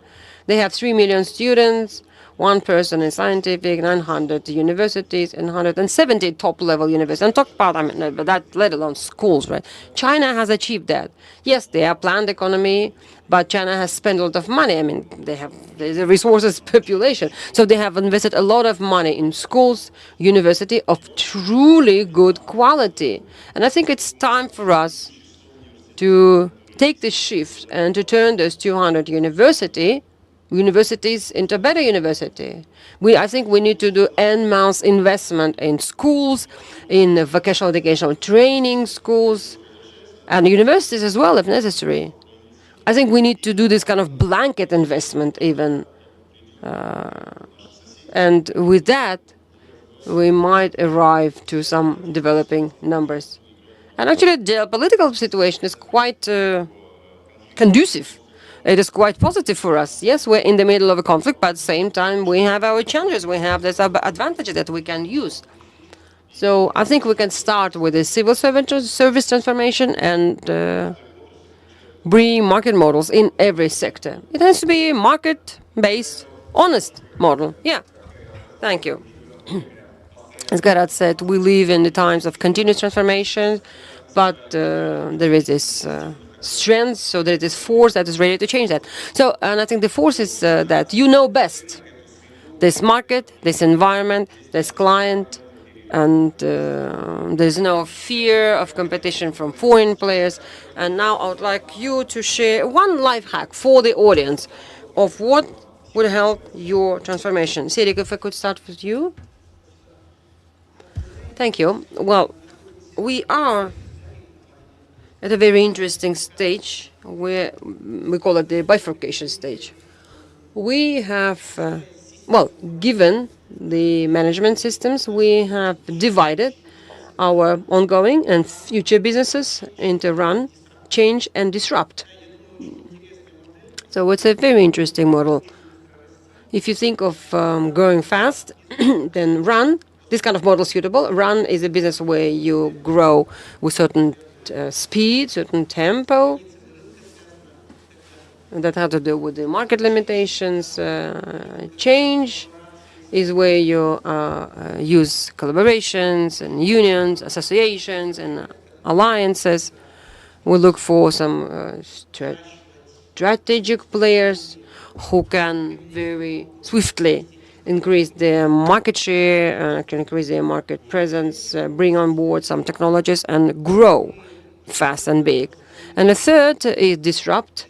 We're looking for some disruptive technologies all over the globe, looking for companies who succeeded in being disruptive. And we focus 10% of financial resources we have, and at the same time we expect that there will be a burst-like growth. So that is a life hack that you can use. Yeah, thank you. Thank you. Yerlik?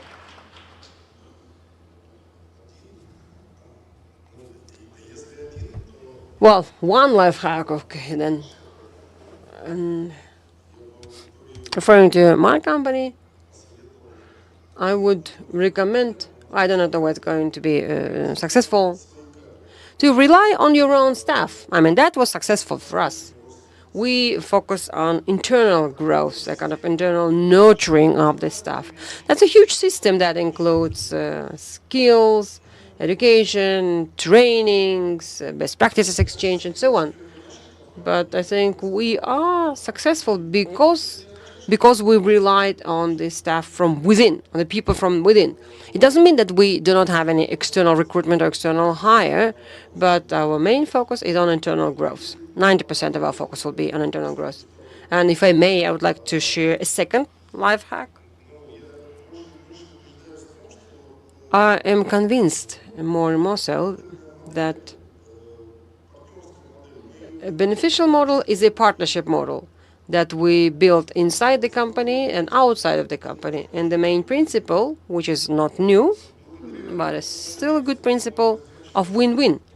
Thanks to this principle, we've been growing by 15 to 20% per annum in dollars. And I hope that in the upcoming 10 years, we will grow double numbers every year. Kirill? Well, one life hack will be the following. I've read the statistics on transformations and speaking about successful and unsuccessful cases. An analyst wanted to understand why sometimes transformation fail. And apparently the main reason is that the staff of the company do not understand the strategy, do not understand what is required, and do not understand what they will get if they do what is expected from them. Therefore, for us, the main goal, actually we're successful, is to introduce very simple, very plain definitions, which could be memorized by every staff member. So if every staff of the bank knows that he or she comes to the bank because he or she is happy to help, or he or she is willing to improve our client every day, make them richer, better, wealthier, and if that staff means that our currency is 110 million thank yous, that's enough for me. That's the most important thing, because that is a transformation that we can then manifest in a, the most important thing is to deliver this whole idea of transformation in a simple, clear way. For us, the success was guaranteed by a team of staff, a very well-built and friendly team of staff. And if you lack experience, if you lack knowledge in your own company, you can always hire someone from outside. You can bring on board new people, but those people will have to be talented. And for me, all the processes are done by people, not by AI. And if people are interested and if they are talented, then success is guaranteed. Thank you. Yirkin and Kairat. And just let's wrap up. Not a life hack, but a principle. It's called build trust in English. It's a key formula for any transformation. Actually, talking about transforming Kazakhstan, taking it to the next level, actually means that we need to find solutions to build trust within the businesses, trust between the state and the businesses, state and the citizens. So we need to start building this trust within. And that's what we do inside the company. We build the trust within the company, with our stakeholders. So this trust building actually is the basic. It's like oxygen to start, that will help you start any transformation, because without this trust, it doesn't work. I'm not saying that it will not work, but it will not be effective. As if you're not using your lungs fully, like 20% or 100% when you go up to the mountains, right? So it's two different types of health, I would even call it, yeah. Well, a lot of serious life hacks have already been said. I got very interested, and I'm gonna take note of them. But as I said, transformation is very difficult. It's not easy. And I would like to propose a small game. It's called Mozo, M-O-Z-O, Mozo. You take one panoramic photo and you divide it into 6 pieces. Like we have 6 people here, right? And you distribute it. But we do not know the whole panorama, right? We don't know what the full picture looks like. Then all the participants within 6 minutes need to describe what they see on their own piece of this picture, of this bigger picture. And as a result of the discussion, and if your group has succeeded and was able to explain that it's a panoramic view of a Jailau, you have horses, you have mountains, pastures, and yurts, it means that you have achieved it. And you can also see the leaders of the group who are able to analyze this whole information. But I've slightly improved this game because it's very, very emotional. You have the main players of the team. They all understand their own piece, but they don't understand the bigger picture. They don't understand the CEO. They don't understand the chairman of the management board. But after this game, they actually understand this whole bigger picture. Yes. But I have improved this game, like I said. So the second part of this game is the same. Okay, say we had famine. Well, there was hunger. What changes with this strategy? What changes with that bigger photo, a panoramic view of a pasture? This is also another diagnostic moment, which is very, very interesting. The leaders say that during drought, or the hunger, they were able to fix the situation, that drought has not affected their situation, that they were able to defend their horses, they cleared the snow. But non-leaders or non-managers who are not interested in transformation, they say, oh, you know, some horses died, it wasn't bad, etc. But after you assemble this picture back, apparently, due to the people who are leaders and due to the people who have this vision of transformation, you can achieve your strategy. So I hope you can do this. This is a very simple game, but it is very helpful to you and to your team. Thank you. I think it would be very useful for people to use. So you've taken, like SEALs, Navy SEALs, you go to a harsh boot camp style. Time dictates, so we have time only for 1 or 2 questions. I see a raised arm. Please ask a question without foreplay. My name is Arashid Galyamov. I'm director and founder of Micro Solutions. My question is perhaps to all the panelists. Those willing, if you could please briefly answer. How ready are you to invest in transformation ideas now without knowing what's behind that idea? Failure or success? Let me explain why. I think we understand the question. Give me 30 seconds more. 10 seconds. Okay. From the very beginning, from 2016, we tried to transform not only the company, but generally the attitude to the company. We now have 60 partners, manufacturers from different countries, who normally invite us for distributors to go and get training. From 2021, we invite them here and show them how Central Asia works. And we have online and offline foray. So such transformational ideas I saw with speakers starting with Ilder, that these transformational ideas are at work. But how ready are you reinvest into transformation ideas that come to you from outside? I think the first part was understandable, the second was extra. Just a comment from the moderator. So who's ready to answer? Yes, please, Yerlik. If I understand the question right, it sounds more or less like this. If you don't know what the outcome will be, are you ready to invest? The answer is no. Okay? I agree, and I'd like to add, any leader always weighs potential premium and risks. Premium has to be much higher than the risks. Your question should be adjusted. It takes out the premium part, but there are risks of inflation. So work a little more on that, and Yerlik will agree. Okay.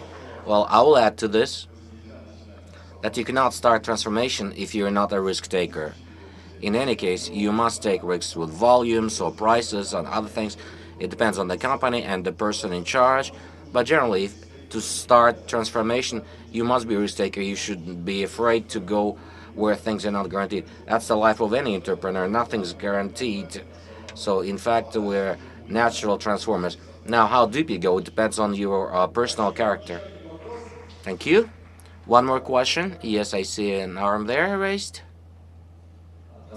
Hello, Mohamed Ali Sardor, representing International TV Ventures and iClub. We see the IT share is very small and a catalyst is venture investment.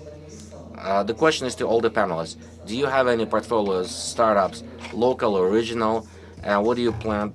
Do you plan to do venture investment? Who's ready?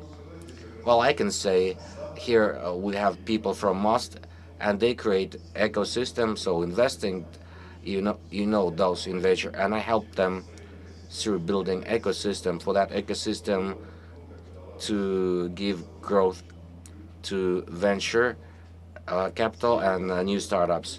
Circa, I understand you invest. I don't know whether it can be called a startup.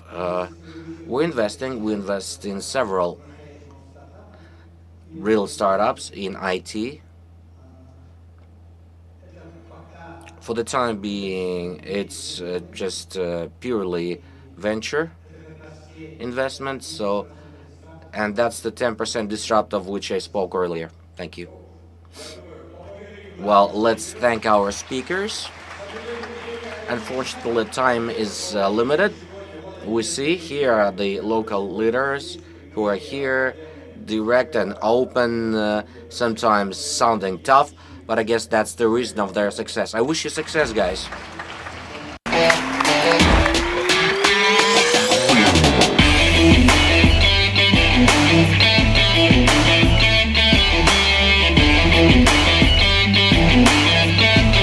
Спасибо большое. Thank you very much to the panelists. And on behalf of organizers, let me thank our partners again, information partners, who have supported today's event. And would like to note that in October, Kazakhstan Growth Forum, together with our partners, will hold series of workshops. Information on such workshops is now on your screens. There's also a QR code for the application to participate. And let me remind you that the number of seats is limited, so I recommend don't lose this opportunity. Now we're continuing, and let me invite the next speakers. Head of the Office of Korn Ferry in Kazakhstan, Gennady Ivanin, and Head of Practice of Organizational Design of Korn Ferry, Irina Chernozubova. Please.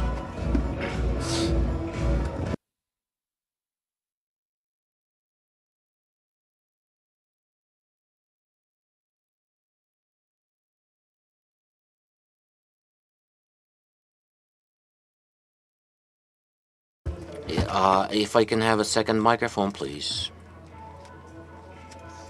Thank you.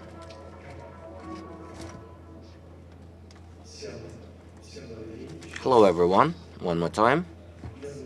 My name is Gennady Ivanin, and here with me is Irina Chernozubova. Thank you very much to Amit and previous panelists for the topic of artificial intellect. And we spend millions of dollars for solutions in this area because we have a lot of data on money of companies that we work with, and we cannot use very often open technologies, so in some places we have to reinvent the wheel. But I guess the third year we see the first results of this work. And overall, this presentation, its pictures are painted by AI. This is not a ready-made stock photography, and it really shows the topic, the stress that today's CEOs face. And most likely they'll be facing it in the coming 2 years.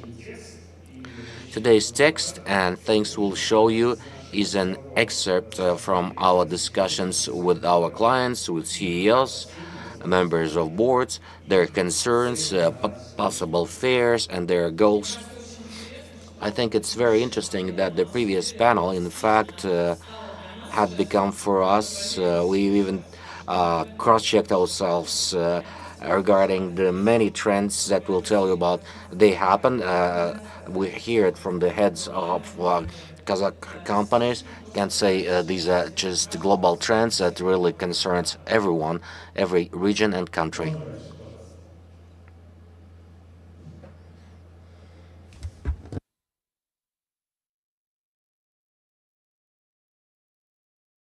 Please help me. I'm older than I look. How do you work this thing? Oh, thank you. First thing, most companies mention both global and local, that if it hadn't been for this COVID period of 2 years, yes, tragic and unpleasant for many of us, we have lost close friends. If it hadn't been for that stress in 20 and 21, we wouldn't be ready for the events of the year 2022 and today's events. And the difficulties happening in the world now, well, let's put it, they definitely make business harder. They create additional stress. They give new food for thought, but they don't stop business and don't kill it, with rare exceptions. Yet another trend that started emerging in recent years, and today, by the way, we have heard from practically all the previous panelists, its partnerships have become very important. Partnerships and collaborations, sometimes in unexpected areas. So what we see today is business and leaders need to take as a challenge of a kind, but it's also a great opportunity. And for Kazakhstan, perhaps most important thing, especially in the context of increasing potential growth of GDP, that is to really be as open as possible for heads of Kazakh companies, should also be open and ready to changes, should be ready to collaborate, sometimes even possibly with the competition. Yes, the only photograph, not a drawn picture. If you feed the system soft power of CEO, it gives allusions to this movie character. Very doubtful association. In fact, there are questions to his style of management. But brute force, aggression, obscene text domination is perceived rather than weakness, especially by younger generation. Many CEOs share that you yell at them and you show how important it is for you, how painful it is from their error, but they don't care. So zero effect. So that's kind of a sobering moment. And the second thing, touched upon that, this open discussion of problems recognition, admission of mistakes, and opening up as a person.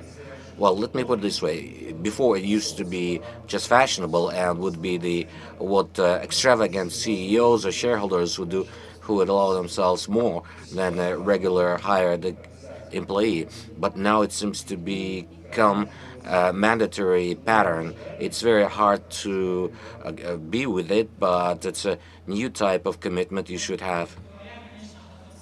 And speaking of transformation, we understand that transformation is a period of change, sometimes quite turbulent, and perhaps it was on the very first slide. And that's a note for the tone for the whole presentation, because yes, there's a paradigm of war. It's interesting to note that our colleagues in Ukraine this year held a study. They also looked at what does it mean for them living in that situation. What are the key characteristics of managers? And interestingly enough, it matched in many ways with the studies of Evgen Gurvitz, who also spoke of key characteristics of wartime CEO. I would like to note interesting things that also match with our impression and the impression of managers in our region. It's a share of improvisation. There's, yes, you may have a general plan, a master plan, but it will change, it will continuously change as you go. And with great share of unknown and uncertainty, an ability to cope with that is one of the key competences for CEOs these days. And open communication, Gena also mentioned it, and I said it in the very beginning, openness, readiness to continuously speak of changes and very close connection with your team. Delegation, I guess it's one of the key trends emerging. So it's a new black or new green, if you will, or new pink, if you will, yes.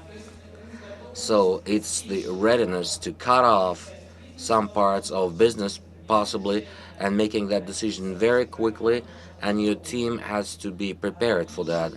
And sensitivity to it. It's also a trend. Being ready to listen and hear, be ready to support. The previous directive style that one can expect was mentioned as it's a ideal for crisis situation, but with continuous transformation and change, that style stops to work, and instead of it comes more humane things, more human things. We speak a lot about artificial intellect, but in reality, a human person working in your company and your managers, your employees, it's very important to hear you, to see you very often, and you see a human face rather than AI. Fragmentation, it was also mentioned today that perhaps the time is long gone when each industry had its own grants. There were schools, companies acting like academies that, with all due respect, Coca-Cola, Procter, Mars, and also the likes in extractive industries.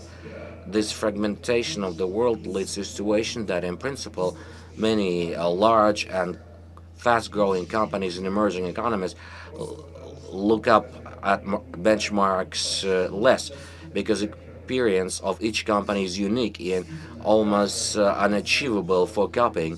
Every company knows its audience in its country, better understands needs of their clients, or even it may be the government, which may be a lot more important in the context than it was 3 or 4 years ago. At least externally, it's perceived as more important.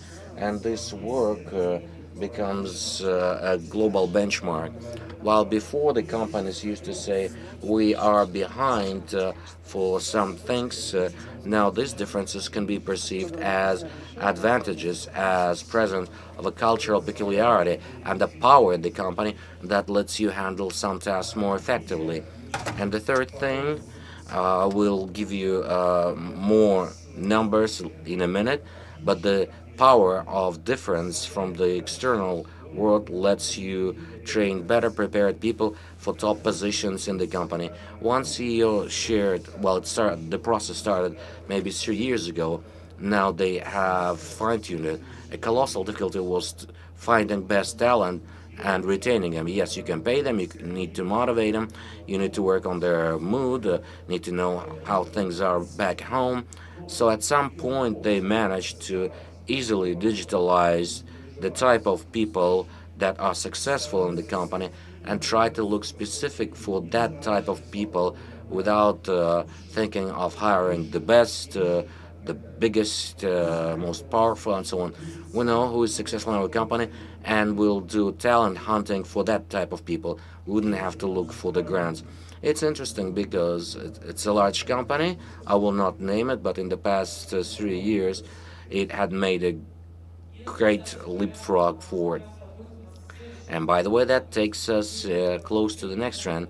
Developing people is better than looking for other people who can really continue the work and accelerate the process coming from outside.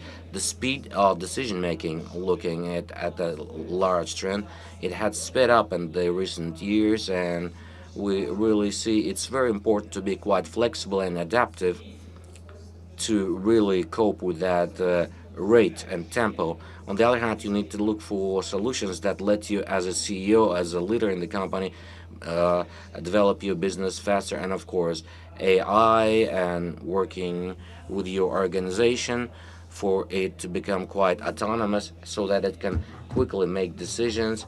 So it's changes in the processes, acceleration of processes, and increasing, among other things, the level of delegation to your employees. It's very important to delegate, very important to share responsibility with the team so that you can support that rate of change.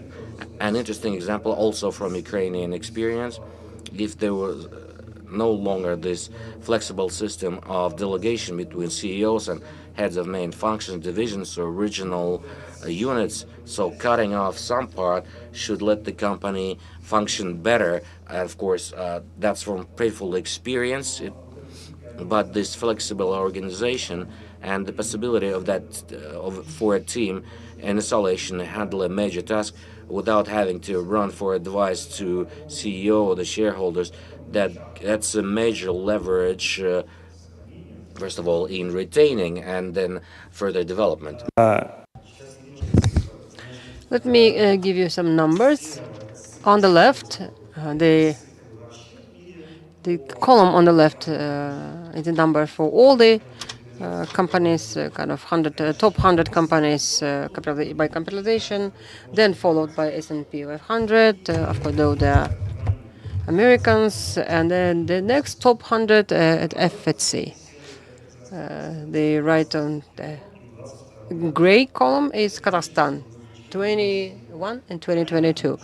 This is a number of new CEOs appointments. Of course, we had our own historical and political event that demanded that, kind of initiated this kind of change. But the main thesis is that the number of changes, the deviations in managerial teams, increases in crisis periods. We had this in 2000 after .com collapsed.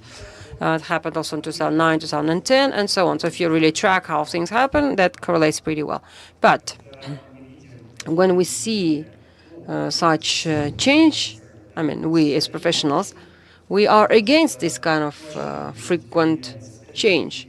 Because if you have 1/3 of your people change once a year, it means that longevity in the company reduces. And actually, we stand for institutional legacy, because no one can be very productive or kind of produce some tangible results in 1 year only. And I'm talking about some large-scale companies and countries. We will not be talking about the public administration system, because it needs to be discussed separately, but the same things happen with the state-owned companies or management bodies.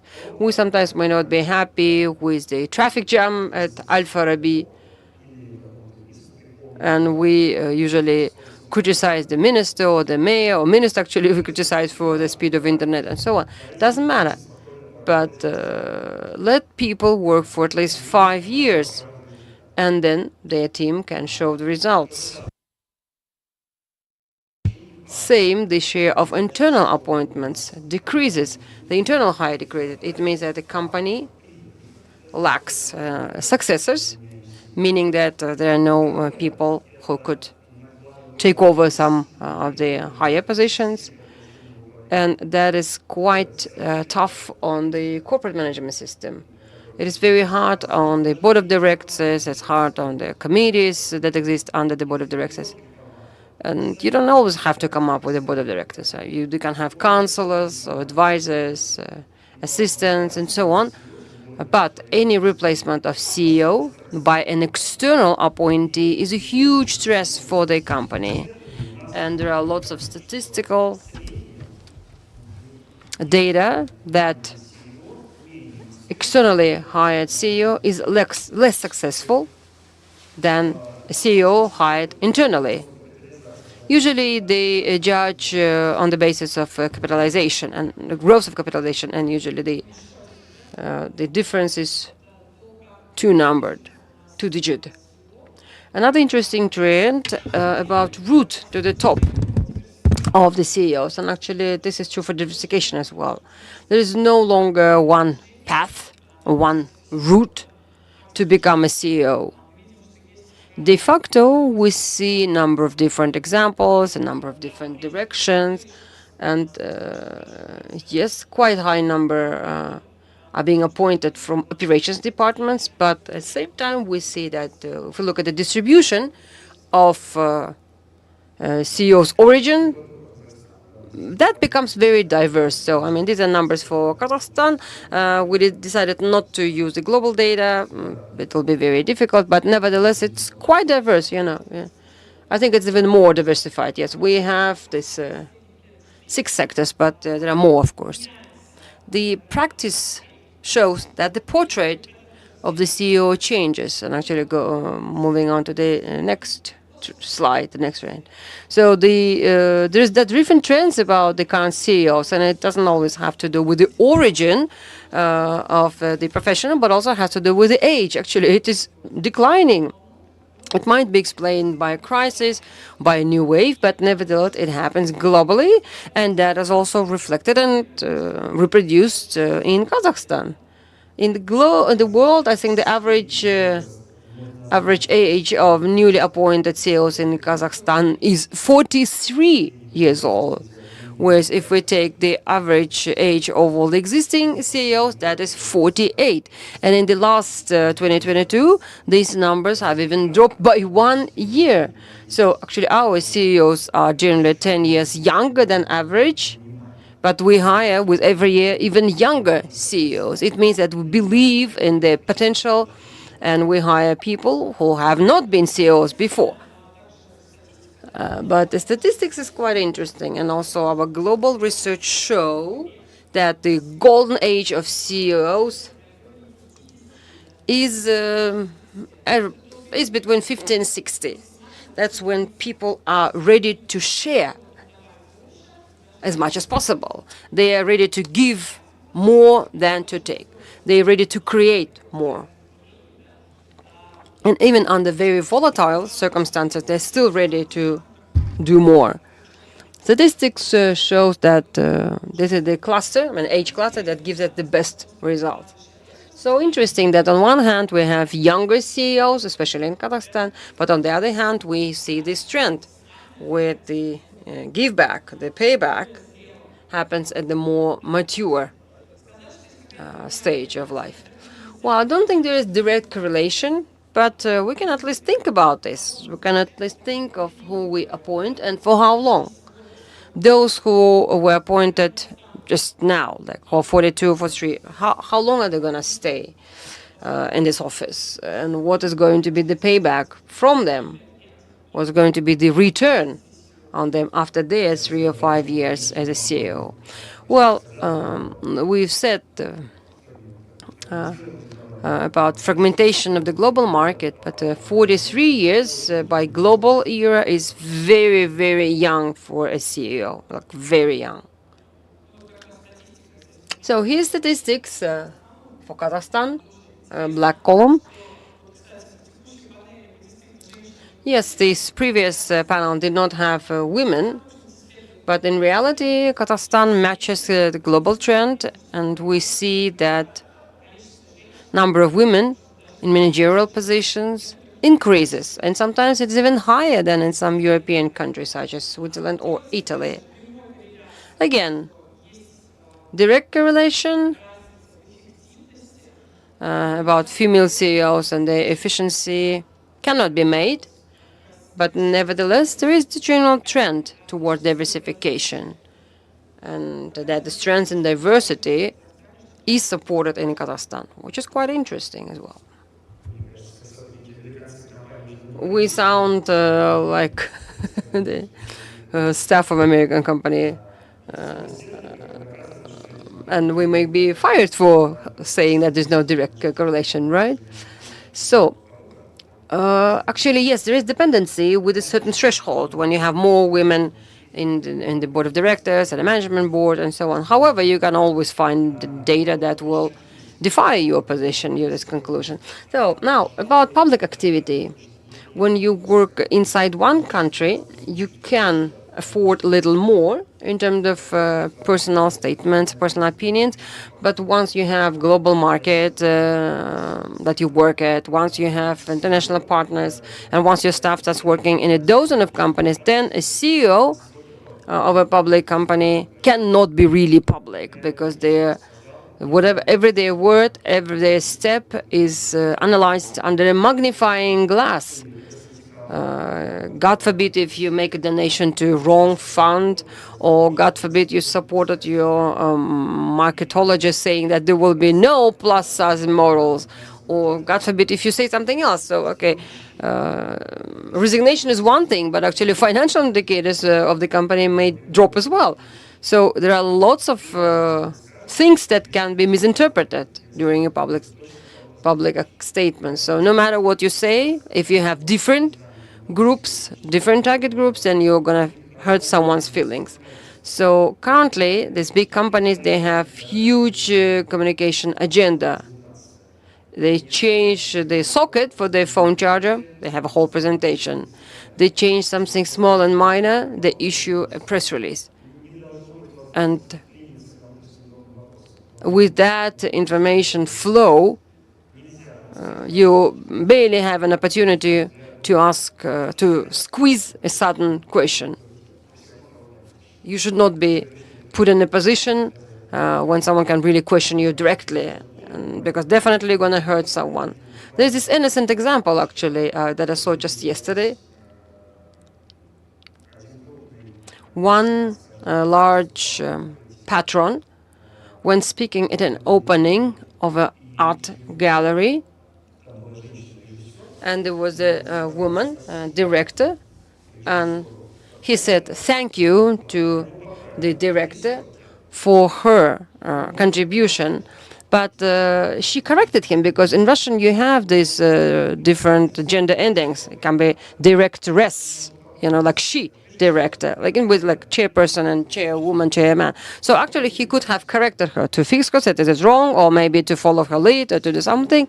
So many public CEOs are trained actually on what to do in such situations. Could we have imagined this kind of happened 5 years ago? Not really. So it wasn't that important, but now it is. So, and money, remuneration. We looked at the complications and different pitfalls that await CEO in this changing and volatile world. And with that, the changing business environment and conditions and the whole number of hurdles and difficulties and barriers that you have to change, that you have to overcome, the global trend shows that CEOs of the companies, for the first time in 10 years, started receiving less money for their job. In terms of percentile, that's not significant, 1, 2, 3 maximum, but in reality, we're talking about the fact that starting with the pandemic, the level of income was not growing, especially the fixed income was not growing.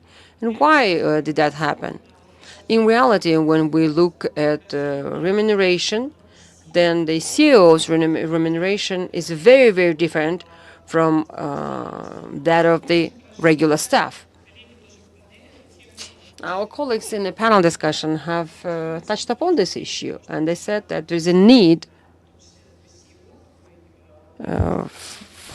for the CEOs to feel, to share the responsibility and the results, both short-term and long-term. And this is why the current CEO package consists of this share. This share of variable remuneration, short-term and long-term. This is a global practice. Well, Kazakhstan, unfortunately, maybe didn't catch up with the trend yet. There are two things. There is more focus on a short-term goals and objective, and it's clear, understandable with all the turbulences that we live through. But at the same time, there's lots of negativity in media about the CEOs and their salaries. The bloggers and others, they write a lot and quite a negative key about the bonuses payment to the board of directors or to the management board and so on. I mean, just recently we had some news when a brand that made it to the global level pays some sizable bonuses to its management and is now a serious player in the sector, but at the same time faces bad public stress and lots of criticism for high remuneration of the CEO. But actually, in reality, given all these difficulties and hardship, the CEOs in current world have to give back a lot of time, a lot of personal contribution, a lot of professional knowledge, and actually such CEO is entitled to a significant remuneration depending on the level of the business. So I think it is time for Kazakhstan to understand the level or kind of the playing level, and also understand and admit and recognize the problems that we have at the moment and difficulties that CEOs face. So we have time for 2 questions, and I will add the last thing. It is kind of biased, and we will not be doing this kind of survey, but nevertheless, in most of the countries, I mean, and I take that from my personal conversations with the staff, we see the increased share of religious CEO, and I'm talking about people who really dedicate their time and effort to some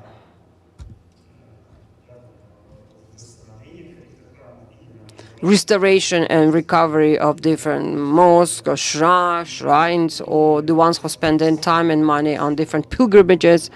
And many said It is because I cannot find answers to some questions, and my spiritual father helps me. And B was that the benefit for the society. I mean, we no longer see companies as a company that benefits the shareholders, because companies now is something that also is beneficial for the ecosystem, for the society, and for the state as a whole. And once we move to the issue of ethics, you will inevitably arrive to the issue of religion. So if you have any questions, we have time for just one more, because we have one more minute. Well, I do not see any hands.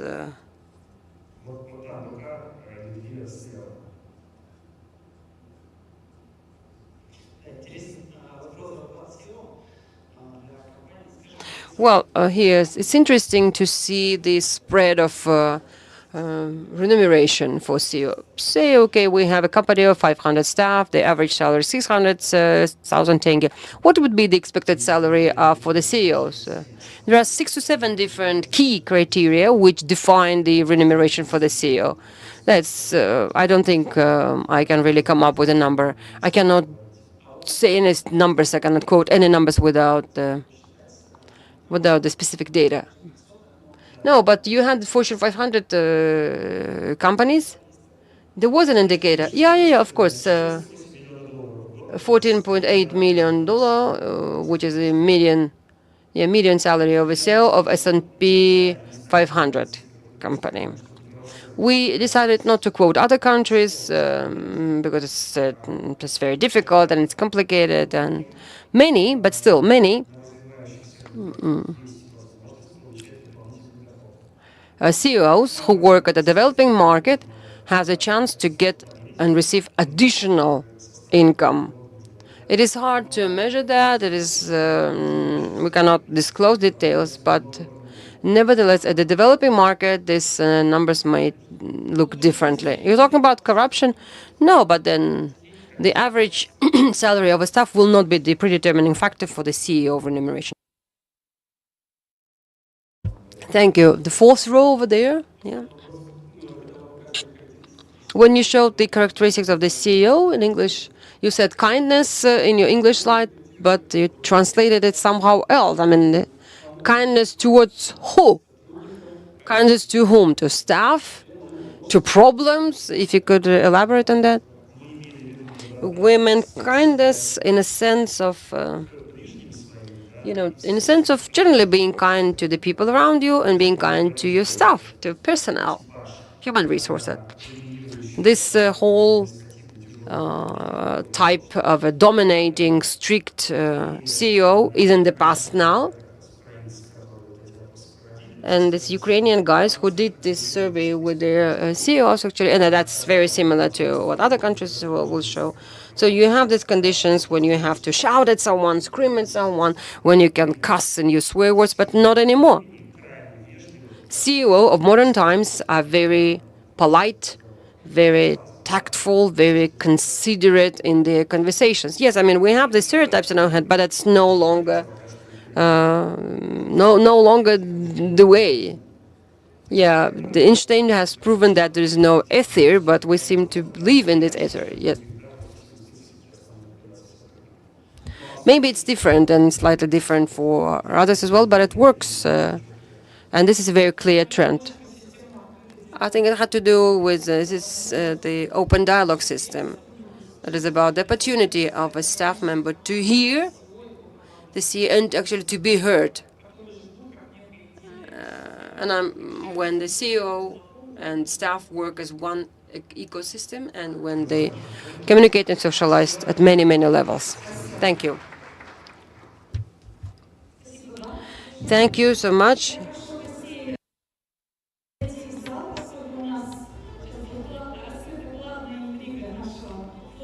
The main intrigue of our forum will be disclosed now.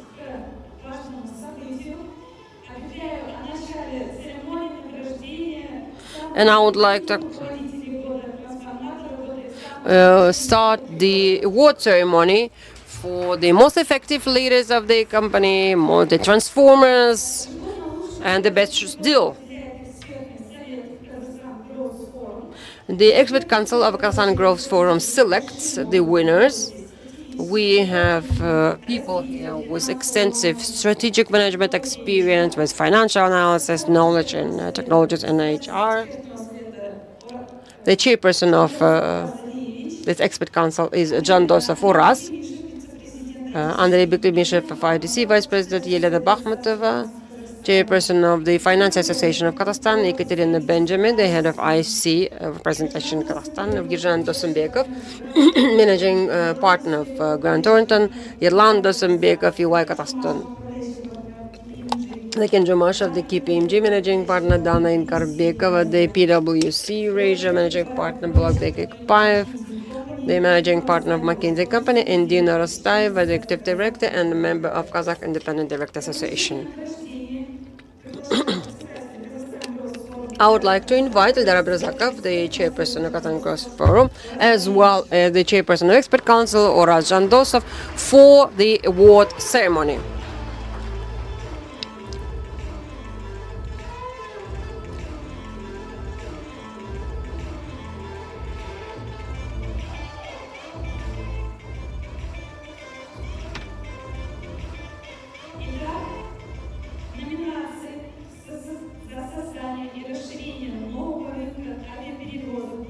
So, in nomination for developing and extending the air flight market that led to Kazakhstan being the leader of air flights in this region, we would like to award Mr. Peter Forte, the head of Air Astana Company, for this outstanding achievement.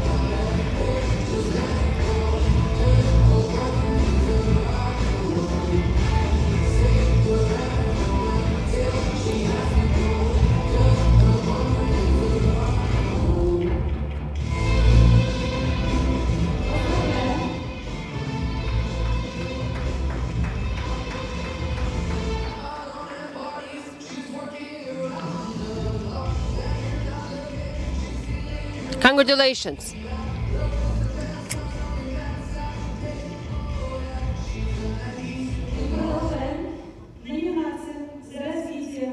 Now, in nomination for the Belt of Digital Services and Local Talent, the former head of Kalusa Group, Nikolai Babishkin, is being awarded.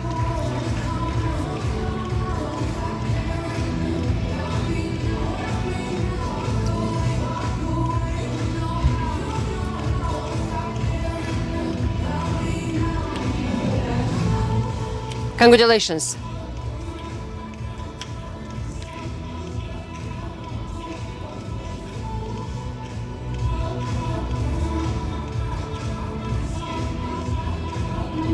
And in the nomination for successful development of the local production of pharmaceutical products of international standards, the head of Noble FFS Selçuk Tanverdi is being awarded.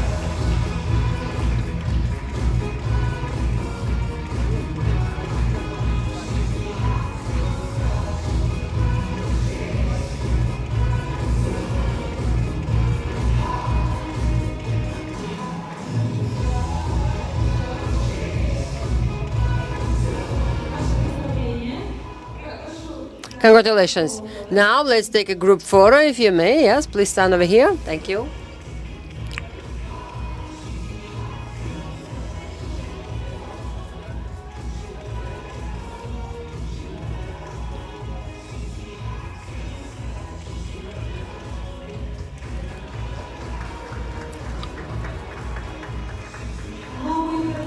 Well, let's proceed with the award ceremony. And now, for nomination for award ceremony in Successful Deal of the Year, I would like to invite Talgat Kamarov.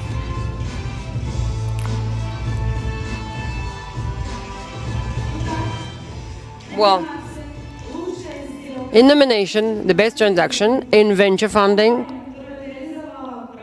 the company that has organized a round of venture financing in the field of smart city and attracted $3 million is CITIX company.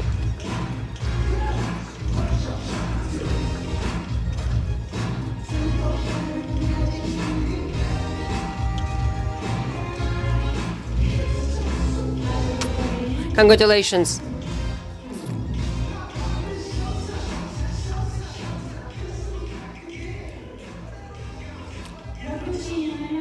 Now, next, the Transformator of the Year. The nomination will be awarded by Bivit Osebekov from Centros Insurance Company.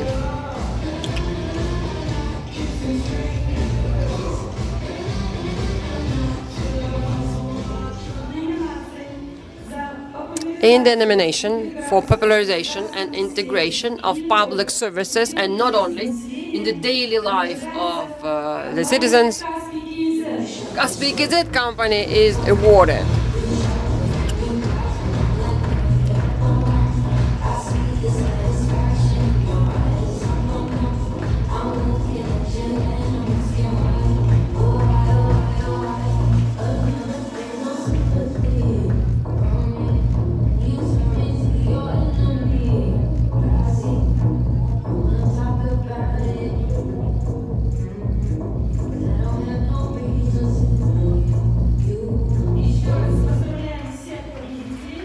Congratulations.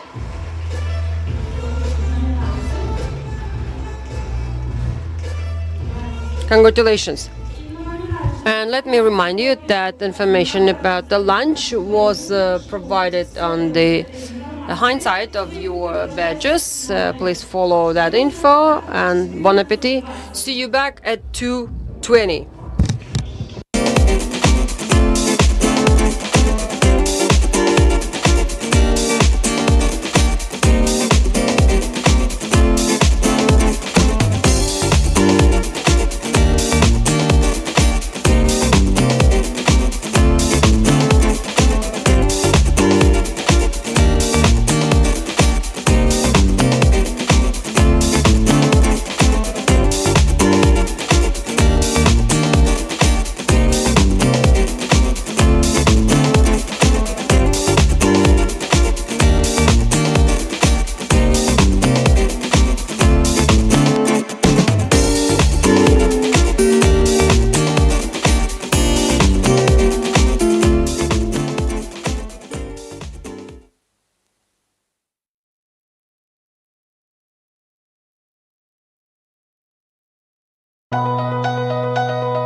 Я хочу задать один вопрос. Что вы себе позволяете? Позволяете ли вы себе оставаться собой, а не копировать других? Позволяете ли вы себе выбирать самому и делать то, что вам хочется? Позволяете ли вы себе жить насыщеннее?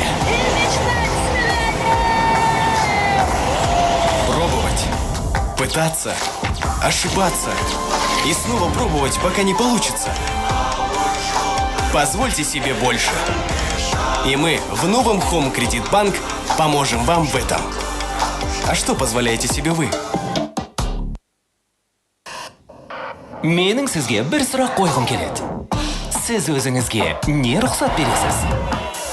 Өзіңізге адал болып, басқаларға еліктемей жүре аласыз ба? Өзіңіз таңдау жасап, қалағаныңызды жасауға мүмкіндігіңіз бар ма? Сіз өзіңізге қызықты өмір, Және батыл армандауға мүмкіндік бересіз бе?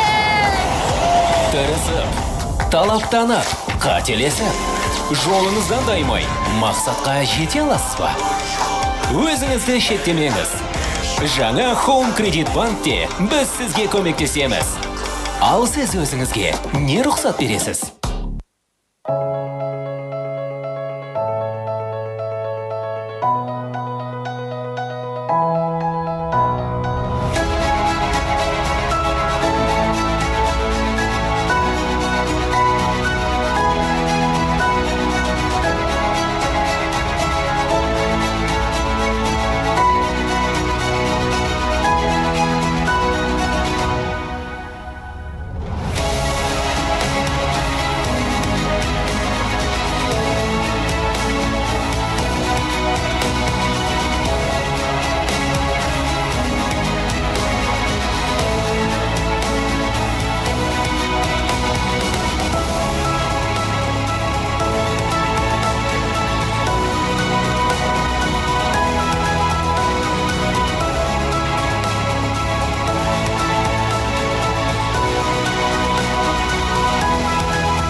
Сіз қазір ол 3 айға демалысқа шыға ма? Осындай мүмкіндігі бар ма деп ойлап отырған боларсыз. Иә, дәл сондай мүмкіндігі бар. Home Credit Bank'тен жылына 7% долларлық облигациялармен, ақш долларымен жоғары кірісті бағалы қағаздармен және мобильді қосымшада бірнеше минут ішінде ресімдеумен мүмкіндігі зор. Ал сіз өзіңізге не рұқсат бересіз?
Наверное, вы сейчас думаете, он что, берет отпуск на целых 3 месяца? Что это он себе позволяет? Именно это он себе и позволяет. С долларовыми облигациями под 7% годовых от Home Credit Bank, ценными бумагами с высокой доходностью в долларах США и оформлением за пару минут в мобильном приложении. А что вы себе позволяете?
Я хочу задать один вопрос.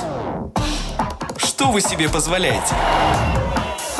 Позволяете ли вы себе оставаться собой, а не копировать других? Позволяете ли вы себе выбирать самому и делать то, что вам хочется? Позволяете ли вы себе жить насыщеннее? Пробовать, пытаться, ошибаться и снова пробовать, пока не получится. Позвольте себе больше. И мы в новом Home Credit Bank поможем вам в этом. А что позволяете себе вы? Менің сізге бір сұрақ қойғым келеді. Сіз өзіңізге не рұқсат бересіз? Өзіңізге адал болып, басқаларға еліктемей жүре аласыз ба? Өзіңіз таңдау жасап, қалағаныңызды жасауға мүмкіндігіңіз бар ма?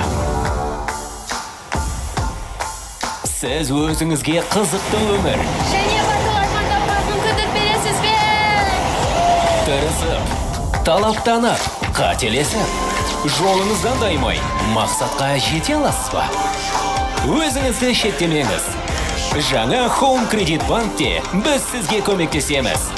Ал сіз өзіңізге не рұқсат бересіз?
Сіз қазір ол 3 айға демалысқа шыға ма? Осындай мүмкіндігі бар ма деп ойлап отырған боларсыз. Иә, дәл сондай мүмкіндігі бар. Home Credit Bank'тен жылына 7% долларлық облигациялармен, ақш долларымен жоғары кірісті бағалы қағаздармен және мобильді қосымшада бірнеше минут ішінде ресімдеумен мүмкіндігі зор. Ал сіз өзіңізге не рұқсат бересіз?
Наверное, вы сейчас думаете, он что, берет отпуск на целых 3 месяца? Что это он себе позволяет? Именно это он себе и позволяет. С долларовыми облигациями под 7% годовых от Home Credit Bank, ценными бумагами с высокой доходностью в долларах США и оформлением за пару минут в мобильном приложении. А что вы себе позволяете?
Я хочу задать один вопрос. Что вы себе позволяете? Позволяете ли вы себе оставаться собой, а не копировать других? Позволяете ли вы себе выбирать самому и делать то, что вам хочется? Позволяете ли вы себе жить насыщеннее? Пробовать, пытаться, ошибаться и снова пробовать, пока не получится. Позвольте себе больше. И мы в новом Home Credit Bank поможем вам в этом. А что позволяете себе вы? Менің сізге бір сұрақ қойғым келеді. Сіз өзіңізге не рұқсат бересіз? Өзіңізге адал болып, басқаларға еліктемей жүре аласыз ба? Өзіңіз таңдау жасап, қалағаныңызды жасауға мүмкіндігіңіз бар ма? Сіз өзіңізге қызықты өмір, Және батыл армандауға мүмкіндік бересіз бе? тырысып, талаптанып, қателесіп, жолыңыздан таймай, мақсатқа жете аласыз ба? Өзіңізді шектемеңіз. Жаңа Home Credit Bank'те біз сізге көмектесеміз. Ал сіз өзіңізге не рұқсат бересіз?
Сіз қазір ол 3 айға демалысқа шыға ма? Осындай мүмкіндігі бар ма деп ойлап отырған боларсыз. Иә, дәл сондай мүмкіндігі бар. Home Credit Bank'тен жылына 7% долларлық облигациялармен, ақш долларымен жоғары кірісті бағалы қағаздармен және мобильді қосымшада бірнеше минут ішінде ресімдеумен мүмкіндігі зор. Ал сіз өзіңізге не рұқсат бересіз?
Наверное, вы сейчас думаете, он что, берет отпуск на целых 3 месяца? Что это он себе позволяет? Именно это он себе и позволяет.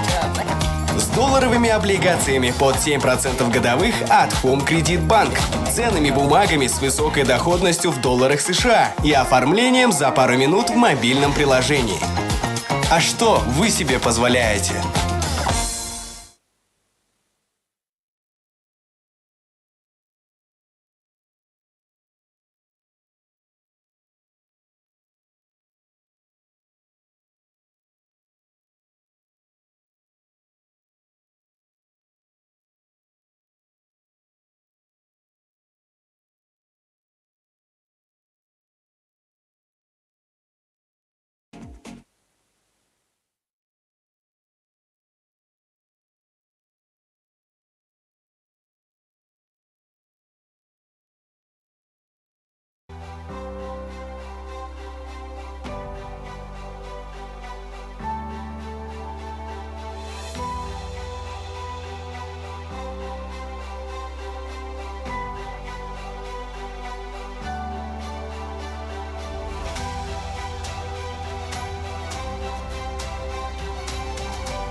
Я хочу задать один вопрос.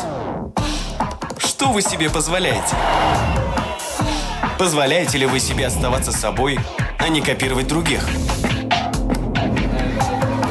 Позволяете ли вы себе выбирать самому и делать то, что вам хочется? Позволяете ли вы себе жить насыщеннее? Пробовать, пытаться, ошибаться и снова пробовать, пока не получится. Позвольте себе больше. И мы в новом Home Credit Bank поможем вам в этом. А что позволяете себе вы?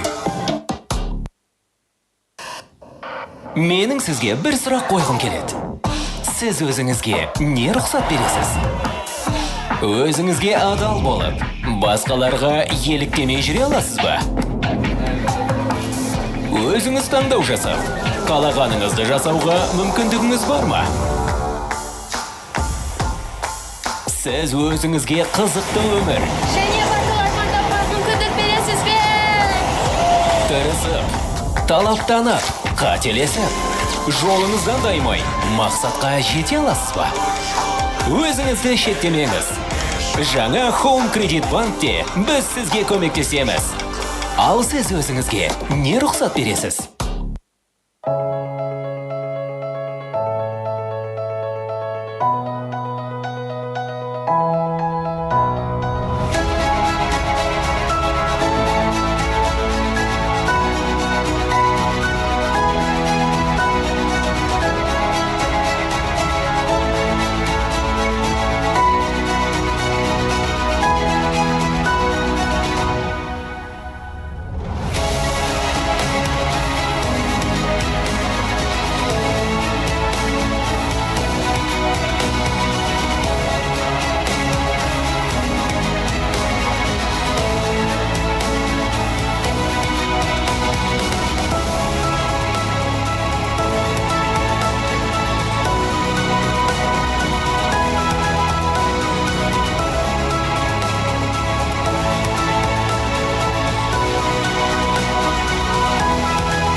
Сіз қазір ол 3 айға демалысқа шыға ма?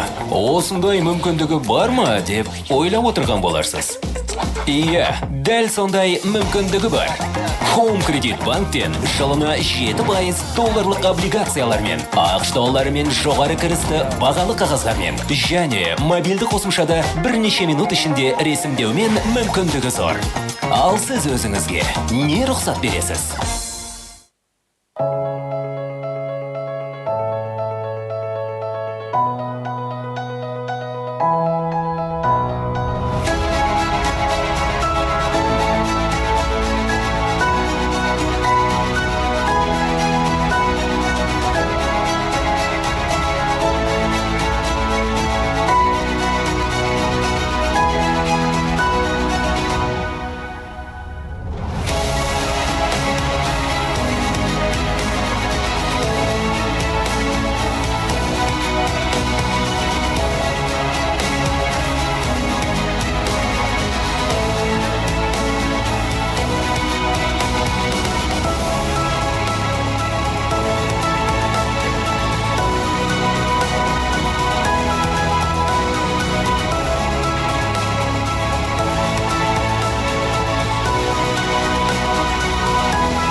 Наверное, вы сейчас думаете, он что, берет отпуск на целых 3 месяца? Что это он себе позволяет? Именно это он себе и позволяет. С долларовыми облигациями под 7% годовых от Home Credit Bank, ценными бумагами с высокой доходностью в долларах США и оформлением за пару минут в мобильном приложении. А что вы себе позволяете?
Я хочу задать один вопрос. Что вы себе позволяете? Позволяете ли вы себе оставаться собой, а не копировать других? Позволяете ли вы себе выбирать самому и делать то, что вам хочется? Позволяете ли вы себе жить насыщеннее? Уважаемые участники, прошу всех проходить в основной зал. Мы продолжаем Пытаться, наш ошибаться форум. и снова пробовать, пока не Организаторы, получится. пожалуйста, проводите Позвольте всех себе гостей в больше. основной зал. И мы в новом Home Credit Bank поможем вам в этом. А что позволяете себе вы? Менің сізге бір сұрақ қойғым келеді. Сіз өзіңізге не рұқсат бересіз?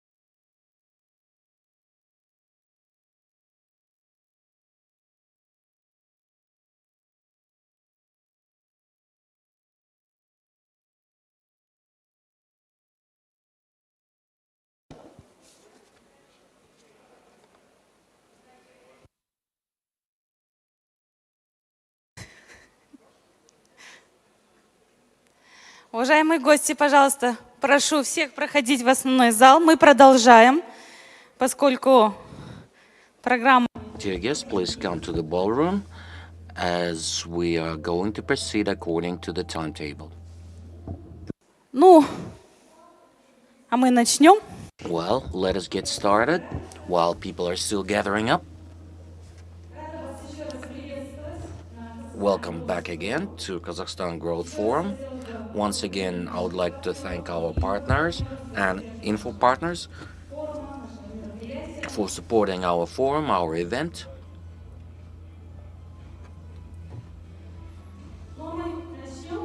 And we are starting. Let me introduce just a minute.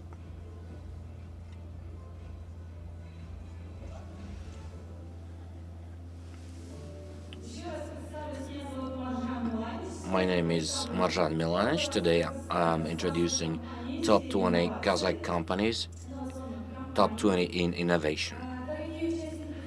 Dear forum participants, I will ask you to dive together with me in the world of innovation, as innovation helps our development, improves our lives, and creates new opportunities.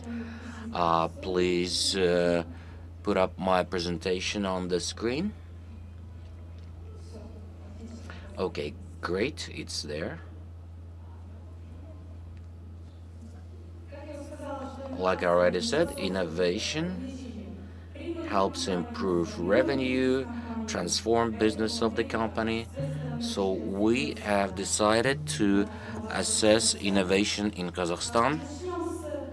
Let's start with Global Innovation Index. The World Organization of Intellectual Property, together with UNCIT and Cornell University, from 2007 on, have been forming Global Index of Innovation,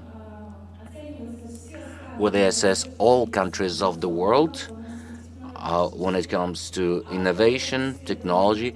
The authors of the study claim that economy of a country must be evaluated not only by its innovation potential, but also the results of innovation activities.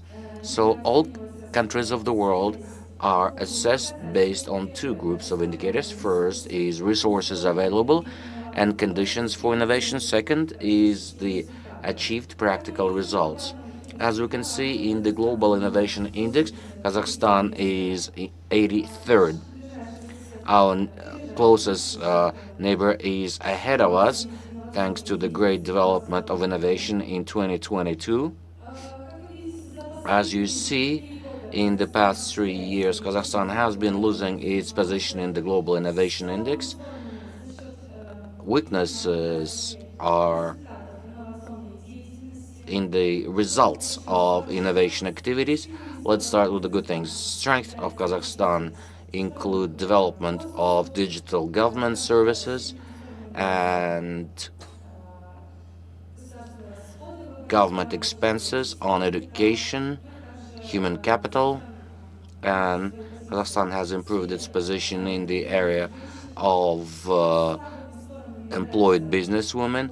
The weaknesses include business environment and weak venture activities. A very small share of companies raise venture investment, and even the sheer number of such companies. Like I said, the strength of Kazakhstan are the institutions, infrastructure, human capital, while the implementation, realization of innovation activities of products and services is quite weak in Kazakhstan. Let's look at the reasons. Let me share with you some stats. Internal expenses on R&D in Kazakhstan in 2022 went up, but most of that expense is the labor costs and other expenses, while the cost for science equipment procurement is just 4%, and the sources of funding are the government budget, most of it. And that perhaps leads to such uneven distribution of expenses. Share of innovative products to GDP in Kazakhstan stood at just 1.8%, whilst the largest share of innovative products is with the improvement of internal business processes in companies. While the level of innovative activity in Kazakhstan is quite low at 11%, and through the resources availability, major companies are more active in innovative activities, and that shows their activity at the level of 33%. Now, expenses on innovation, we see domination of product innovations, while the number of companies in product innovations is much lower than the number of companies working on innovation in business processes. According to the statistics, half of the companies who have implemented innovations do not see any effect on their expenses and revenues, and only about 5% of companies see the effect of innovation. Why is that happening? Most of the companies consider there is no need, as there is no demand and a lack of funding available therefore. So looking at Kazakhstan in comparison with other countries of the world, R&D expenses percentage to GDP is just 0.1%, while global leaders spend more than 3% of GDP. For instance, United States in 2021 spent 3.5% of GDP on innovation. In 2023, they've increased that share, reaching 5%. Looking at the leaders in the global leaders in innovation in 2022, R&D spending grew by 15%, reaching $725 billion. Among these companies, it's mostly tech companies. On average, such global companies spend on R&D about $2.5 billion US dollars.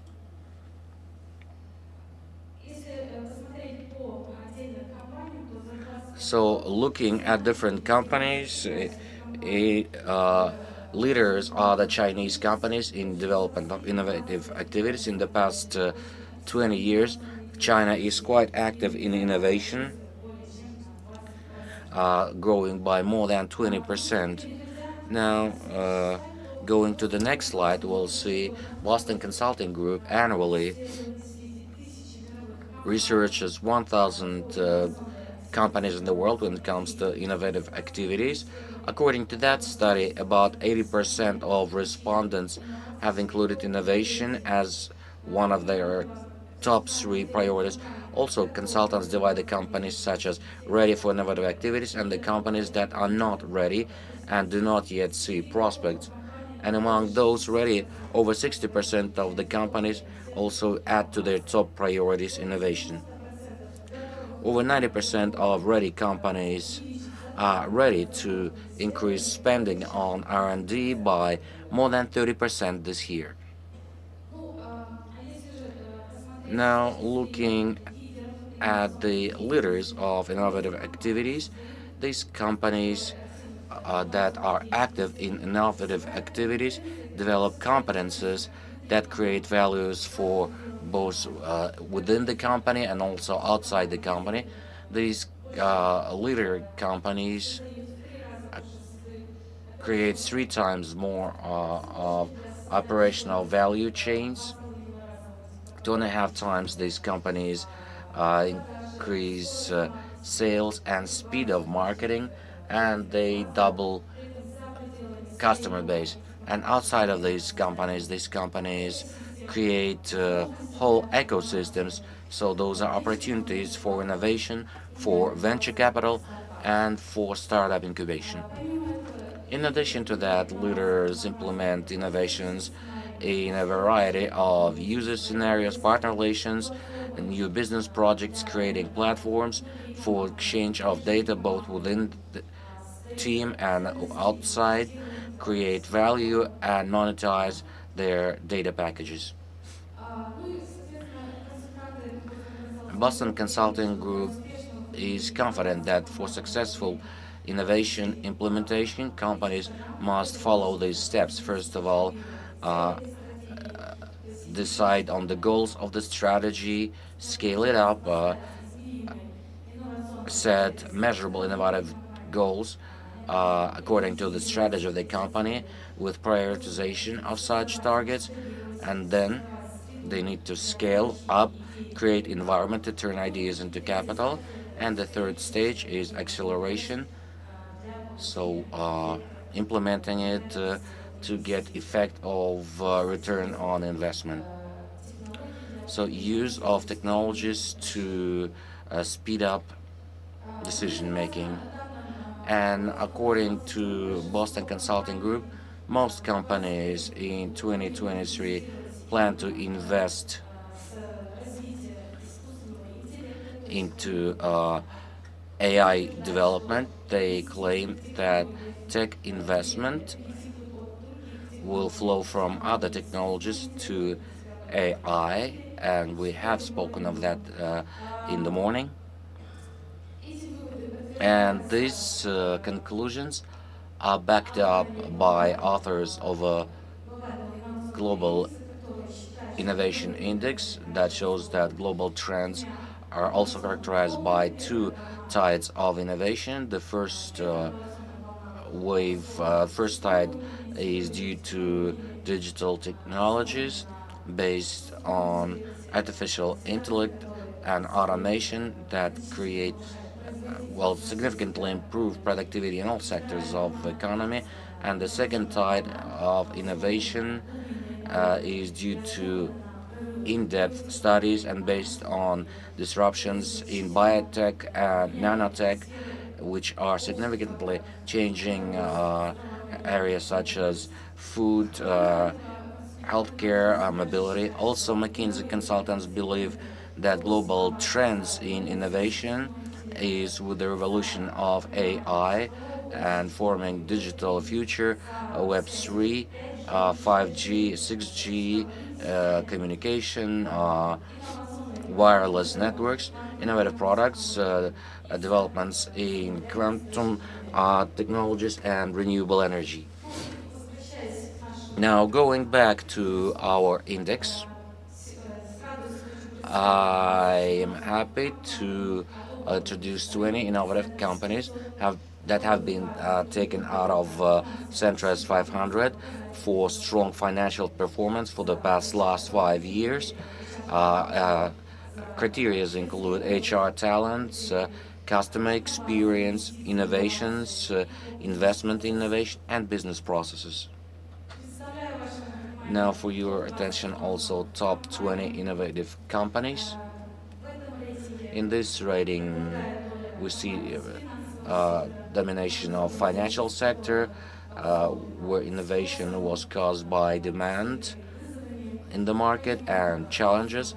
Also, there are companies from telecom sector, also based on their core business.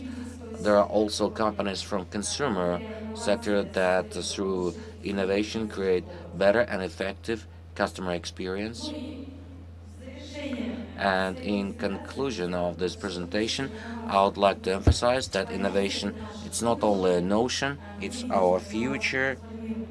We see the future well, it makes our life transform, making it more productive, transforming businesses. Thank you for participation in this forum and your contribution to creation of innovative future. Thank you very much. And we are continuing. I'd like to invite our next speaker, head of Yandex Central Asia, Daniar Tanaev, who will tell us about digital trends in Central Asia.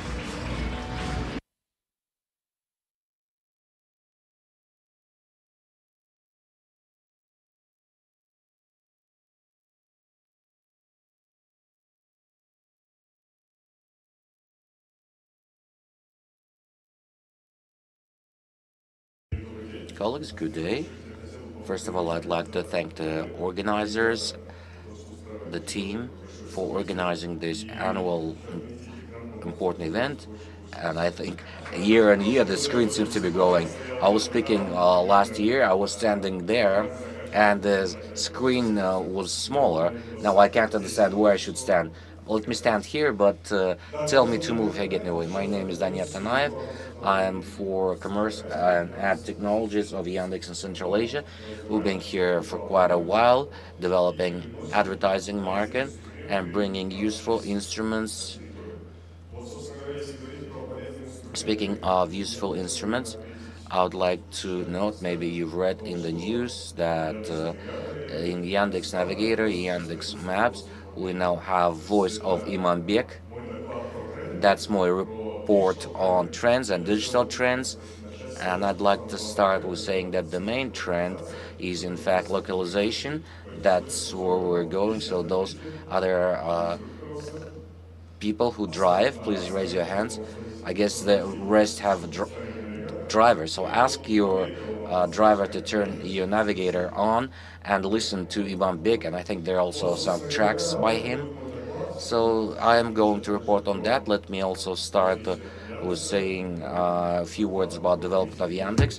That's about 3 jurisdictions, Kazakhstan and our closest neighbors, Kyrgyzstan and Uzbekistan. And here you can see the performance in the changing audience, how it's growing year on year. The highest growth is in Uzbekistan with 67%.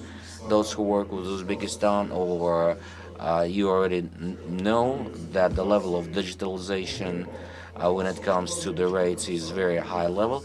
Well, Kazakhstan is reaching level of digital, it's on high. Speaking of visits, the same, about 3 billion visits. That's internet.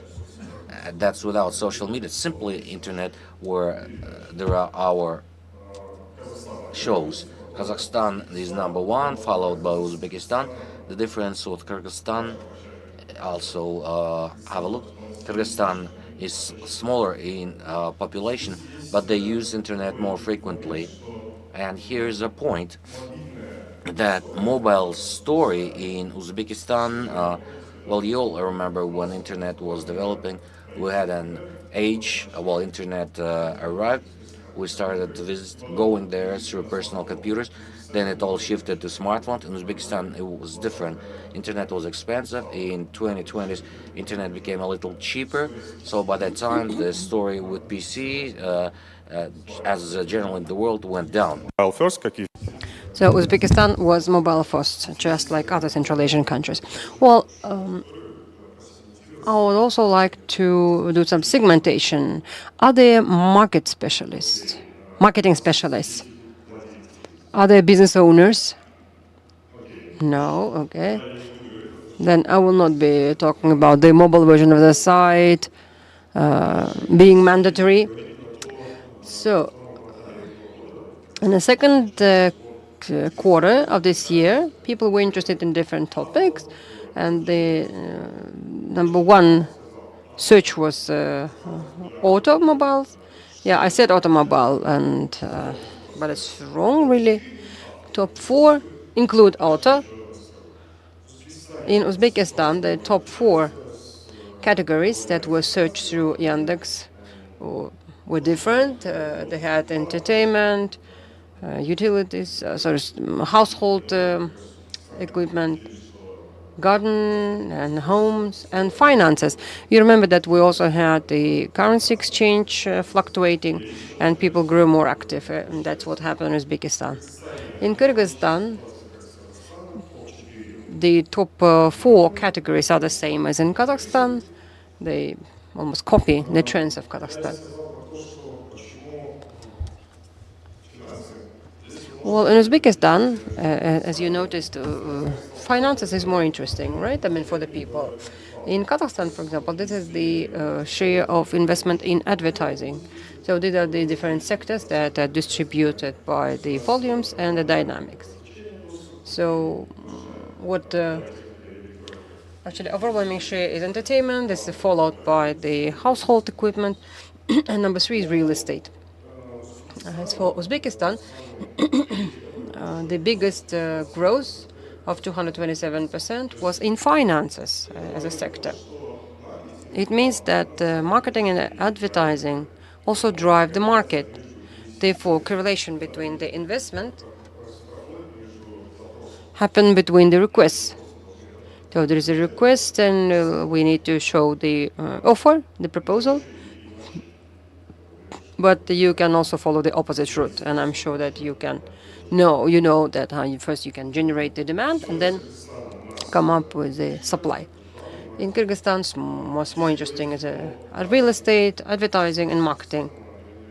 The situation with Kyrgyzstan is quite interesting for me personally, because when I first came to Yandex and I started working on the regions of Kazakhstan, with all of them except Almaty, then I became interested in Kyrgyzstan. So in Kyrgyzstan, advertising and marketing are not your classical internet advertising. So it's not the same classical understanding that exists in Kazakhstan. Internet marketing is SMM, although SMM is just a part of internet marketing. And if you say here internet marketing and you imply context or native advertising in Kyrgyzstan, that's only SMM. So if you want to go and enter the market of Kyrgyzstan, please take note of this difference. In the previous slides, I focused more on the companies which work for conversion, but here's more about media advertising. The top advertisers are FMCG, fashion and real estate. In Uzbekistan, FMCG, IT, telecommunications and household equipment, utilities. And actually, payment systems are very actively developing in Uzbekistan.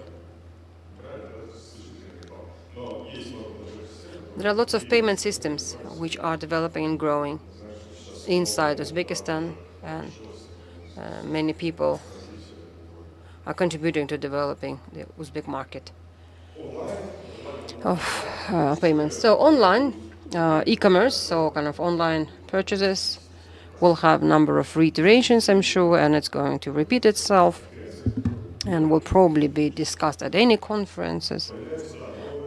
So there are new opportunities with selling online. And these are the things that people wish to buy online. Well, you remember 4 slides ago I spoke about automobile in Kazakhstan. In Kazakhstan, the demand should equal supply, or supply should equal demand. Who could have imagined that you could order a car while staying at home, and that the car will actually be delivered to you? You will get in the car, buy the money, and that will be it. There are 2 companies who do that very actively, and the result is that When it comes to online purchases, those include cars as well, vehicle as well as real estate with different programs and different financial companies that offer their combined products. In Uzbekistan, the situation doesn't differ much, so it's same household, gardening tools, computer equipment, electronics, and real estate, but not like for the research in Kazakhstan. For example, in Kazakhstan you would buy and sell online, but in Uzbekistan people just want to see and look online at their future real estate. So the behavioral in Kazakhstan we have very clear behavioral pattern driven towards buying real estate while sitting at home. In Kyrgyzstan, similar to Uzbekistan, this is what you just saw, and the directions which are showing surplus related to delivery associated requests. So if you don't have delivery, but I hope you do, delivery is something that people search for and want to have. Well, if you also look at the food and food products, then it is amongst the highest in demand in Uzbekistan. They have just recently opened up their market and now they have international players. In Kazakhstan, we are at a very great level, I mean, in terms of food delivery and product delivery. That is all thanks to many companies who do this. Those who do not work in partnership with these companies have to either set up collaborations with them and start working with them, such as Yandex Yeda, for example. We also the crypto technologies that works with big data, so it's an AI tool which helps you find a user in the internet that you need, look and see what that user is interested in, and then use that particular user to come up with the a consumer portrait. And also find and discover insights in terms of non-obvious behavioral patterns. Actually, what we have noticed is fitness and yoga in Uzbekistan that has increased by 100%.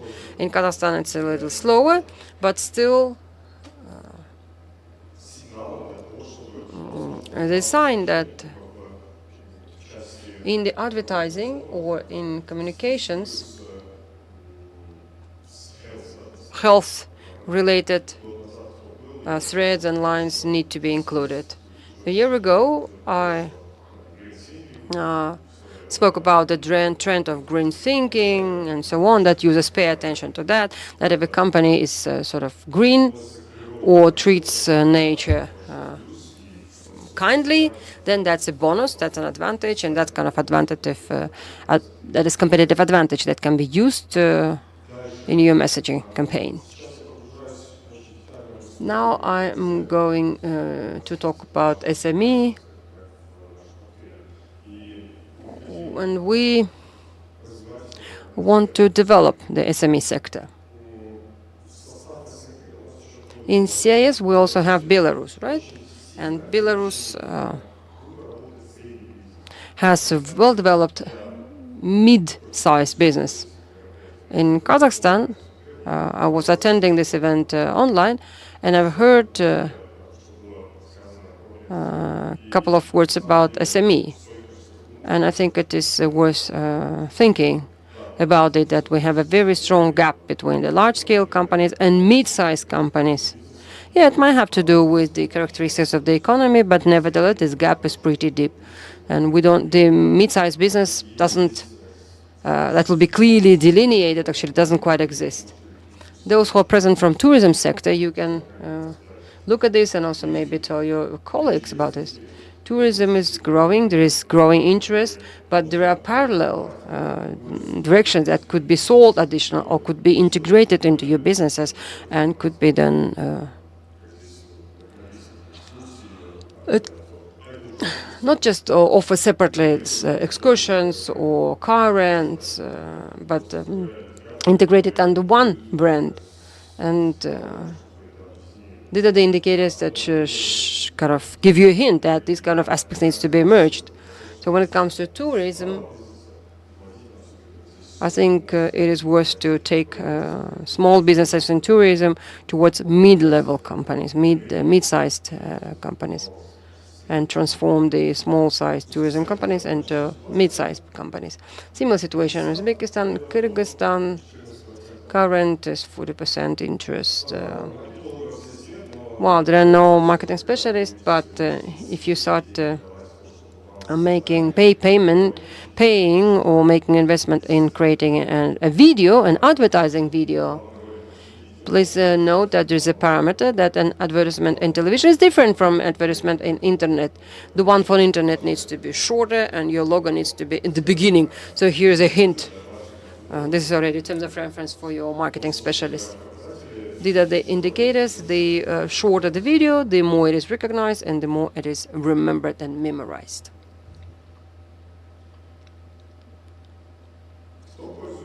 Who uses Yandex? Who of you use any of Yandex services? Well, 55% of users, of internet users, use at least one or maybe two services from Yandex. In Uzbekistan, number of users is a little less, but still that's almost 50%. And Yandex services are here, they're accessible, we have a lot of data, we have a lot of knowledge that we're ready to share in terms of analytics and sort of the inner insights from this data. So one of the main digital trends is localization. Yandex is not just search. It is a number of about 80 or 90 services for businesses that could be used in your regular daily life. And I would like to make an announcement that we plan to make Alisa in Kazakh, and that will be our next step in our big move of localization. Thank you. That is it from me. And I'll be happy to take your questions if you have.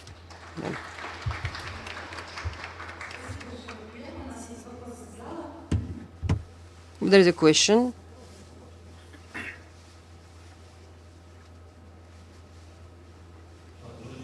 Hello.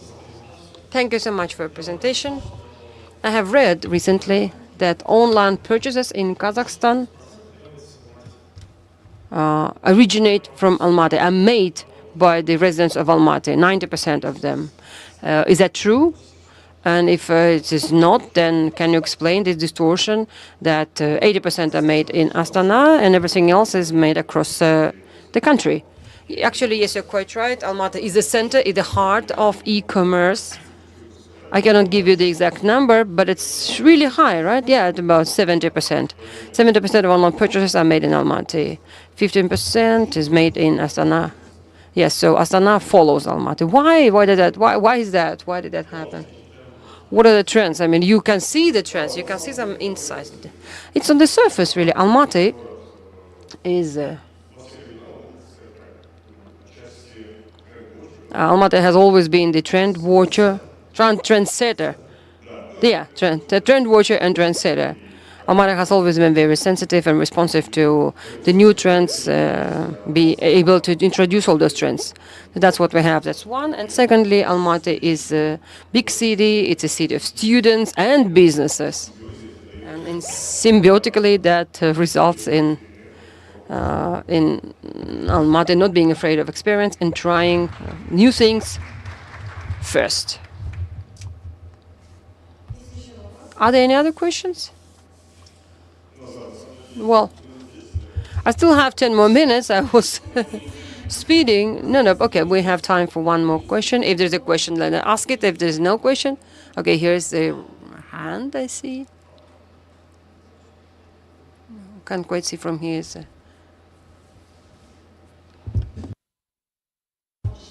Hello, I was impressed by the number of applications that you have.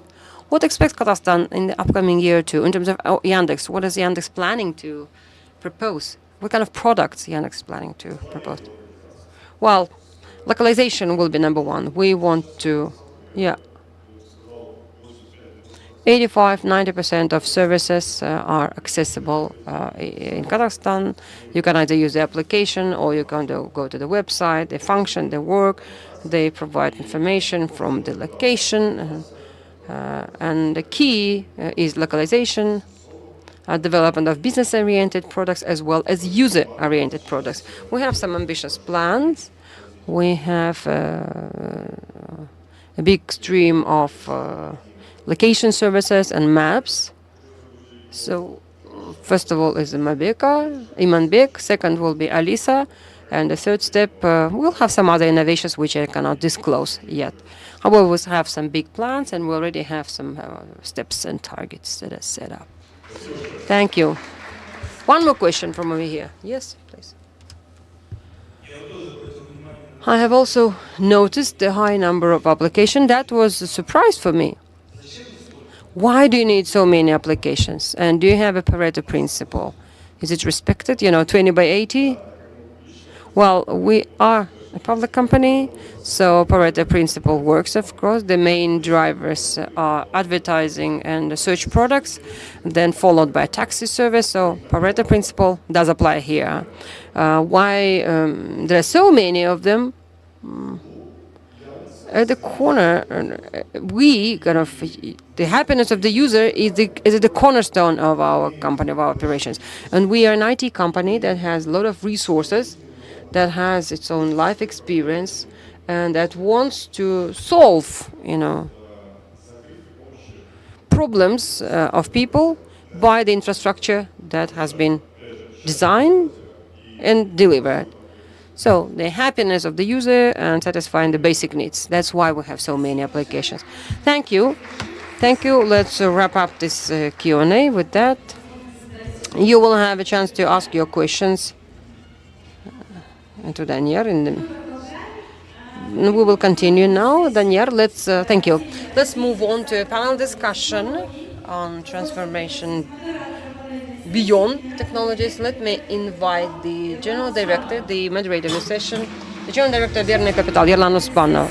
The participants of the panel session, Konstantin Aushev, Partner and Manager of KNMG, Chingiz Kanapianov, General Director of ITS, Ramil Mukharapov, the founder of Cheko Family Holding, Marat Janosov, Director of E-Commerce at Technodom, Evgeny Teremov, the Managing Director of SAP, and Dmitry Komisar, Head of Worker Market.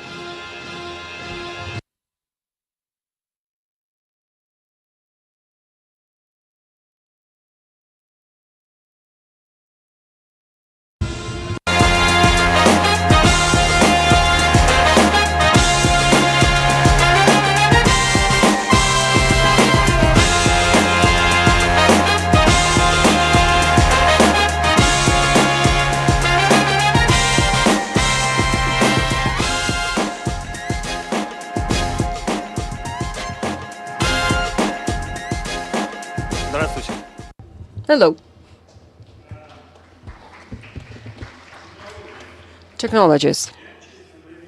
I was frankly puzzled and saddened by the data that I saw one presentation ago about introduction of innovation in our country. Well, technologies. We're going to talk about technologies. Technologies is something that actually lets a revolution happen, right? I don't need to remind you of what happened when the combustion engine was invented, or when the petrol was invented, when electricity was invented. So let's take digitalization. Digitalization is like a speedy train, Shinkansen, that has been driving around the globe and maybe crossed the equator several times already. And those who hopped on that train at the beginning, and those who are trying to still catch the train, probably have different opportunities. And actually, the speed is not the same because it's very fast, and probably it will be that fast that it will go up to the orbit. And there's not enough space simply, and some just do not survive the pressure and get thrown out of the train. This is the revolutionary technologies that turned the world upside down. And that train has to do with us as well. So, guests, colleagues, question to you. Digital. What's the role of digital as tech in the development or breakthroughs of your businesses? Did it play a role? And does technology participate? Does it play a major role in the development of your business, of your company? Konstantin, I'd like to ask you first. Yes, colleagues, good day. Thank you for the invitation. First of all, well, of course it played a role for me because I look after the digital practice at KPMG. I'm a partner in that, so my whole case in the company was built on services related to digital. And speaking of KPMG, most definitely, technologies have played a role. All services, all professional services that we provide worldwide, they are now being digitalized. Now, speaking of all companies of the world with who we work, we have what we have observed is just take any technology, whether it played a role or not. I guess there are no such technologies. Specifically in Kazakhstan, how did digital help you? In Kazakhstan, it helps us in interaction with customers, improving our employee experience, that we give them convenient day-to-day services. Now the technology turning the business upside down? No, we don't have that. No, it's a combination of business models and technologies, then yes. But pure technology didn't change us around. Well, it's your business. It's consulting business, yes.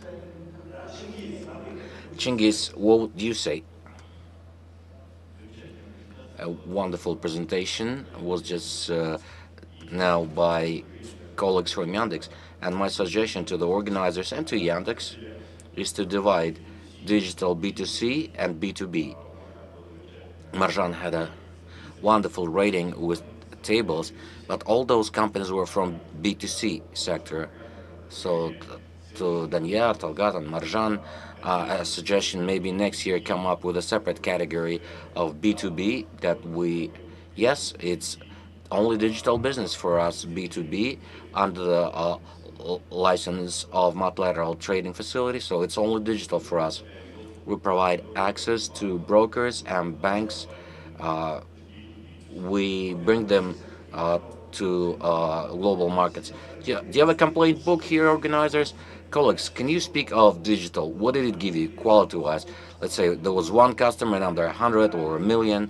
What are the parameters? What are the products that it let you? Well, we were launched quite recently, so on June 7th, and in 2 or 3 months, I believe we achieved impressive results based on yesterday's trading session. We have over $10 million of intraday circulation. That's higher than Kase and IX combined. Okay, good. Are you happy with those numbers? Yes. Do you want to finish? Are you happy with those numbers? Yes, as long as they fit you. Now, speaking of SAP, a company that operates, well, in principle, we're digital. We were forming around digital solutions. At lunch with a colleague, we had an interesting discussion that now the trend is generative networks, AI, and so on. And when SAP plans to implement it, I must say we have implemented our technologies long before it became mainstream. Our Capella, I believe, arrived in 2016 or 17. But let me put it this way. In my mind, since I talk a lot to different companies, from small business, from large business sectors, I can say that technologies in Kazakhstan do not give an effect as they give in some developed countries. Why?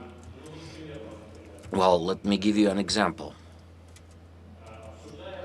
We discuss technology of data collection from a generating turbine that may lead to increased efficiency of that turbine for the year at 2%.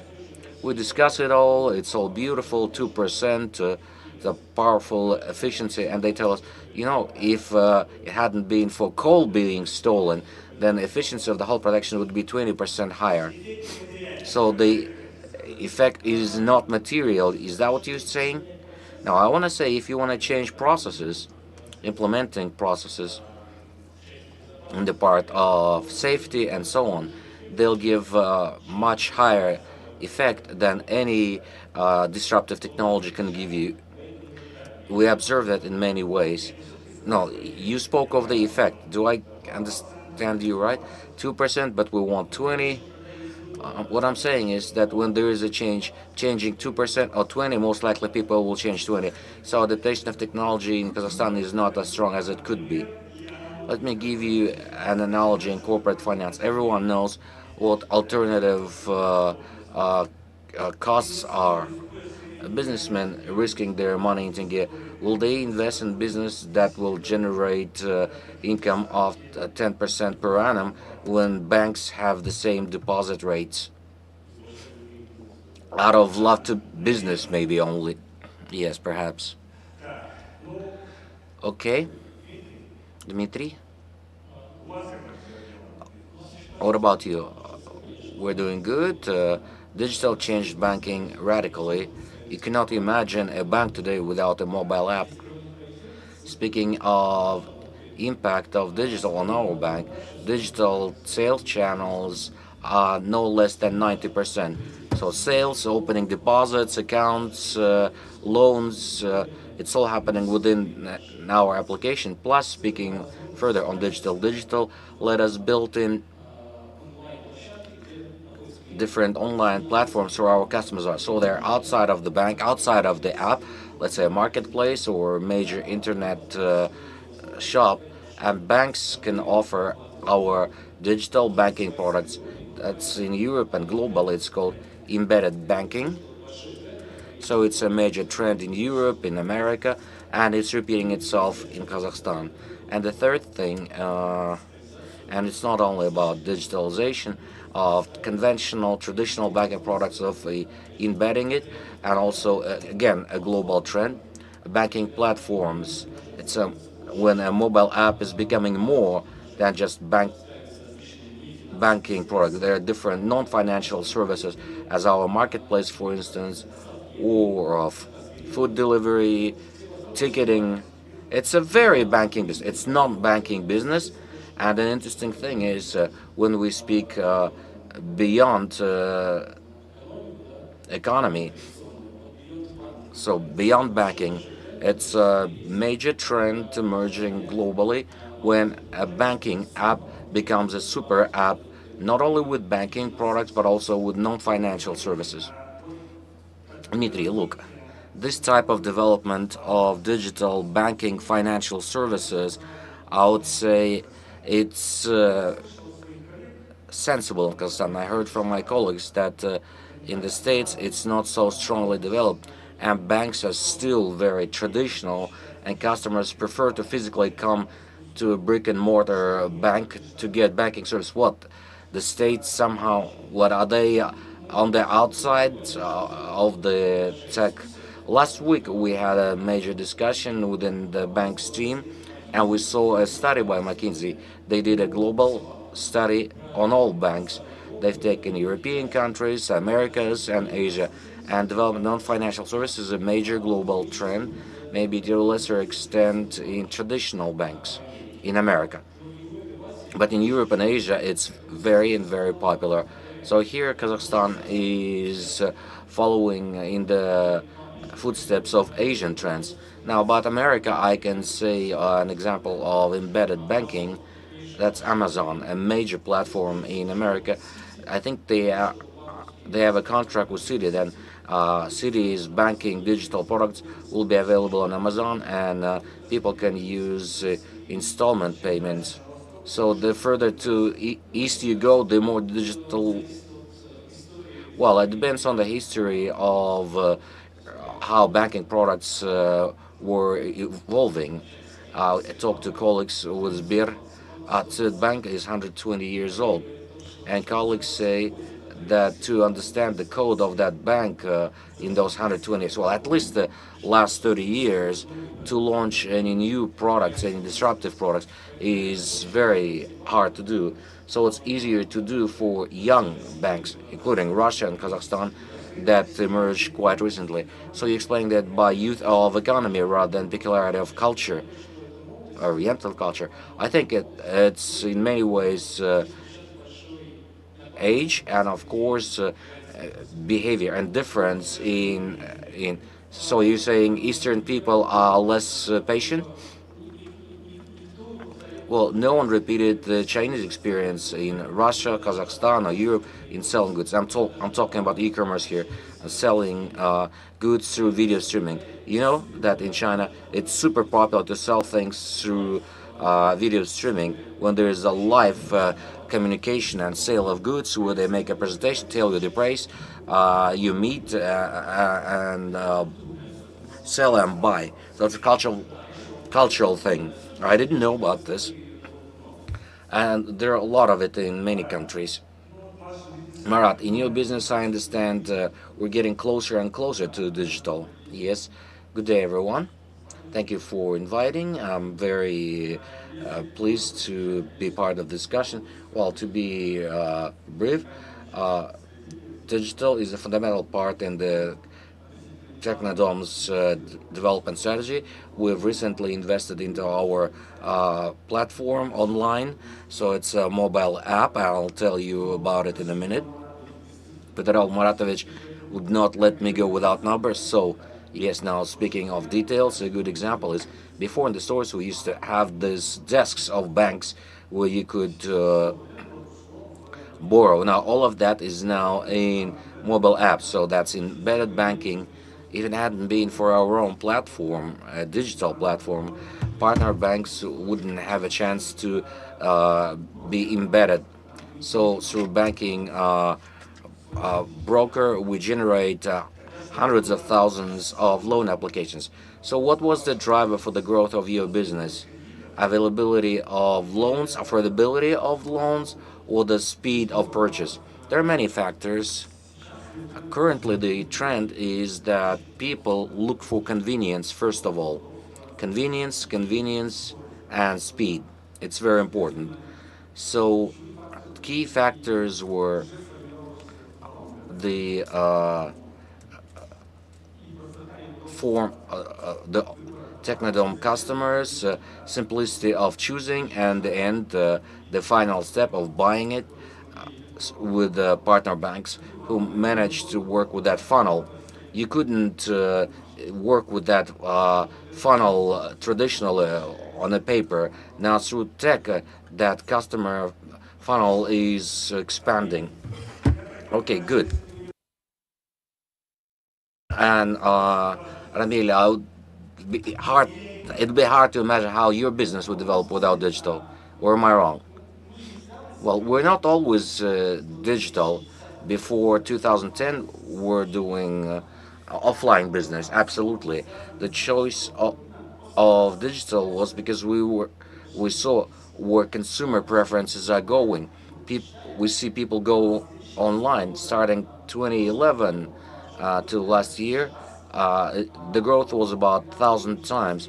But when we start looking how the market grew, you understand that lion's share of growth is the number of people who went to online channels and started buying. So it's about 50 times. Consignments grew at 20 times. So we always worked to cash on a stagnating market where there wasn't such a mad growth of usage. Then you'd grow much slower. We understand that quite well. On the other hand, however,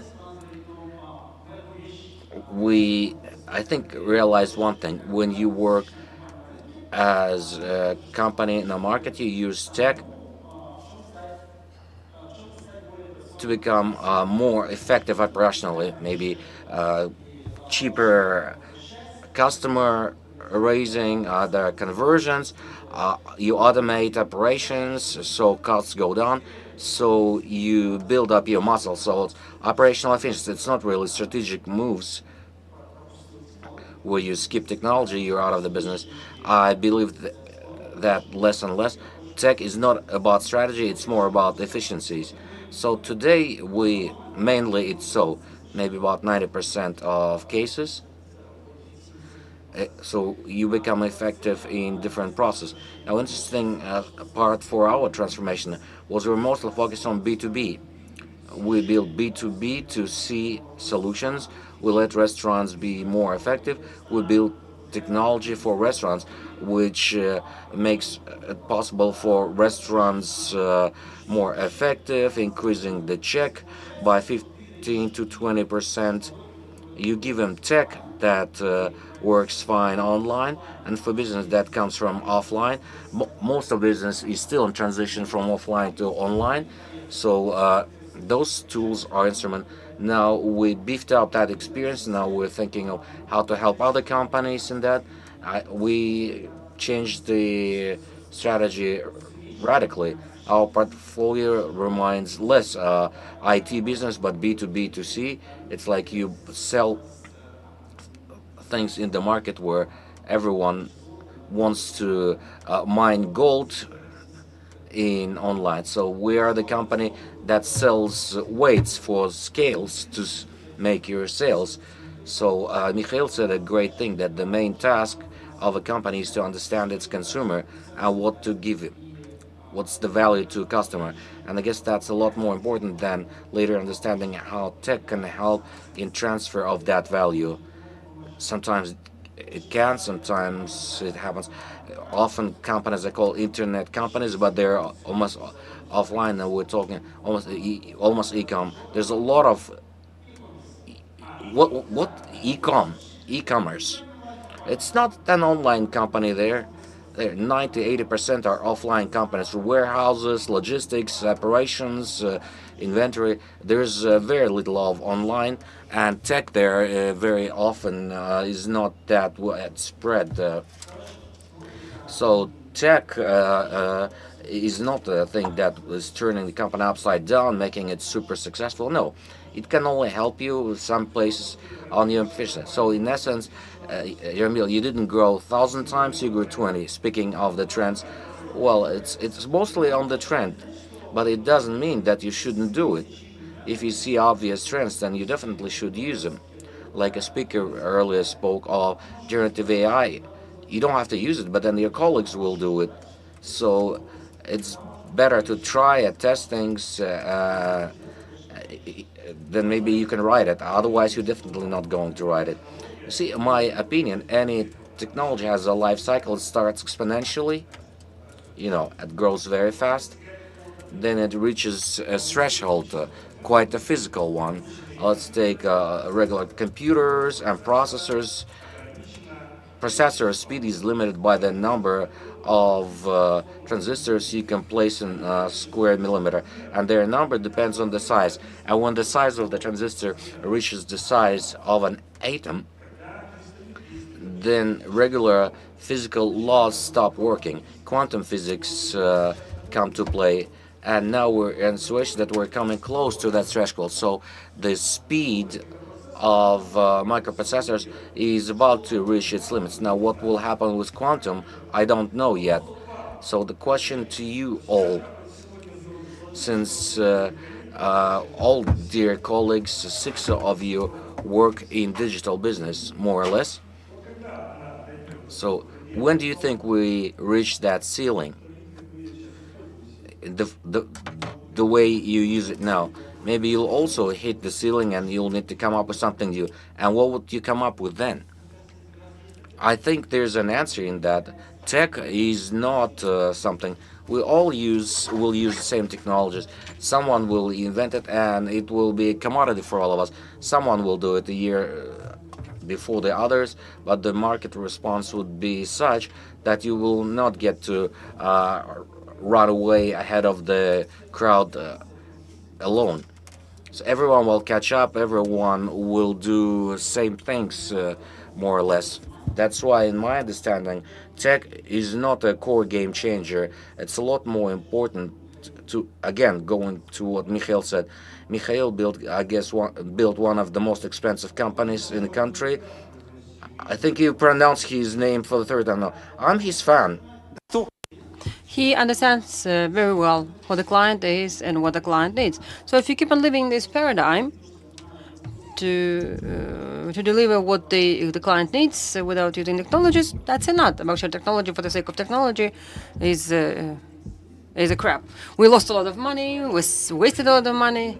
Okay, let's move away from Mikhail and talk about our technologies. You said that technologies set the trend. So the 50-fold growth trend is set by the technologies. So imagine we hit this threshold, and then we will face stagnation. Yeah, but something else will come up. Okay, what then? I'm curious. Well, I could add that I don't think we can even imagine the limits. If we take the previous century and the speed of innovations wasn't about tens of years, and that would reduce and shorten. Then it reached a level of coming up with some innovations once a year. So there was a big presentation on AI, and with the emergence of AI and popularization of AI, this cycle now is reducing. And you cannot even follow the trends now, because every day, every week, there is something that was AI driven or AI generated. Companies reuse that or upcycle it or do something, and that develops very fast. So I kind of disagree with Ramil about the importance of technologies, but referring to the example of the train that you have mentioned, the digital train, that is going to be so fast that no one will be able to get on board. If the company, especially that will be true for the companies who do not use the technologies, who do not apply the technologies. There will be something new. Yes, you may actually buy the technologies, but that will be late. That will be running late. So I don't think there is a prediction or projections as to what can happen in the future. No. Well, speaking globally, everyone notices two big trends. We're just at the beginning, at the start of digitization. Two big trends is AI and augmented reality. Many companies invest in both directions because they do not know which one is going to prevail in modern economy.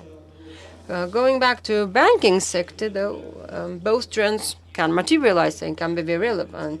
AI, in terms of communication, selection of personalized products for certain clients, as well as in the field of augmented realities. That will be a big even shift from offline to online, and the virtual divisions with personalized products, virtual communication.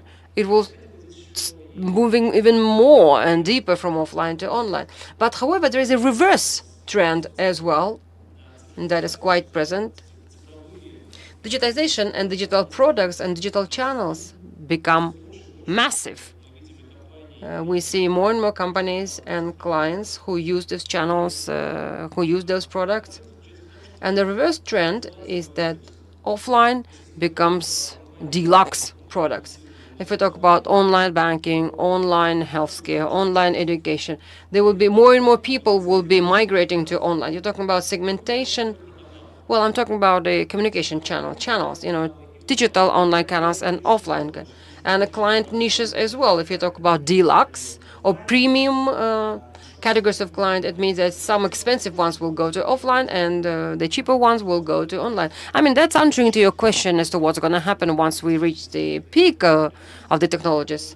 There will be some additional technologies, I guess, around the AI and augmented reality, but the value of offline products will grow as well because massive segments will also shift to online.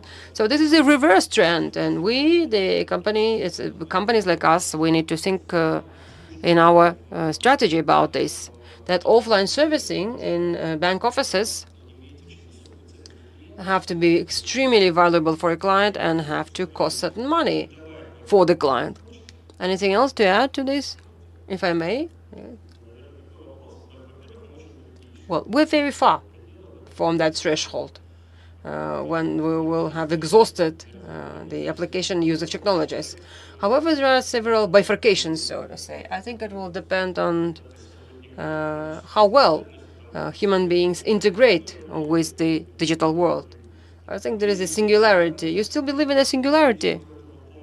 Whether people can be part of this environment or cannot be or are unable to merge with the environment, digital environment. Well, you believe in singularity. I do, and why not? Okay, there's bifurcation, right? Singularity and this predator things from Strugatsky's novel, that due to stupid consumption, overconsumption, there is a group of people who creates things.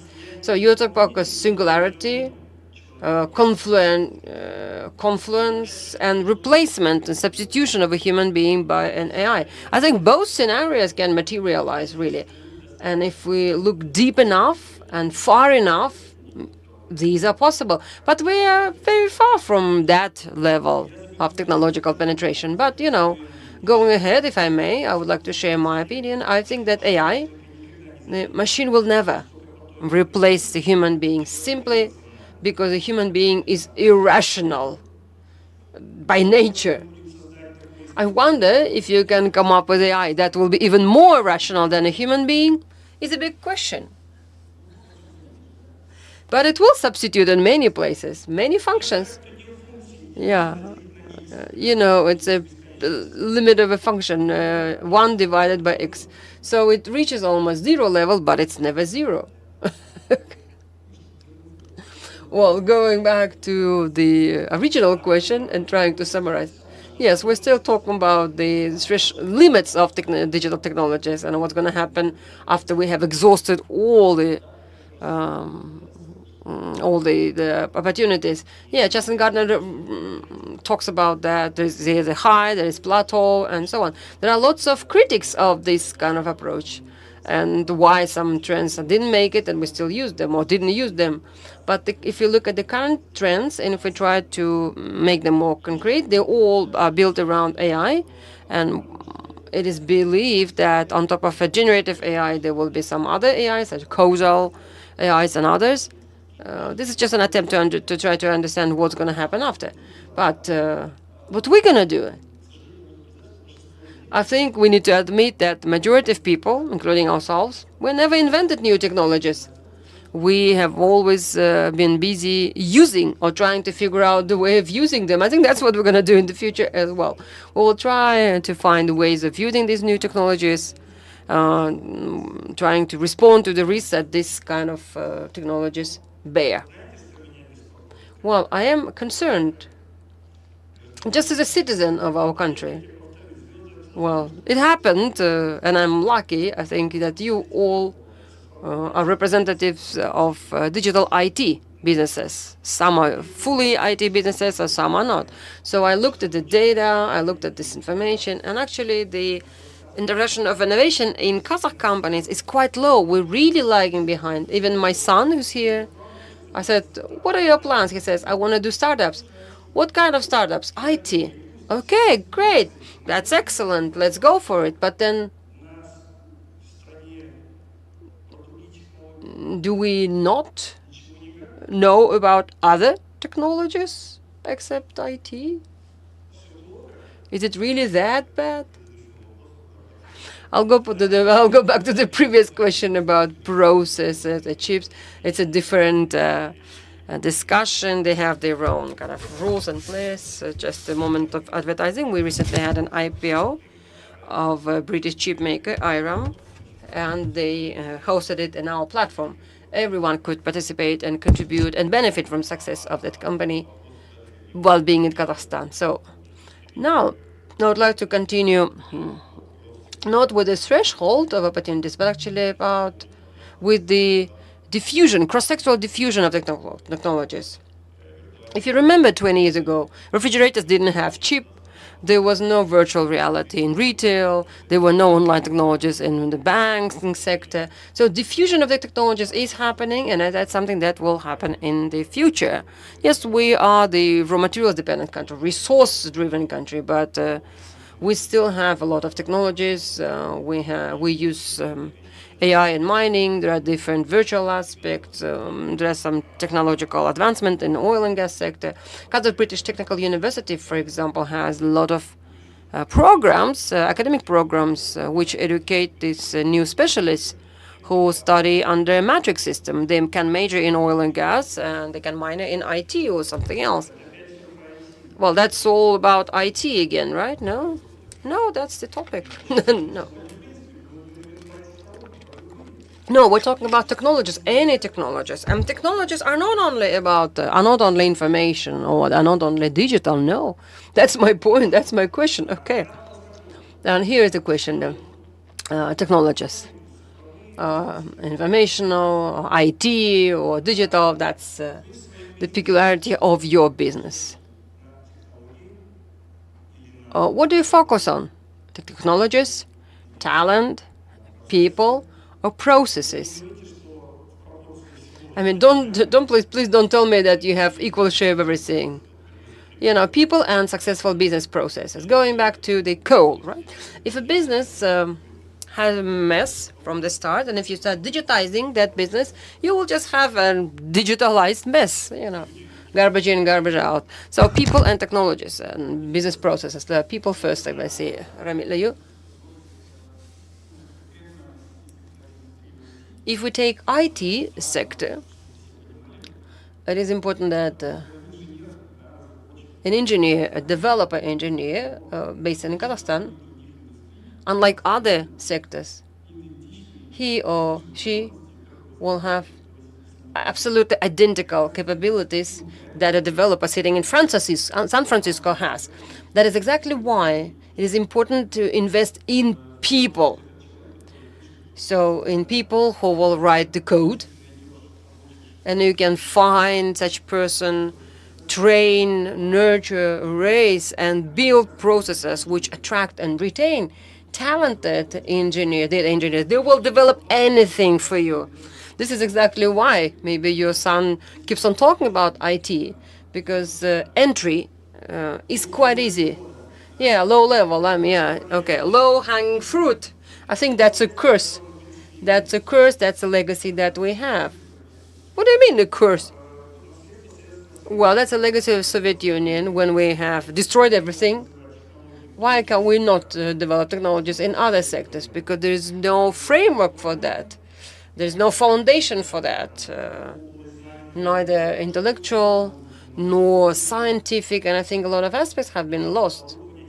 Equipment or technological equipment, that's not there. Okay, that's negative. Okay, not negative, critical point of view, but from a positive point of view, we as IT can compete with anyone. We can compete globally.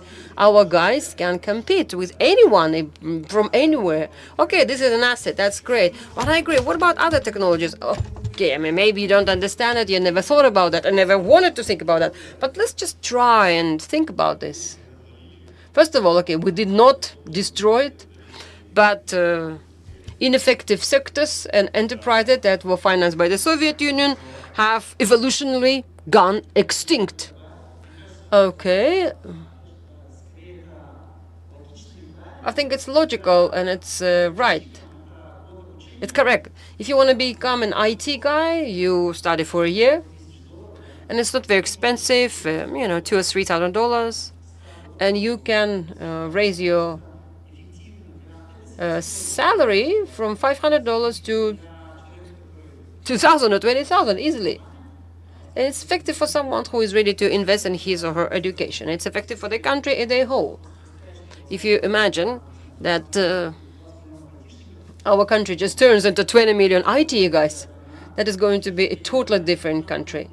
This country cannot be poor. The country cannot make little money. It is globally competitive because an individual from such country will be hired anywhere.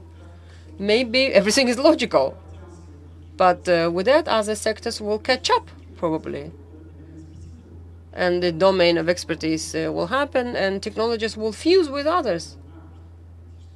You know, the essence of the technology is the same. Well, here's one more thing that I want to add about the talents and technologies and or processes. We talk about pure, when we talk about pure technologies, people are the most important thing, and culture would be the second most important thing, because people who work in a certain culture in a certain framework that has certain filters and limitations.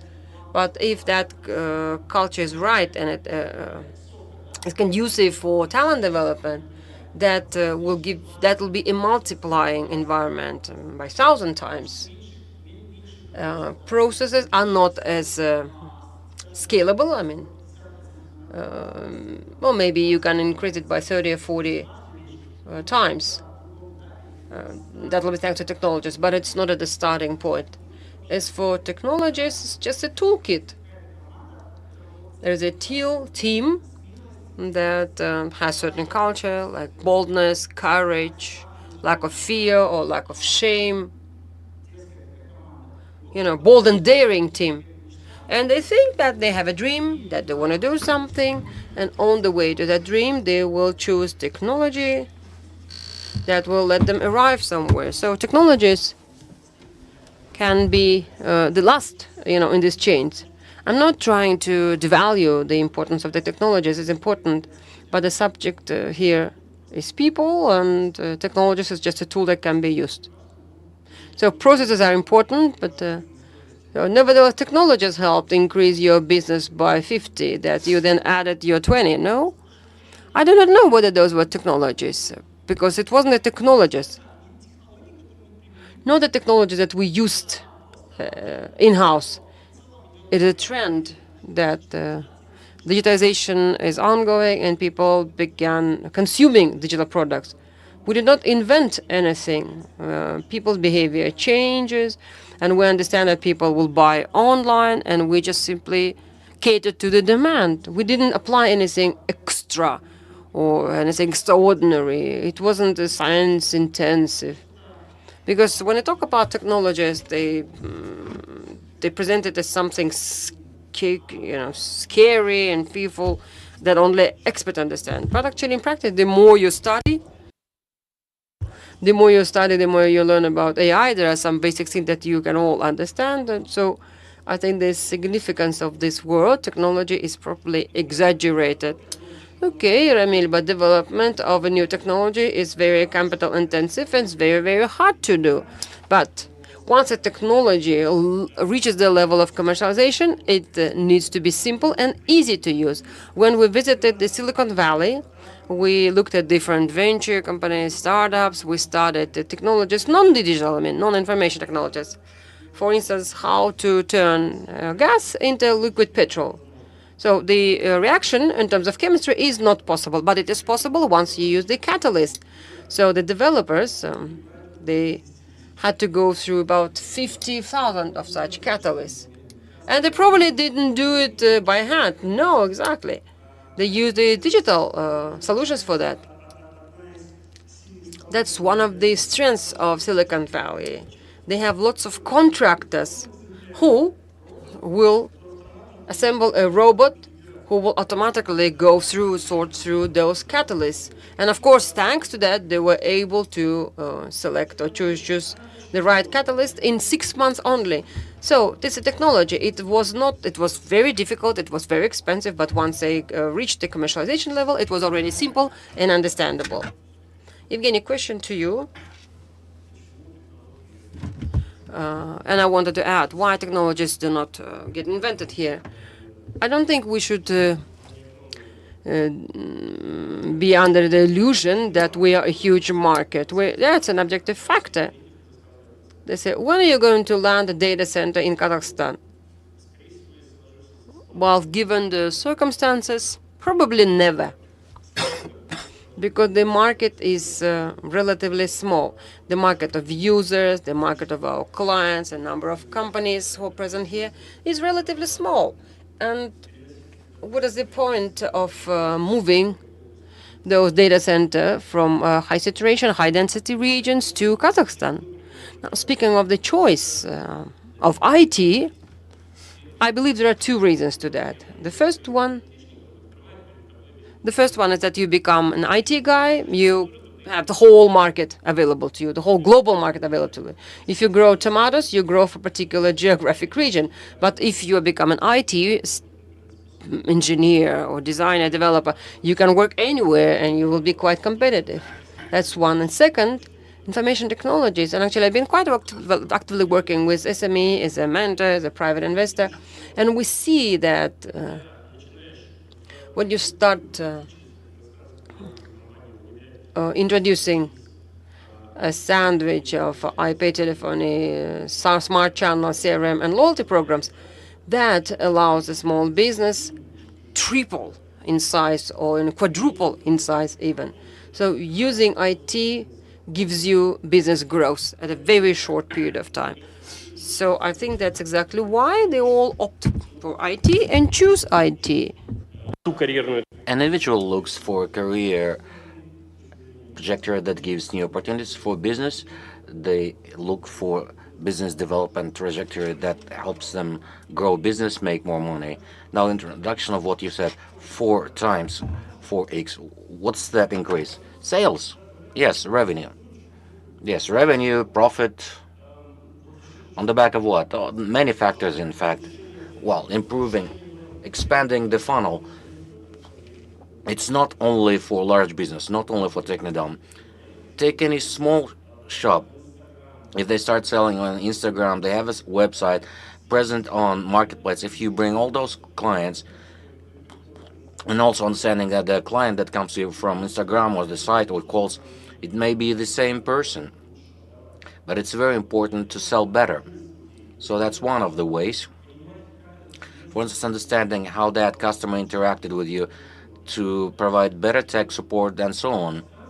So the space of these options that give you additional value from use of tech is large. Okay, once again, if you could break it down for our guests so that everyone understands, what did you implement? Through what have you grown that funnel? Well, I can tell you, it may sound like an advertising. I just really like this case. We have this product for restaurants. We let them digitalize, and on day one, they can become a super digital restaurant. The task is to increase the profit of the restaurant. Profit, not revenue. Doubling through optimizing costs. Yes, less costs, more revenue. In practice, how is that achieved? Most of restaurants are in a situation when they just broke even. That means their fixed costs are covered. It's a plus. They're at least not losing money, but their profit is in fact quite small, and very often it's enough for them to grow. Well, uh, uh, they increase check by 15%. For most restaurants, it's enough to double their profit. Now, the second case, user retention. Let's say they have 20,000 users, but they never managed that. They just didn't have the business process, couldn't retain them.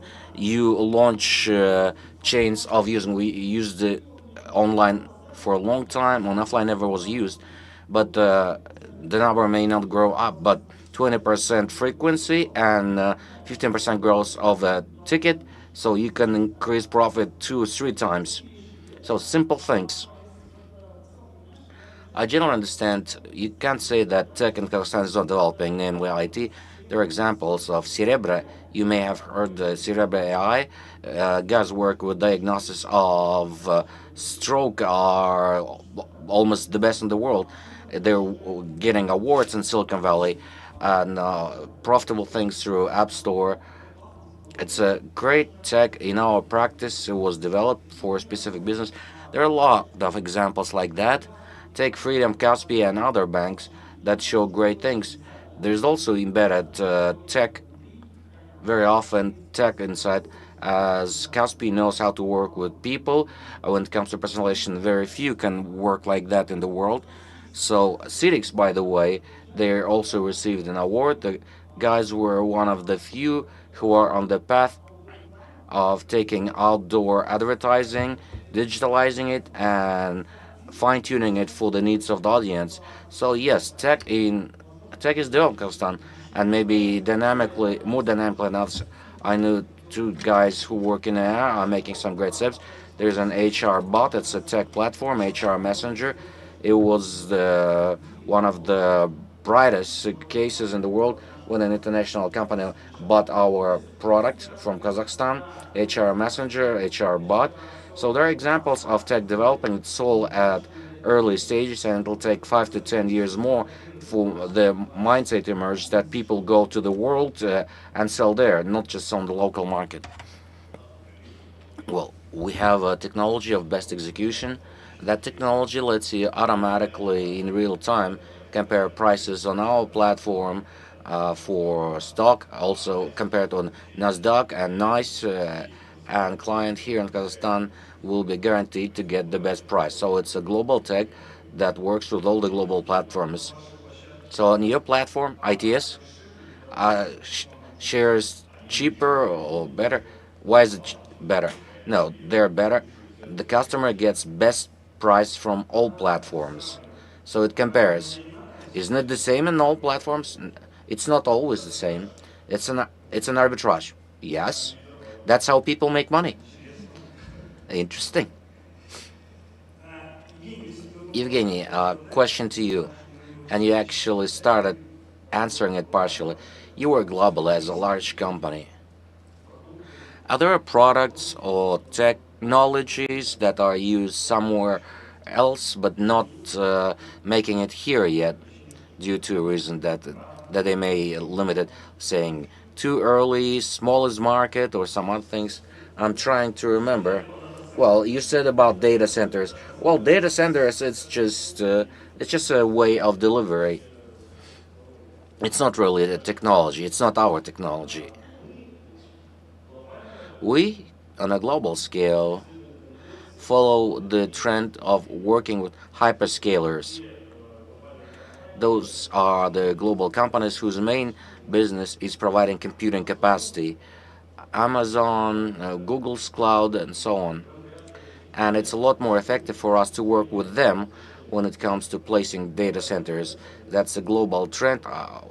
We're not the only ones to do so. Now, when it comes to which technologies don't make it to Kazakhstan, let me put it this way. In fact, there are technologies that land in Kazakhstan sooner than anywhere. For instance, in metallurgy, managing reliability, things are not used worldwide. Practically, for the first time, it started as a project here in metallurgy. Managing reliability of equipment.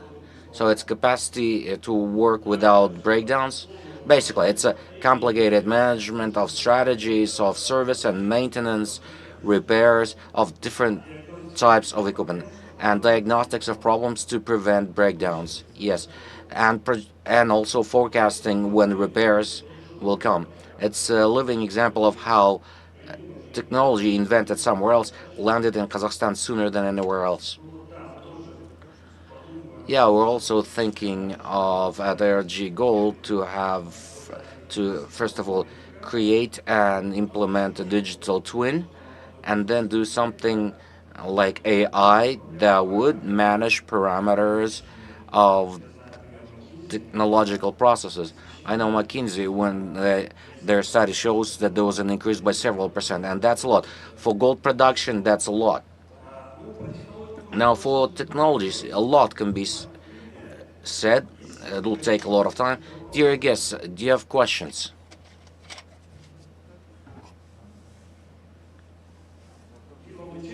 Or was it that we discussed the topic very interestingly, or it's not of interest? Well, okay, let's have a longer discussion then. I'd like to back it up with numbers, going back to the last question about the priorities. It's clearly talents, people, and also we recently had a large major study, KPMG take record. There we show that 73% of companies worldwide said that they understand they cannot grow with the existing technologies. They don't need new technologies for growth. But still, the number of people quadrupled of CEOs who say they are now more decisive in investing in new technologies and experimenting. But the main priority for all is looking for partners, moving towards everything at the service, in the development of ecosystems and so on, rather than development of new technologies. You know, technologies are an amazing thing. One of my coaches on communication told me a story. He was asked to conduct a training for a group of salespeople, and when he came to them, they were all sitting there sad and down, and he didn't realize how to work with them. The whole room, there were about 10 people, from that sadness and pessimism, it was so tense. It turned out it's a technology. When they sell, they use pity as a selling instrument. Well, dear guests, I guess we have exhausted the topic and the time is up. Am I right? We have a couple more. I want to finish with positive. Well, all the technologies landing, cultural, technological already, and we have a lot of examples from all industries. Take Air Astana in Almaty and Astana. I guess we're the only ones in the region with service for aircraft. Our people work there very well. Milking robots in agriculture, drones in agriculture, space monitoring, satellite monitoring of water resources that many countries can't. It's not that they don't have it, they never heard about it. Yes, we're dragging behind in IT, but compared to others, we look pretty good. I look at that with critical look. I believe there is room for growth. There's always room for growth. And it's very good that our country is one of the global leaders. And I dare to say that in information technologies, and it would be nice for us, well, not to catch up, but to move forward as far as possible in the development or use of other technologies in other industries. Yes, it's more complicated, the entry level is higher, and different intellectual resources are needed.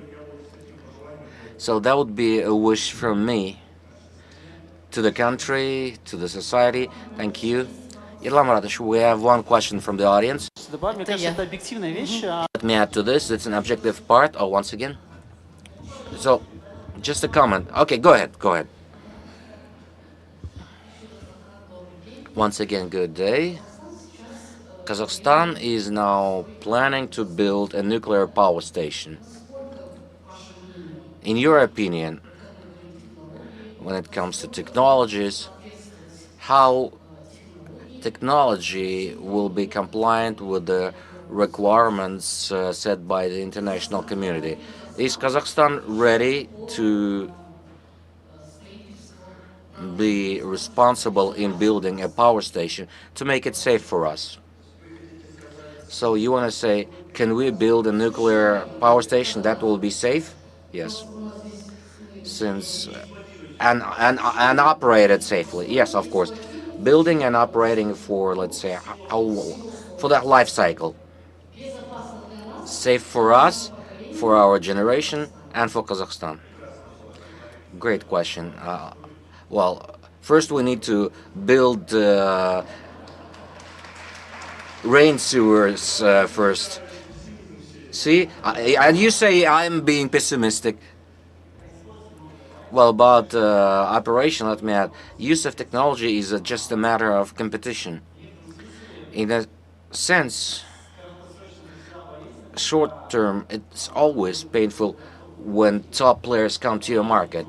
It's painful, but we can all adapt, and maybe 5 or 10 years time, maybe we actually need it. Maybe we should open up the market so that the top guys will come and make us move faster in implementing technology. So 5, 7, or 10 years, it's probably not going to be easy, but then you'll have a level of global competitiveness, because that way you compete with the best. And on the horizon of 10 or 20 years, it will give a change in the culture of use of technology. So it'll be just, now we use it only when someone thinks, oh, someone's doing it, let's do it too. Ramil, I fully agree. Doctors say where things that are not used, atrophy comes next. So I'm being told it's time's up. Thank you, everyone. Thank you, colleagues. Thank you very much. Thank you very much. Please don't leave the room. Please stay on stage for a group photo. And let me remind you that after the coffee break, we'll start a session of practical cases. That session will be done in parallel in 2 rooms, in main room, in diamonds 4 and 5. Speakers and topics are shown in the program, so please pay attention to that.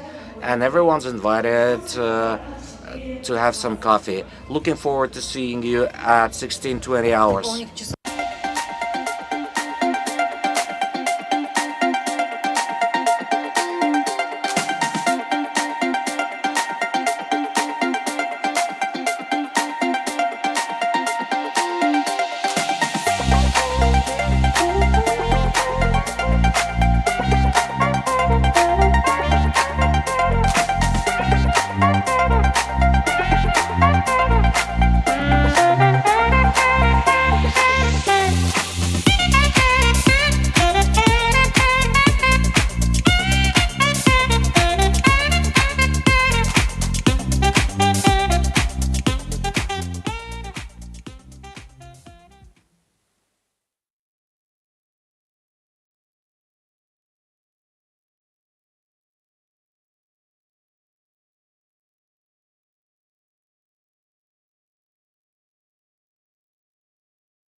Я хочу задать один вопрос. Что вы себе позволяете? Позволяете ли вы себе оставаться собой, а не копировать других? Позволяете ли вы себе выбирать самому и делать то, что вам хочется? Позволяете ли вы себе жить насыщеннее? Пробовать, пытаться, ошибаться и снова пробовать, пока не получится. Позвольте себе больше. И мы в новом Home Credit Bank поможем вам в этом. А что позволяете себе вы?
Менің сізге бір сұрақ қойғым келеді.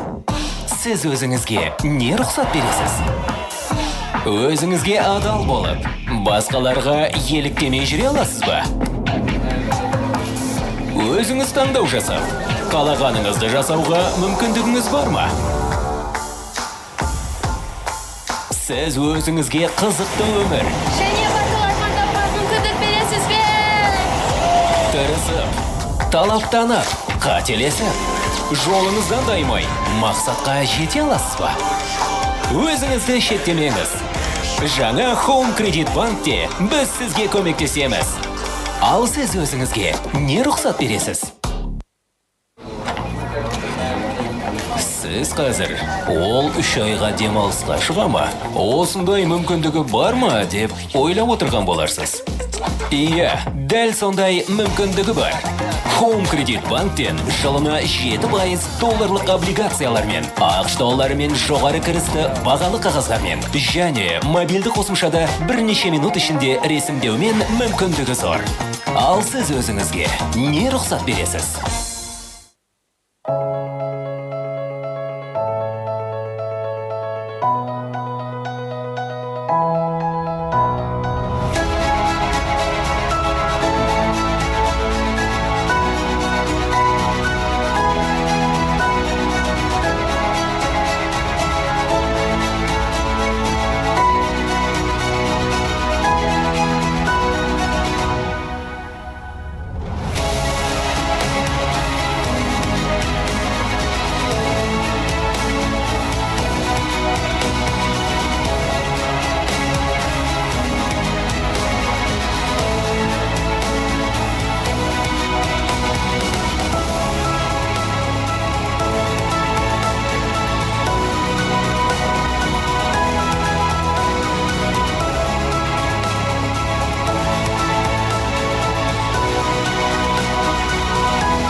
Наверное, вы сейчас думаете, он что, берет отпуск на целых 3 месяца?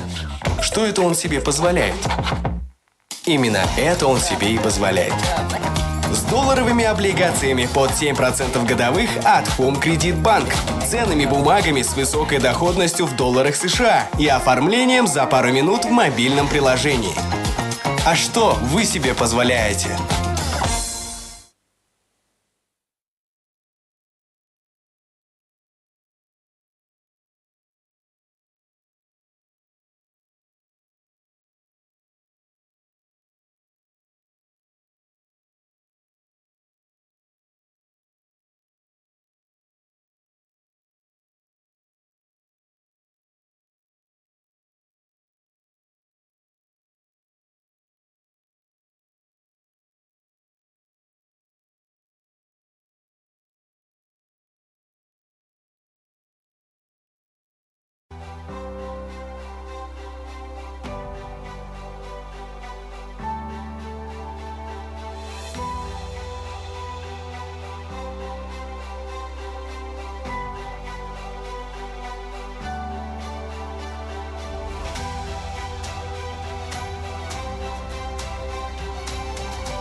Я хочу задать один вопрос.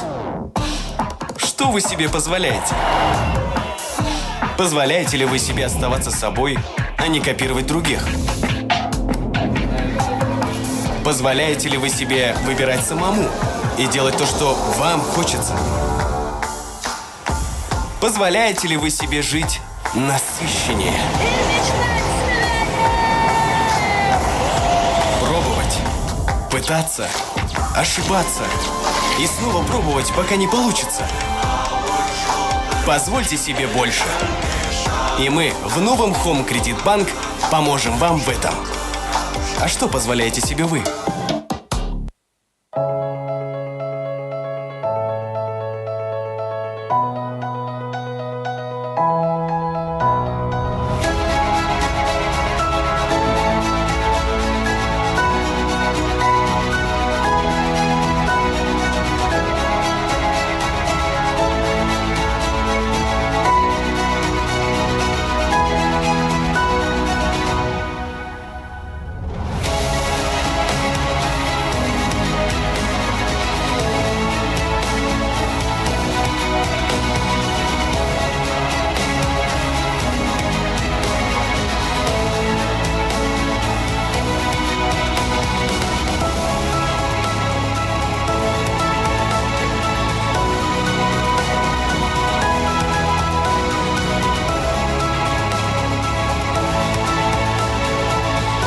Уважаемые участники форума, прошу всех собираться в основной зал. Через пару минут мы начнем нашу сессию практических кейсов.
so he's up for me.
Уважаемые гости, просим пройти в зал, начинается очередная сессия. Dear guests, please proceed to the conference room. We will now begin ordinary session.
Дорогие гости, прошу всех пройти.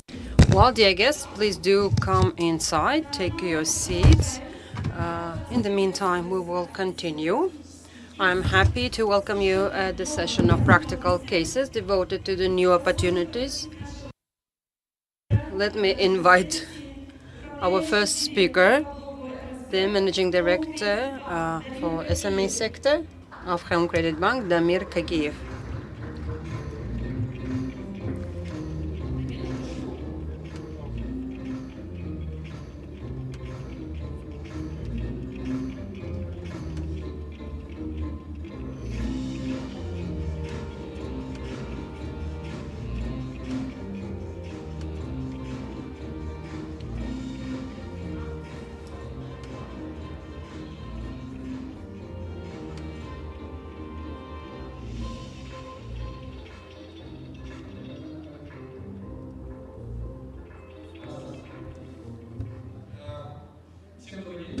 Good day. We don't have many participants, but I hope that others will join us in the meantime. I'm going to have I hope I will have a quite interesting presentation because months ago, a big announcement was made that Home Credit Bank has launched an SME digital bank in record 6 months. And today I would like to explain how we worked in such a difficult time frame. Kirill is smiling here, but he's the one who made us do this work. My name is Damir Kagiev. I was the head of this project of Whole Credit Bank. Until then, we worked in Alpha Bank Kazakhstan, where we have built the digital bank for SME digital bank. After Alpha Bank has exited the market, we began negotiating with Kirill, and it didn't take long. We have very comfortably agreed with each other. We have built this trust. And we have decided that we will continue this bank, this work, because Home Credit Bank was a retail bank. However, we needed to convince the investors to put money in an SME bank. Well, I would like to explain why the shareholders have supported us, because our product is very synergetic with the Home Credit's core business. Well, for more than 15 years, I have worked at the market of Kazakhstan. I worked at Sberbank for almost 9 years, and I worked at Alpha Bank for more than 5 years, where I was also head of the SME sector. Also, I teach at Entrepreneurial University, and I teach strategy, and also I worked as a partner in a private business. Well, from if I talk about, to talk about this course that I teach on strategy, all these topics are very relevant. This corporate culture, trends, the people, the moving forward, business transformation, and digitalization. If we take any business needs a strategy, because business exists for something. So you need to study the market, you need to discover new opportunities, understand your target audience, your segment specifically, come up with a unique value proposition, do the analysis, do the SWOT analysis, and also come up with an ambitious and hairy goal. Well, if you have the strategy and if you understand where you want to go, but no strategy is possible without a team. There is a good book, From Good to Great, and the chapter says that you stole. The chapter actually starts with who and then what. This matches my philosophy, matches the philosophy of Home Credit, where we all work together. So here's a motto that I have: that talent wins games and the team wins championships. And all the offices, wherever we work, we actually all branded it to match this quote by Michael Jordan. Well, core team started from 6 people. We met and we started working with the bank at the 4th quarter of the bank. We had a negotiation with Kirill. We just took the room and began sitting. And we sat down and began writing this strategy. So Alina Rerikhova is here, Lebihova. Gulnur was responsible for GR. You do know that actually the conditions for building digital businesses actually was very, very good. And the president was in the States. And Rafal, the MasterCard, has made an announcement. Our plans to open an office, because digital, it is Kazakhstan has a very conducive environment for digital businesses. The GovTech is well developed, very strong, and that's something that can be used as a foundation for digital storage. So GR was very important for us. Elnar Altaev was responsible for sales. Yernal Nanebekov was responsible for service. We usually put it aside as a separate book. Dana was responsible for for finances, and Ruken was responsible for data. So with this team, we started our work. Just a couple of words about our case, the way we did it in Alpha Bank. We have always had three different blocks: financial, business, and service block. Service indicators were very important. We had to measure every process by voice of client index, whether that's payment in tenge, foreign currency exchange, money transfer, tax payment, and so on. We try to understand what clients do not like in order to fix it on the way.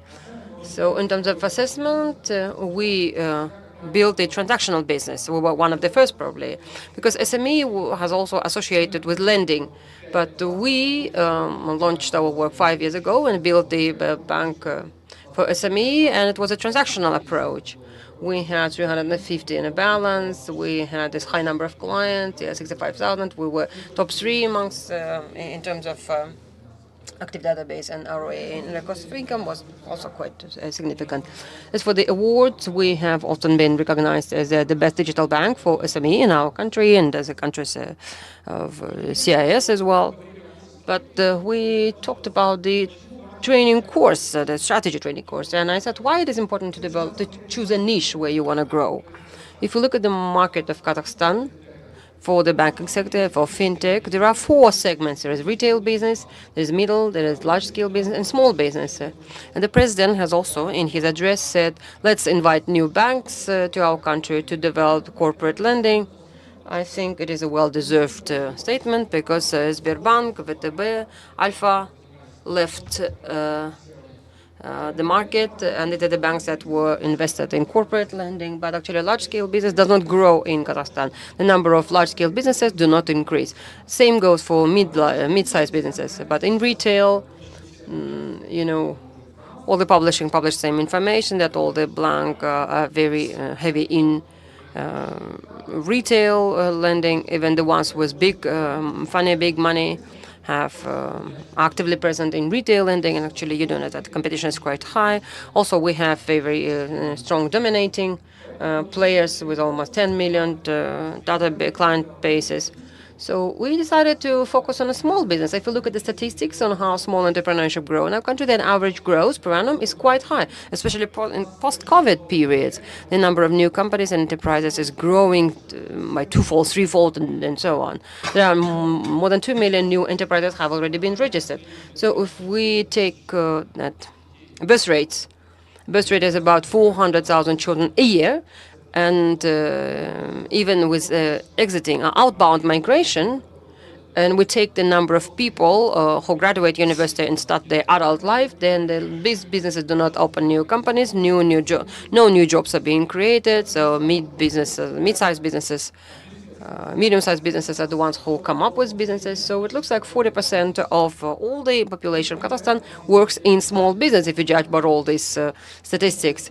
There are also self-employed individuals or sole entrepreneurs who also refer to as small businesses. Therefore, we think that small business is a very interesting segment for Home Credit Bank because we have a big number of clients, retail clients, and we see that, we witness that, and we are one of the leaders in retail post-lending.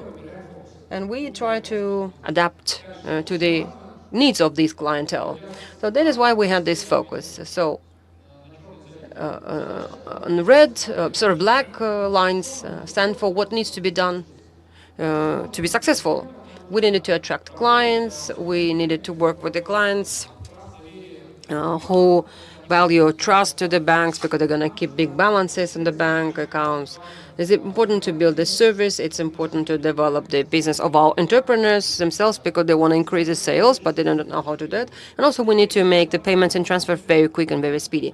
If you start from scratch, a lot of time will be wasted. Why we were so successful to do this in 6 months only? Because Home Credit had everything that we needed. If you look at the red lines, there is a big subsidiaries network. Home Credit Bank is probably one of the widely developed banks. There is a telemarketing service, there is online marketing service. In terms of client trust, after Russian banks have exited the market of Kazakhstan, Home Credit Bank remained to be the last European bank that works with the segments of retail and small businesses, because Citibank, for example, works only with oil companies and corporates, big corporates. So Kirill mentioned in the panel section, may have mentioned in his panel section that Home Credit Bank has one of top 3 reliability rankings in our countries, as assessed and evaluated by ranking agencies. So on top of service, we have a contact center, we have personalized, customized servicing, we have very clear data operations and data management approaches. And actually, I work in many banks, and I know that in Home Credit Bank, data is handled the best. So, and then it is our core business to help our partners develop and grow. And we work not only with big clients, but also with small and medium-sized clients. We offer them different installment programs and so on. Clearly, for external economic activity, for businessmen, it is important that the bank has direct correspondent accounts, direct relationship with other banks. So we have a wide network of partner banks. We have SWIFT payments, so we're integrated with the payment systems of Kazakhstan to make the payments very swift and fast. And for that, we have the niche. We, as a Home Credit Bank, has a platform using its strong side to develop our business. And now we have chosen 3 strategic initiatives. First of all, we want to build a digital transactional bank with a focus on transactional revenues and balances. Then fast growth of client base by attracting them through the merchants. I will show you how many clients we have, although we launched only in August. We launched the sales only in August. And the service-oriented focus, if you have, if there are businessmen, I see that there are startup businessmen sitting here, service actually is key. Any business that you can build, if you focus on service, then your business will be successful. That is why service is the main direction where we have the biggest numbers of KPI for all the managers and all the staff. So with that, this is a target business model that a Home Credit Bank, a bank that has a big database of clients, frequent contact numbers through mobile application. And on the other hand, we have entrepreneurs and merchants who service at the Home Credit Bank, who receive all the processes in a digital way. We understand that Home Credit Bank can become a good platform for business development, for growing your businesses, and not only for our product, but also we built this important aspect, and we discussed with Kirill as well, that there are startup companies who create products for small businesses. And we want to build a system, a platform that will be open. I'm going to show you a demo of a first product that we haven't done it ourselves completely, but a startup company helped us. I mean, they're no longer a startup, they're a working company, but nevertheless, we have a clientele, we have the business model, and we can use their help. And I will be very open about that. We will not do everything in-house. We will be creating the core banking functions, and all the other services that might be needed by entrepreneurs could be done through collaboration with local Kazakh companies. So our ultimate goal is to make sure that a businessman, entrepreneur who starts working with Home Credit Bank receives not only perfect quality of the service, but also receives the tools to develop their own businesses. If you have a sales point or shop, Home Credit Bank will help you increase the sales because they have a big clientele and also because they have all instruments and toolkits digitized. So now let me move on to how we did the home credit in 6 months. We wrote a strategy, we have accumulated a core team, we have begun developing it, we built a system of sales and service model, we built the analytics and launched the application itself. This is what the MVP looks like. Nevertheless, all the guys who know about development, they understand that MVP is the minimum valuable version of the product that has basic functions. So many try to come up with the application that has only one function and to test it with the client. But our MVP is a ready-to-use, full-fledged application. And if you compare it with the offers that other banks have, and I'm talking about some big banks, our application is as good as theirs. And I also hope that by the end of the year, we will be amongst the leader in servicing legal entities in terms of digital channels, their content, and offering best client experience. Now, before moving on to demo, before talking about our products and presenting our plans, I would like to show you a short video which will explain what functions our application has. However, before that, we did not invent anything. Before we started the development, we simply went to our businessmen. Well, we ourselves have entrepreneurs amongst ourselves. We have businesses, people who sell online, people who traded platforms, people who worked in construction. So we understand the pain of entrepreneurs. So this is the video that shows what entrepreneurs complain about and what our application can help them solve their problems. What does interpreter need? To easily register all your selling points in a bank application, reminder about payments to the budget, to get the bank help you with marketing and client search, so that all the operations are as convenient as an application. Beneficial and fair exchange rates, conversion rate, to integrate your shop with all the marketplaces through one application, and to increase the coverage and collection of feedback, client feedback in one place. So installments could be available to the clients of all the banks. So one login for all the companies. Bank certificates, bank documents were available via a click and understandable by even the child, to increase the client database, to target them and to increase sales with the help of the bank, so that the buyers could have different options of installment to buy the different goods and commodities, and they could pay back to the bank. Sending foreign currency transfers in just 1 minute. Yeah, getting a contract in just 10 seconds. Convenient payment instruments, cash and non-cash, bank transfers. Very swift and inexpensive transfers all over Kazakhstan to any country agents. Yeah, payment of salary is just 2 clicks. Simple and easy registration of a currency contract. A very convenient database of country agents and online accounting in one application. Analytics by sales point and efficiency of each and every one of them. And recommendation about increased sales. The personal manager on my business development. All the paperwork needs to be paperless. So imagine you have everything here. That will be home credit bank for business.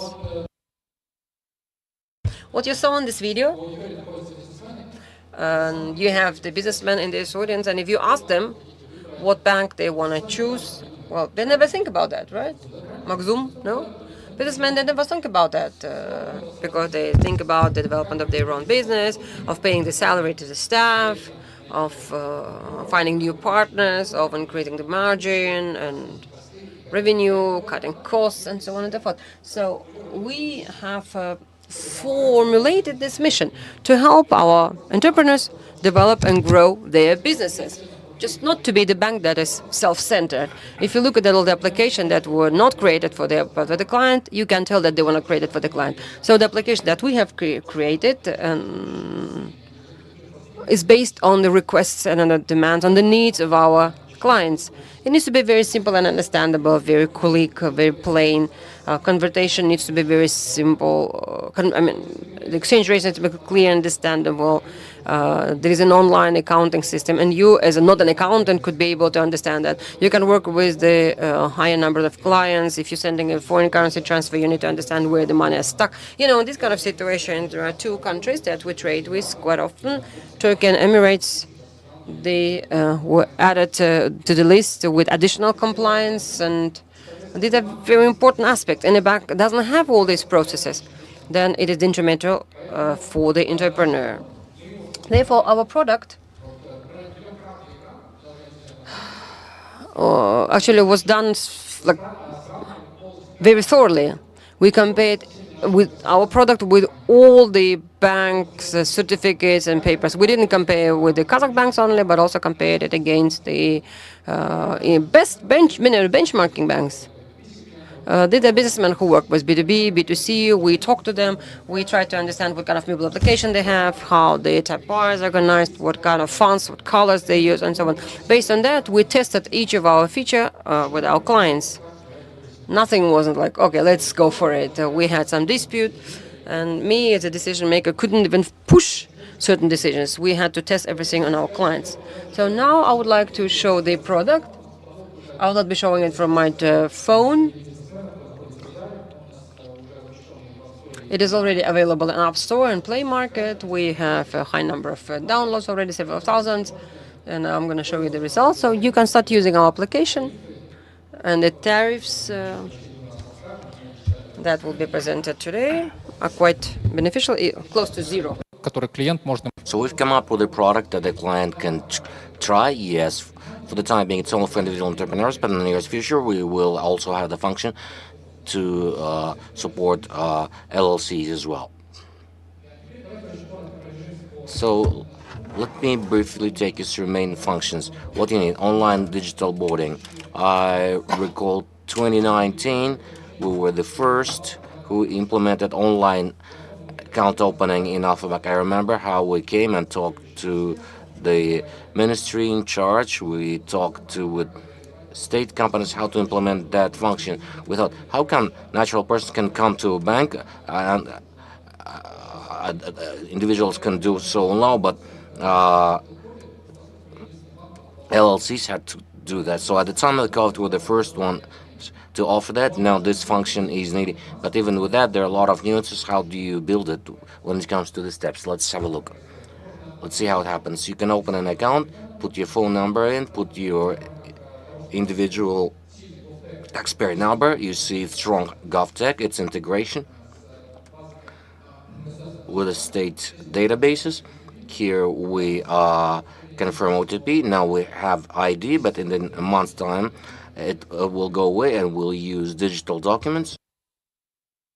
We read the application for account. Even that is fully tested. Sometimes happens fully digital experience, but you start. But you ask to read a document, there are 500 pages. It's not a very good customer experience.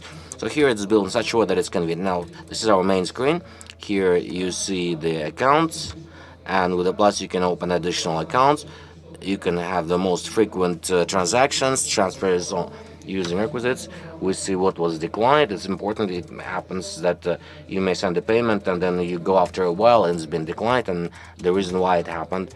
And for every screen, the main reason, what do you need to do with the recommendations. So your main package, and we see that the main bar, the second bar is wire transfers, payments, and third bar is for development. And here in this bar, they can be absolutely all the products of you, if you have businessmen who create products for our entrepreneurs. And our chat is our support. So service is important for us. So there is a separate bar to support our businessmen. Now transfers among accounts, how it works: quite fast. The amount, it's all momentary. And it's very important you use payments. Sometimes happens you send a wire, then you need to scroll, you need to update for the money to come. All of that because it's not automated in the back office. But in our bank, it's all done. Automation of all process end to end. So if you have a transaction, you see in the account that everything's been updated right away. Here you can see the transfer using bank details. Important point, you see the commissions that you pay. In addition to paying taxes for yourself, as an individual entrepreneur, you can also pay taxes for your employees. All the database I use it as an individual in other banks. I make it aware I want to pay for property outside of the country. You don't see what's missing. So we're fully checked this part and have implemented everything that our customer needs, so that they don't have a situation when the bank doesn't have a function that will be needed as a baseline scenario for a transaction to take place. Here you can see the tax being paid for employee. So we see it all. It was all done according to the wishes of our businessmen, as you saw in the video. Now, the important case is online accounting. We haven't been showing it before at our event that took place some months ago, but we've already implemented online accounting for business. What is online accounting? We all know, we say that the number of businessmen is about 2 million. Before it was organized that way, 2 million entrepreneurs had to have 2 million accountants or contract out with accounting companies. From my experience, when I would use accounting firms, I had nuances because when it comes to service, it was hard to find someone who you like. And then services emerged of online accounting, so there's a major backlog, and we show you what we started with. We started first with automation of work for our staff.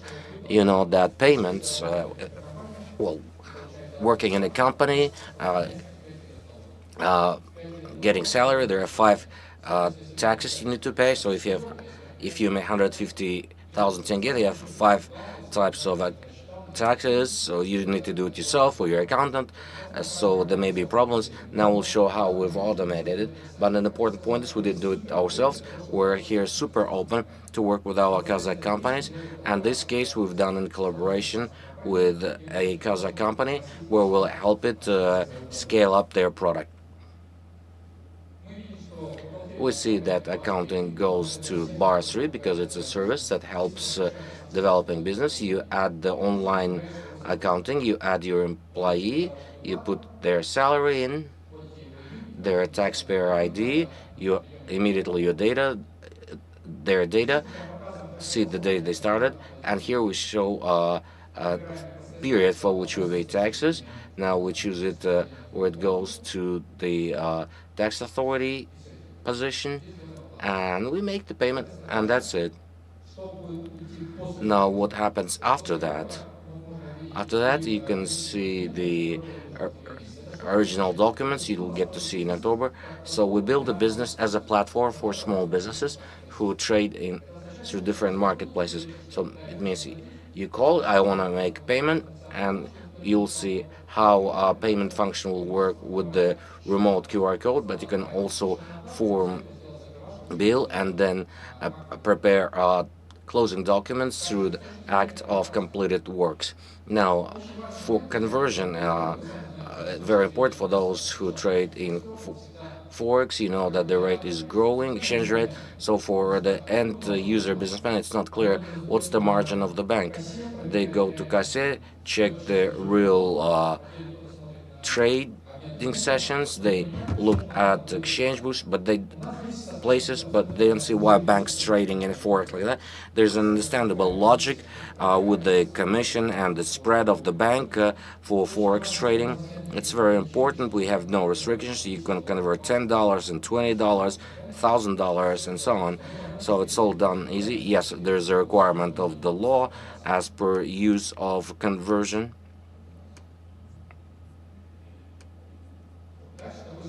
Next, if we make a conversion, then you can do the forex transaction for Home Credit Bank. We have our own large database of correspondent relations, so we're now working. We are automating all forex transactions up to $10,000. We're working on now not having limits for absolutely all businessmen. Now it's a sales office. Out of our businessmen, about 50%. They're all in trading. And of course, the main product for businessmen who are in trade is increasing their revenue. You need instruments. For us, it's called sales office.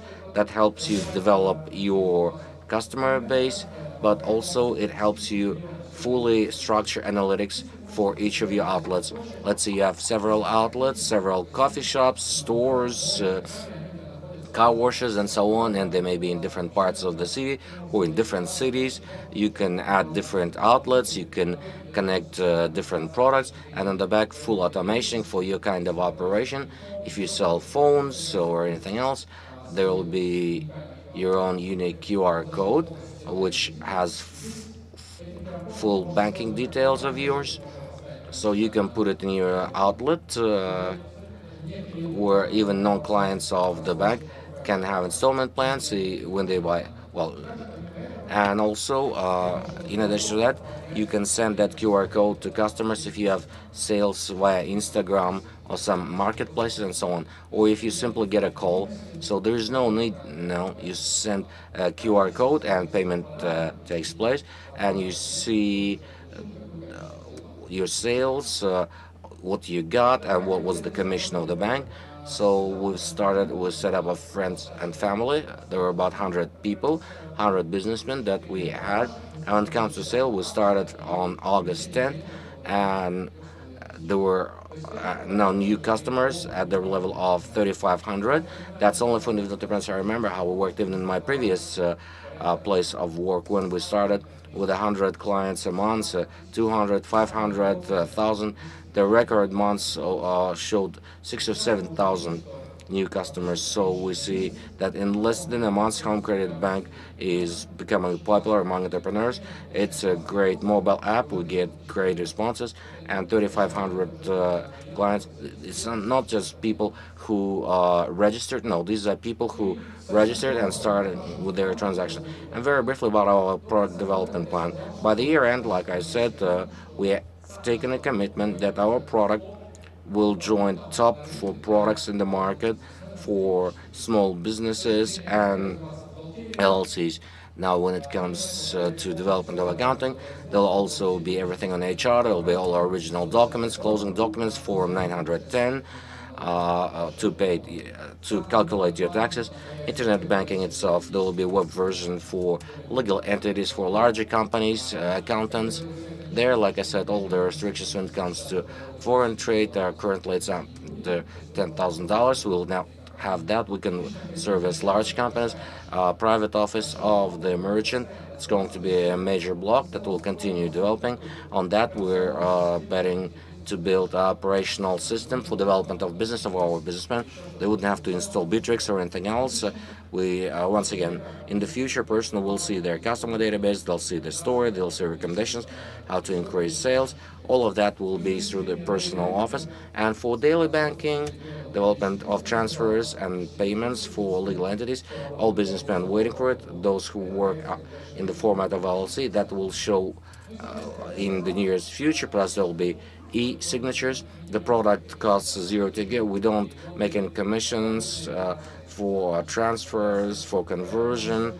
So currently, I honestly recommend that you use our app. Today, even when we started, the number of recommendations from active clients is a second sales channel. So in that sense, our customers like our app, and since we very quickly be adding a lot of functionality, our customers will be happy. That's our main goal because we're focused on service. Thank you. Thank you very much, Damir. Any questions? Yes, let's ask 2 questions because we're dragging behind the schedule. Hello. Question. Main monetization on the back of what? Are you going with time to underwrite loans against working capital? Our main goal is to build a customer database. There's also not only commission but also balanced accounts. That's the first thing. And second, we shouldn't forget that we're not just a standalone separate bank, but we're a bank within Home Credit Bank. So in that sense, we have a lot of collaboration and synergies because currently through those customers who I've shown, 3,500 entrepreneurs, of them most of course are merchants that sell B2C. The loans are already in hundreds of millions of tenge. The number is close, soon going to be $500 million. So we have our own channels of monetizing. Thank you. Good day, Bakhtiar Abdrahimov. I'd like to clarify, you showed the number of customers that have downloaded. Do you have regional breakdown? It's clear that Almaty and major cities, is there interest in other regions? How do you get to the customers in the region? Yes, thank you. I looked at our data this week for tactics. The situation is very similar. At the market of Almaty and Astana, they're close to 70%. 30% is distributions through other regions. What does that tell us? That on average, what we see approximately in all the regions, there is demand for us and it's equally spread. looking at the number of clients that work in the market. Now, the fact that we see some neighboring regions who also in foreign trade, we see in some regions, so we're starting to grow more. Namely, I remember smaller towns of Kostanay and so on, Uralsk and so on. Thank you. Thank you very much, Damir. Now I think all the other questions can be asked personally in the hall. We need to catch up with this timing. Thank you. I now invite our next speaker, architect of business solutions for customer experience of SAP, Sergey Ivanov.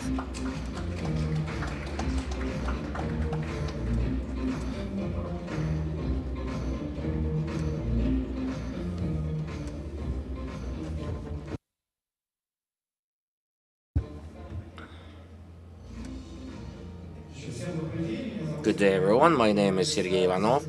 I'm a business architect of SAP for customer experience products. I believe many of you have heard of SAP, and when you talk to people, they say, well, SAP is just heavy industrial solutions, ERP for HR. In fact, SAP is developing, and SAP has created interesting tech product called Customer Experience. These are the products focused on automation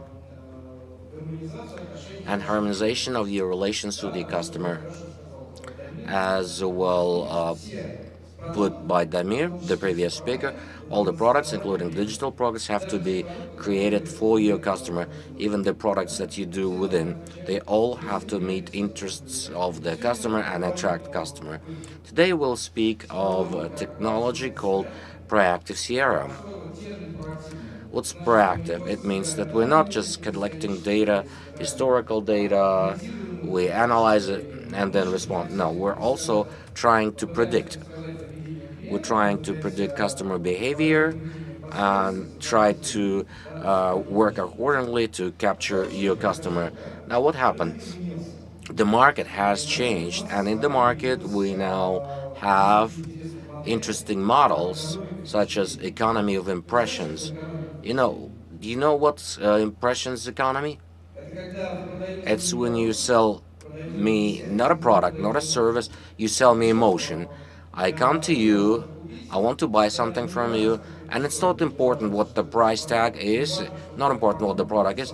It's important for me that the purchase, the process of it would be interesting and pleasant. If it's so, I'll come back to you again. You must understand that modern generation and transformation of that generation into the next generation means that they're waiting for emotions from you. If it's a good emotion, they'll come to you. If the emotion is not that great, then most likely your competition, who can generate that emotion, will capture the customer.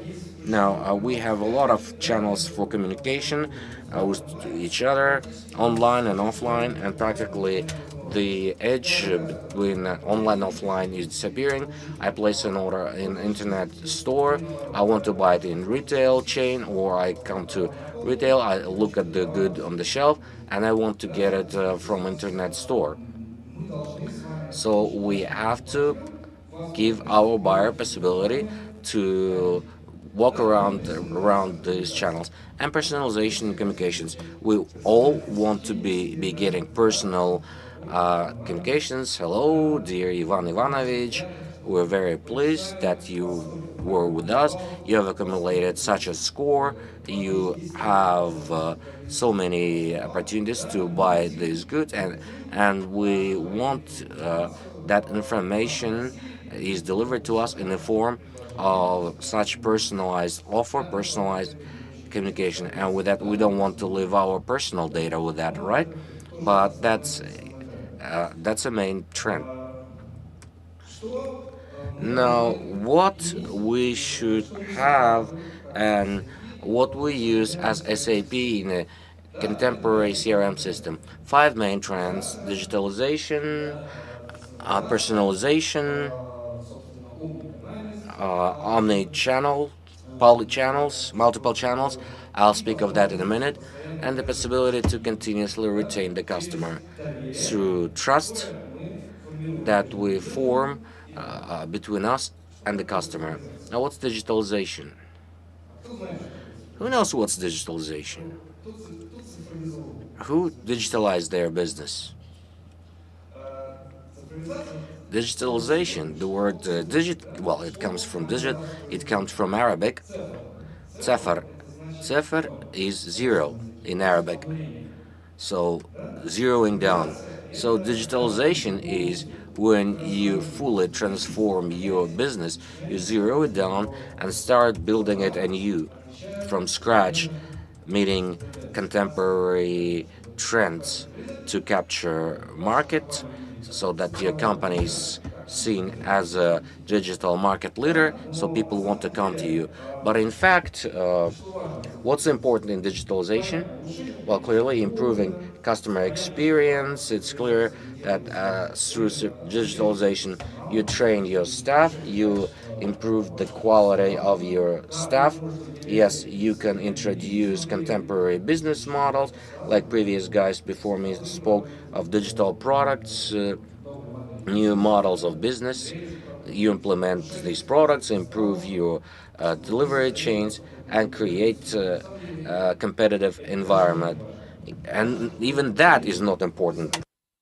What matters is that you can change very fast, so that you could adapt and respond to the market change in such a way that your products, systems change quickly without a lot of expenses or a lot of money, and that you, in the meantime, while doing that, still respond to market needs.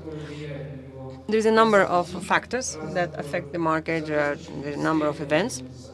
So the sooner, the faster you can respond and react to those events, the better you can retain your client, the better you can attract your client. Yes, and actually, yes, stick to your client, retain the client. At the foundation of digital transformation, there are three things: data, people, and processes. And if you understand that you have fine-tuned operational processes, if everything has been digitalized, automated, works well, then you are at the first stage. You are at the first stage of digital transformation. That's management and digitalization of operational systems, operational efficiency. If you understand that your people are trained, educated, and the hire and recruitment of such people is not time-consuming, then you receive an ecosystem where you can build relationship between the back office and the client, and also build and form a client centricity when all the processes are built around the client, all the operational processes are built around the client. When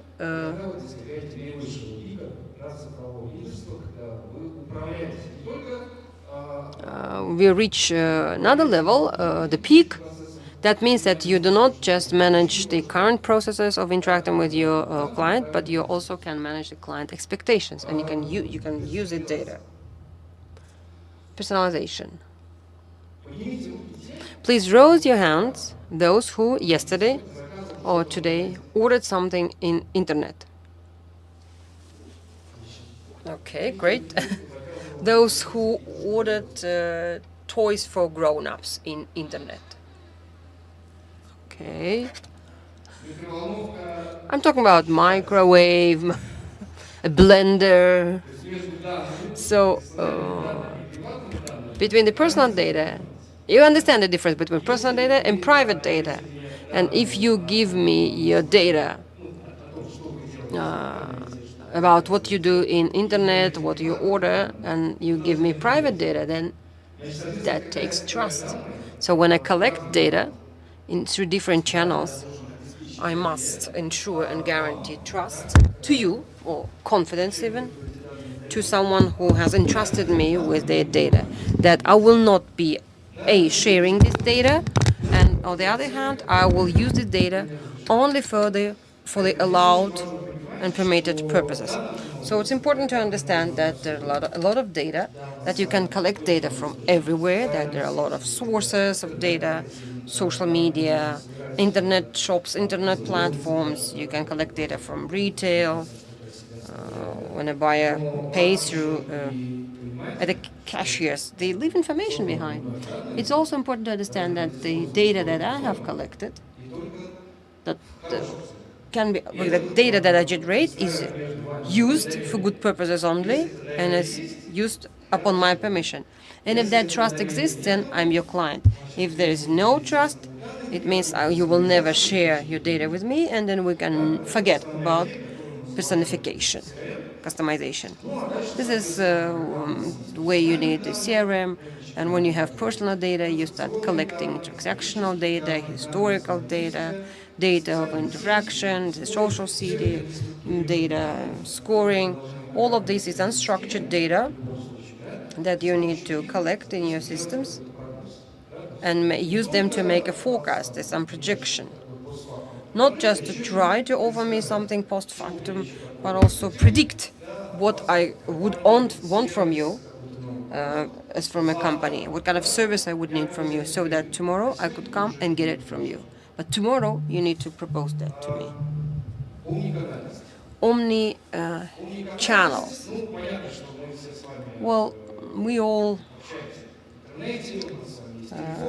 use internet for communication. We all have phones, mobile phones. We all have mobile applications and so on.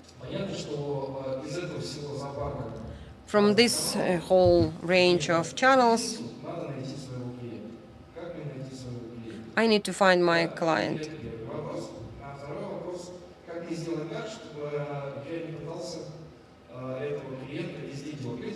That's one. And second of all, how do I make sure that I do not overwhelm the client by all of my messages everywhere, because the clients get irritated and angry and said, you've sent me an SMS, sent me an email, then you called me, then there was a text, then there was a pop-up ad, and so on and so forth. So I'm tired of this, and I cannot work with this. So we have the technology called orchestration. On top of communication, in different channels, our system must be able to identify which channel is important for me, specifically for me personally. I do not want to receive an email, I want to read a text message. Or maybe I don't want a text message, I want a WhatsApp note. When to send that communication, say I don't want to have my text at 3 o'clock in the morning, and that's offer is not interesting,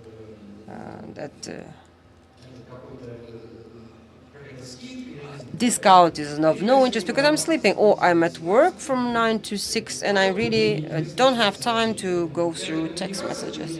So this communication is not going to reach me and is not going to grab me at the client. But in a system where you have the orchestrating technology that helps understand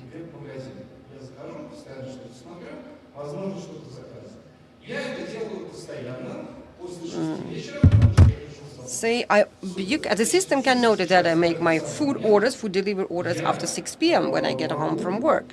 So this is the moment when I can respond to your message, when I can be interested in your message, when I can follow the suggested link and buy something. Client for life. I like this photo, I like this picture, because it speaks of the following. Your client say your client came to you, your client is interested, your client bought something from you, and then they left. That's not interesting, right? But it's interesting to have a technology that will allow you retain your client in an automated manner, keep them loyal to your brand. So when you have a client, new client, anonymous client, you need to be able to grab the client, to find the client on a site, in retail, somewhere in social media, somehow attract the client.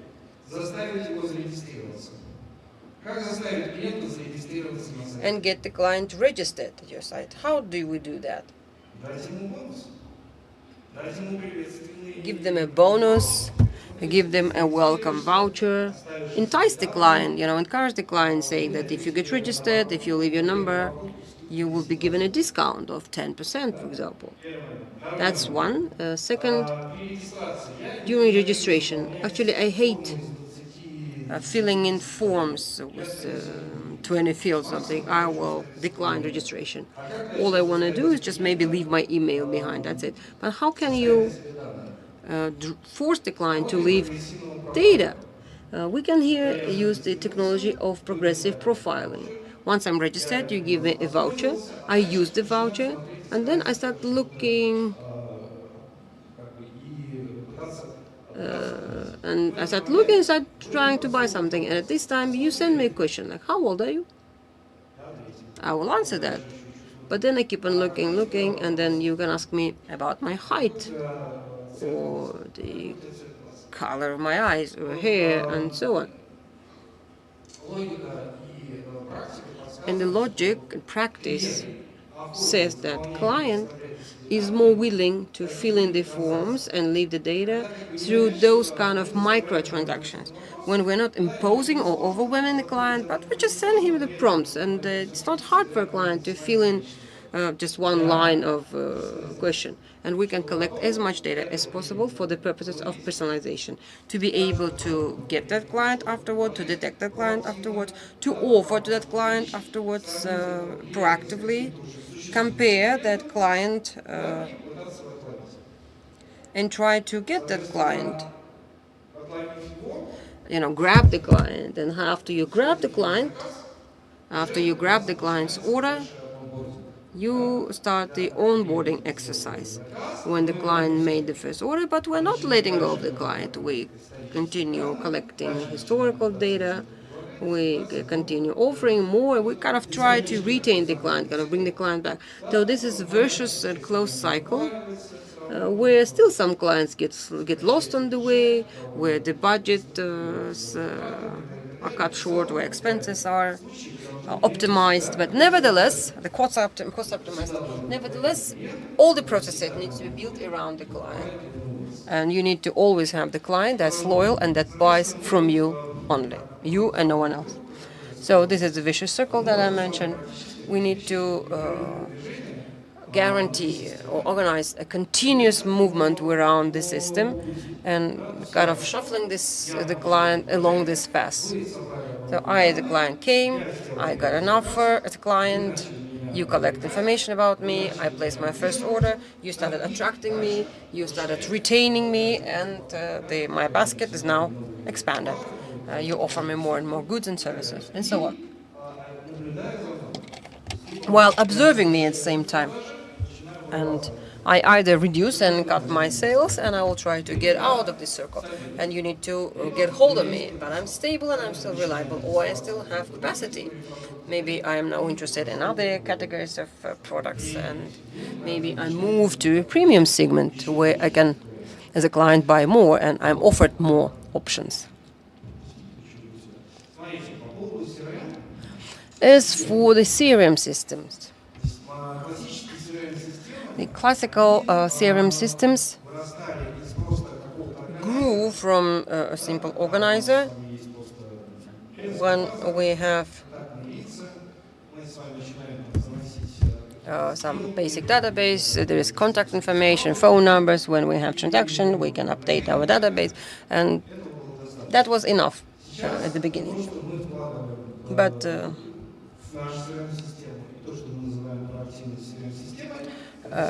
when we talk about proactive CRM system, it's a system that doesn't only collect data. It's not a system that just forms a big database of knowledge for the management. It is a system that gives hints to the management of how to sell, where to sell, and what to sell, and how to sell that effectively, through what communications, and so on. And this system then, as a result, grows into or transforms into an intelligence system, which is not a liability or a duty for management to fill in or report back about the number of transactions and visit, but with something that also helps the manager. Our CRM system, intellectual CRM system, which is part of the SAP customer experience, meets or conforms to main three principles: principle of connect, principle of insight, and principle of adapt. What is connect? Connect is when we provide all information about clients to the manager, and we provide some insights about that. So it's not just a reference, it's not just a catalog with clients where you have some information, data, and so on. You can find phone number and so on. No, we provide also insight information about the clients. What is insight? It's when we understand the sector of employment of our client, when we understand the needs of the client and what needs are satisfied by our products or services. And this is a certain tool for front desk manager. When they look at the card, they started to understand that they're not just offering a product, but they need to offer some peculiarities as well. Then also we need to understand whether communication is going to be effective, whether transaction is going to be effective. So here we add the AI that our system has, which starts assessing whether assessing the probability of this transaction success. There are different reasons that are used to assess it on the basis of historical data, on the basis of communication that has happened. When a manager took a decision, for example, went to the other top manager, and there is a difficult decision-making process. So the system will see that, understand the weight of this person in this company, and they can give you a hint, a prompt, that if you talk to this person, kind of telling the manager that insufficient communication happened and therefore transaction is improbable. Or if you still at the stage of quote and it's not moving forward, it's most likely that transaction is not going to be confirmed. So here we have so-called managed sale, when the manager doesn't only show the sales to the management. The system is not only about statistics, but it also shows the type of activities, the frequency of activities, and pace of progress are indicative of a manager's success. You can take, for instance, like the number of transactions which are very improbable, and there are kind of other transactions which are probable, and then you can see why one is probable or improbable. Mobility, very important. This CRM system allows your managers work in the field, talk to your clients. There is a mobile application that provides not only data but also info on what I need to do next, where I need to go next, build a route. Maybe sometimes if a manager works with several clients, then a route can be built and helps you understand where to go. And if you compare, and if you have some specific aspect that needs to be noticed, then it will also give the system application will also give you a hint. For example, a big transaction that is improbable or probability is low, but also another one which is big in sum and the amount and the volume, but actually with low probability, or the small ones but with high probability. And the system can recommend which ones to choose first. Or vice versa, it will all depend on the projections about closing of such transaction. Forecast is also important. It uses analytics. Actually, any system uses analytics, and you don't build it for the sake of analytics. You build it or you use it for the sake of taking decisions proactively. So you have sales managers who generate certain report about the number of transactions, but it's not what matters. It's important to understand how many transactions have slowed down and how many are at risk of non-closure, or how many business opportunities are going to be missed. And it is important to understand that a proactive response to these missed opportunities is needed, that you need a proactive response and reaction to the managers misdoing. And I think for that, the whole CRM report is used. Yes, of you have the plan fact analysis. Any CRM system can generate that. And you will also have the KPI reports and how many transactions, how many visits, and so on and so forth. This is the interesting moment. That's when we fully collect all information about the customer. And you know what I'd like to note here is at the time of information collection from different sources, your internal systems and also external systems. When you collect information from the customer, you must get their consent. That's what I said in the beginning. The consent to use that information within your system, consent to pass that information to your partners or third persons. Because if you don't have the trust on the part of the customer, then the customer will share information. You cannot use it. You cannot make a personal offer.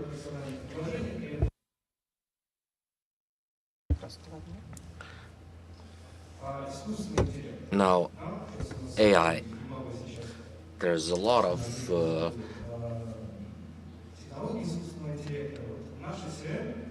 AI tech coming to life. Our AI works in several directions.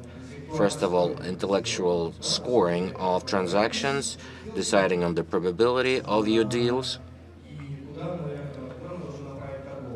and as to where we should send our sales rep. Second story is proper communication. Who do you need to communicate to and what you should offer them. And the third one is inventory recommendation. So what should your manager take to the customer at what time to come and be a success, to sell something. Not only sell, but also get that customer in that ecosystem so that next time they come to us, look, I have this need. We already know that, what kind of need you have, and we're ready to offer you more, better, or we stand ready, we're prepared, we have that offer ready for you, we can ship it now. So AI plays an important role of a predictor of customers' behavior and predictor of what we should offer the customer. Part of the AI in our system, it's manageable sales. It's more proactivity. It tells us that we visit the customer. There are several contact persons on the side of the customer. We talk to this person, we talk to his manager, and the system tells us, okay, you had so many meetings with this purchase manager, so many meetings with his boss. How come you're not meeting the financial director who makes a decision on signing up contracts? How come you're not meeting the person who manages tender procurement? So then you make these meetings, you do these activities, and then the probability of transaction will increase. And the second point we see, when a transaction got stuck and the manager is not having meetings, so the system signals of that, well, there are no meetings, so there is no negotiating, nothing's happening. and also escalates it to the boss. Look, your employee is not communicating with the customer. Most likely, that poses a risk. That's called technology of controlled sales. And there's a large dashboard. It's a decisions map. It tells you what manager should focus on. Yes, there's a green zone, there's yellow, there's red. Red zone is transactions that have low probability of coming true. Green is potential pipe, and the yellow zone is something in between. So we look not at activity of manager. In the proactive system, manager's activity is not important. In the proactive system, what's important for us is the progress and probability of closing a deal. The higher the probability of closing a deal, the more there is progress. So at any phase, there's a certain number of days. They're not increased, and in each phase of the deal, manager meets the right people. And in the modern proactive system, we assess effectiveness of a manager based on these indicators rather than the number of visits they made, on the number of phone calls they placed. Imagine I placed 30 calls, but I have 2 deals, but I'm good. I put 30 calls.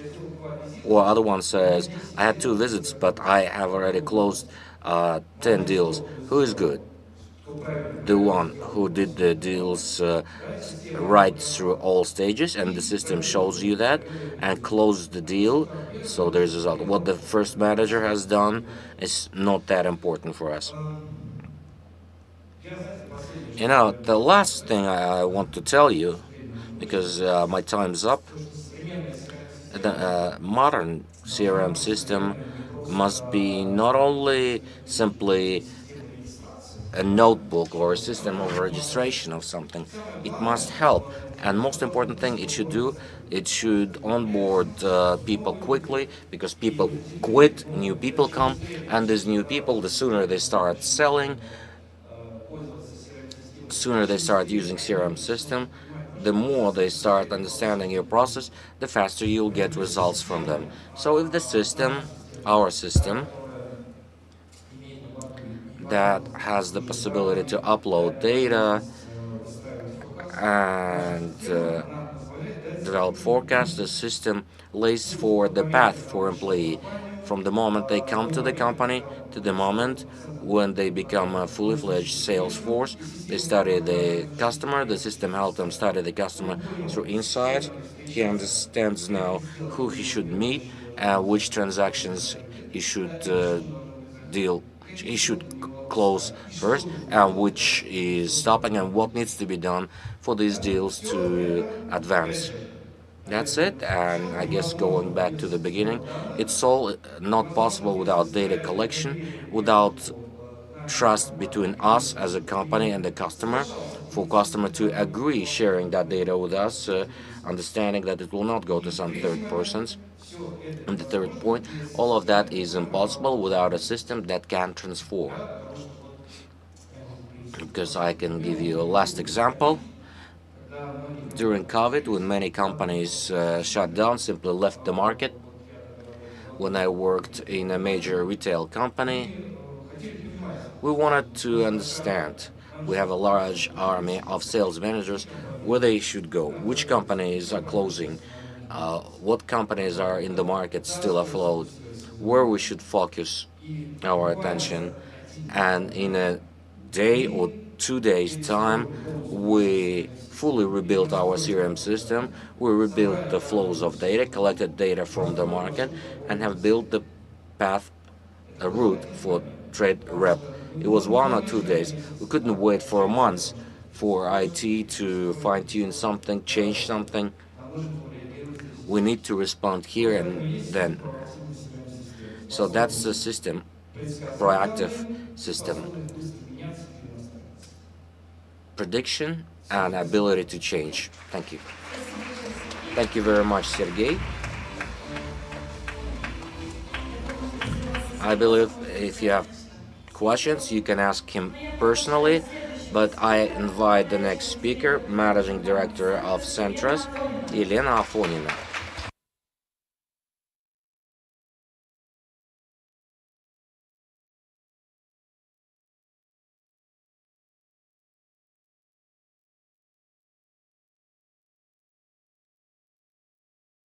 Good evening. I have an easy task about showing you the tastiest presentation of the day, and we wanted to share with you at the end of the program our experience. We're still in the process of localization of an international brand in Kazakh market. Late last year, Centra signed a contract and is exclusive owner of rights to open Popeye's franchise.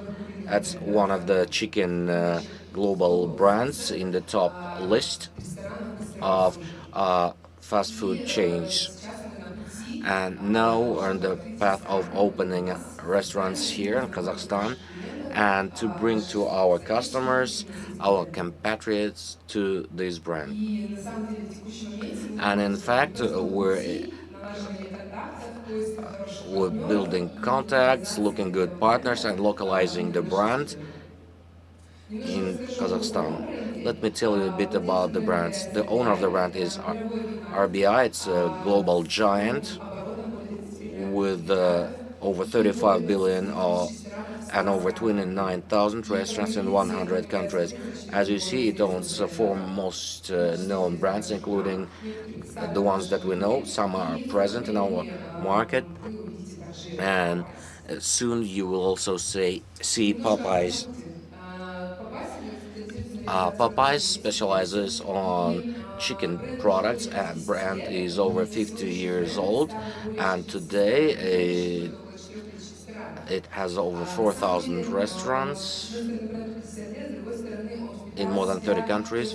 It actually is based on 300 years of New Orleans cuisine. It's based in New Orleans and maintaining the tradition of the product of spices, herbs, and pan cover that you can't make at home.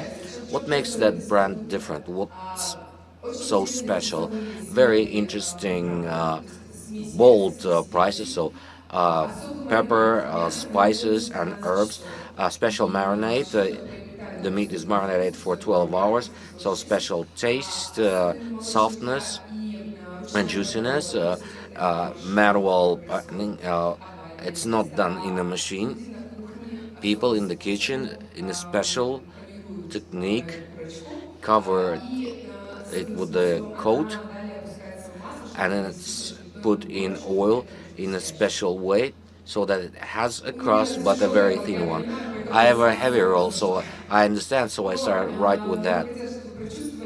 But I want you to feel not only through the pictures, in fact, while learning about the industry, while we are a financial organization, and for us, our product is more of a virtual product.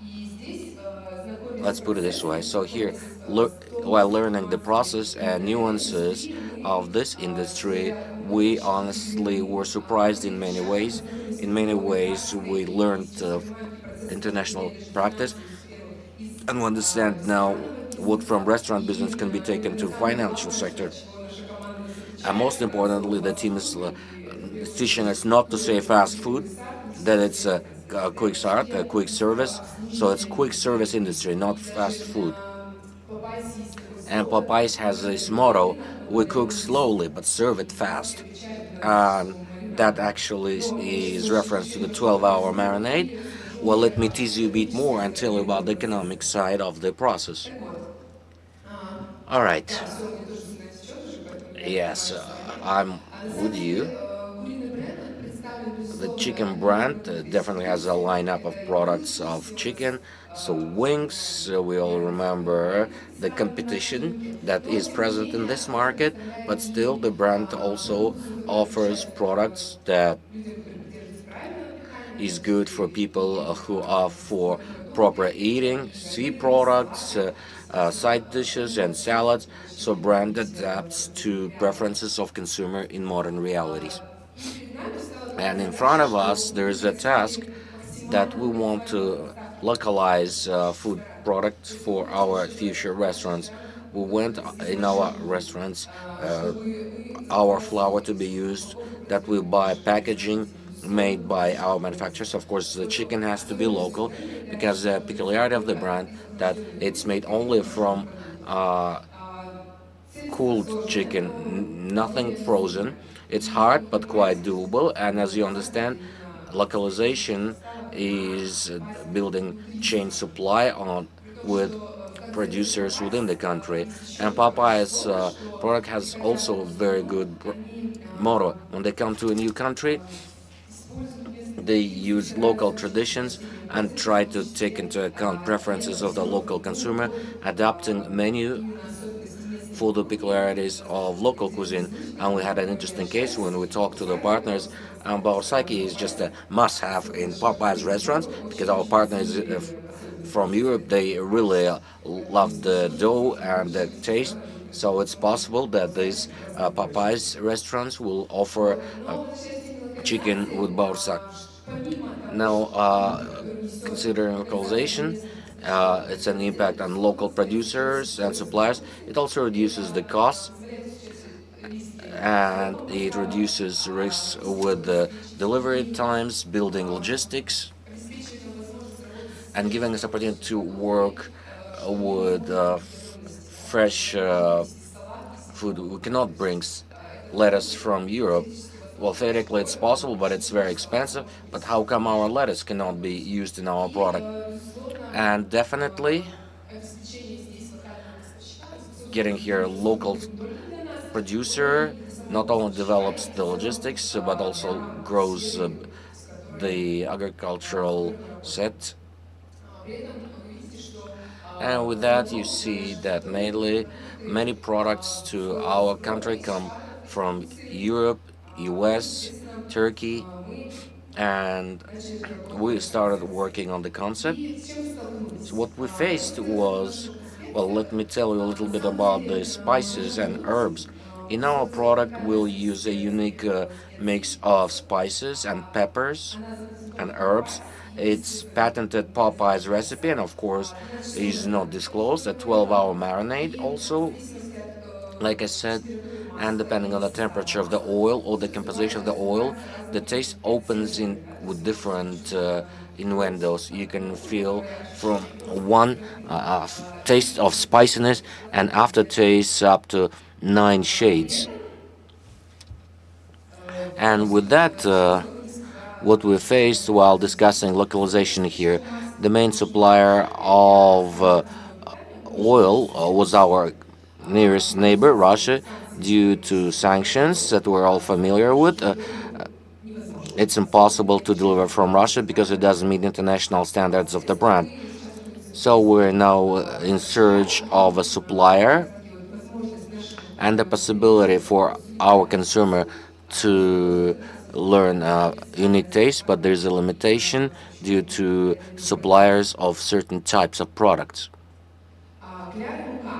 Now, the coat and flour, there are two types of coats and two types of flour, and the composition is really unique, and coating is put manually to have that crust, and in that process, adaptation and localization of the coat and flour, we had some nuances, starting with the difference in understanding the composition of flour in our practice and in the European practice.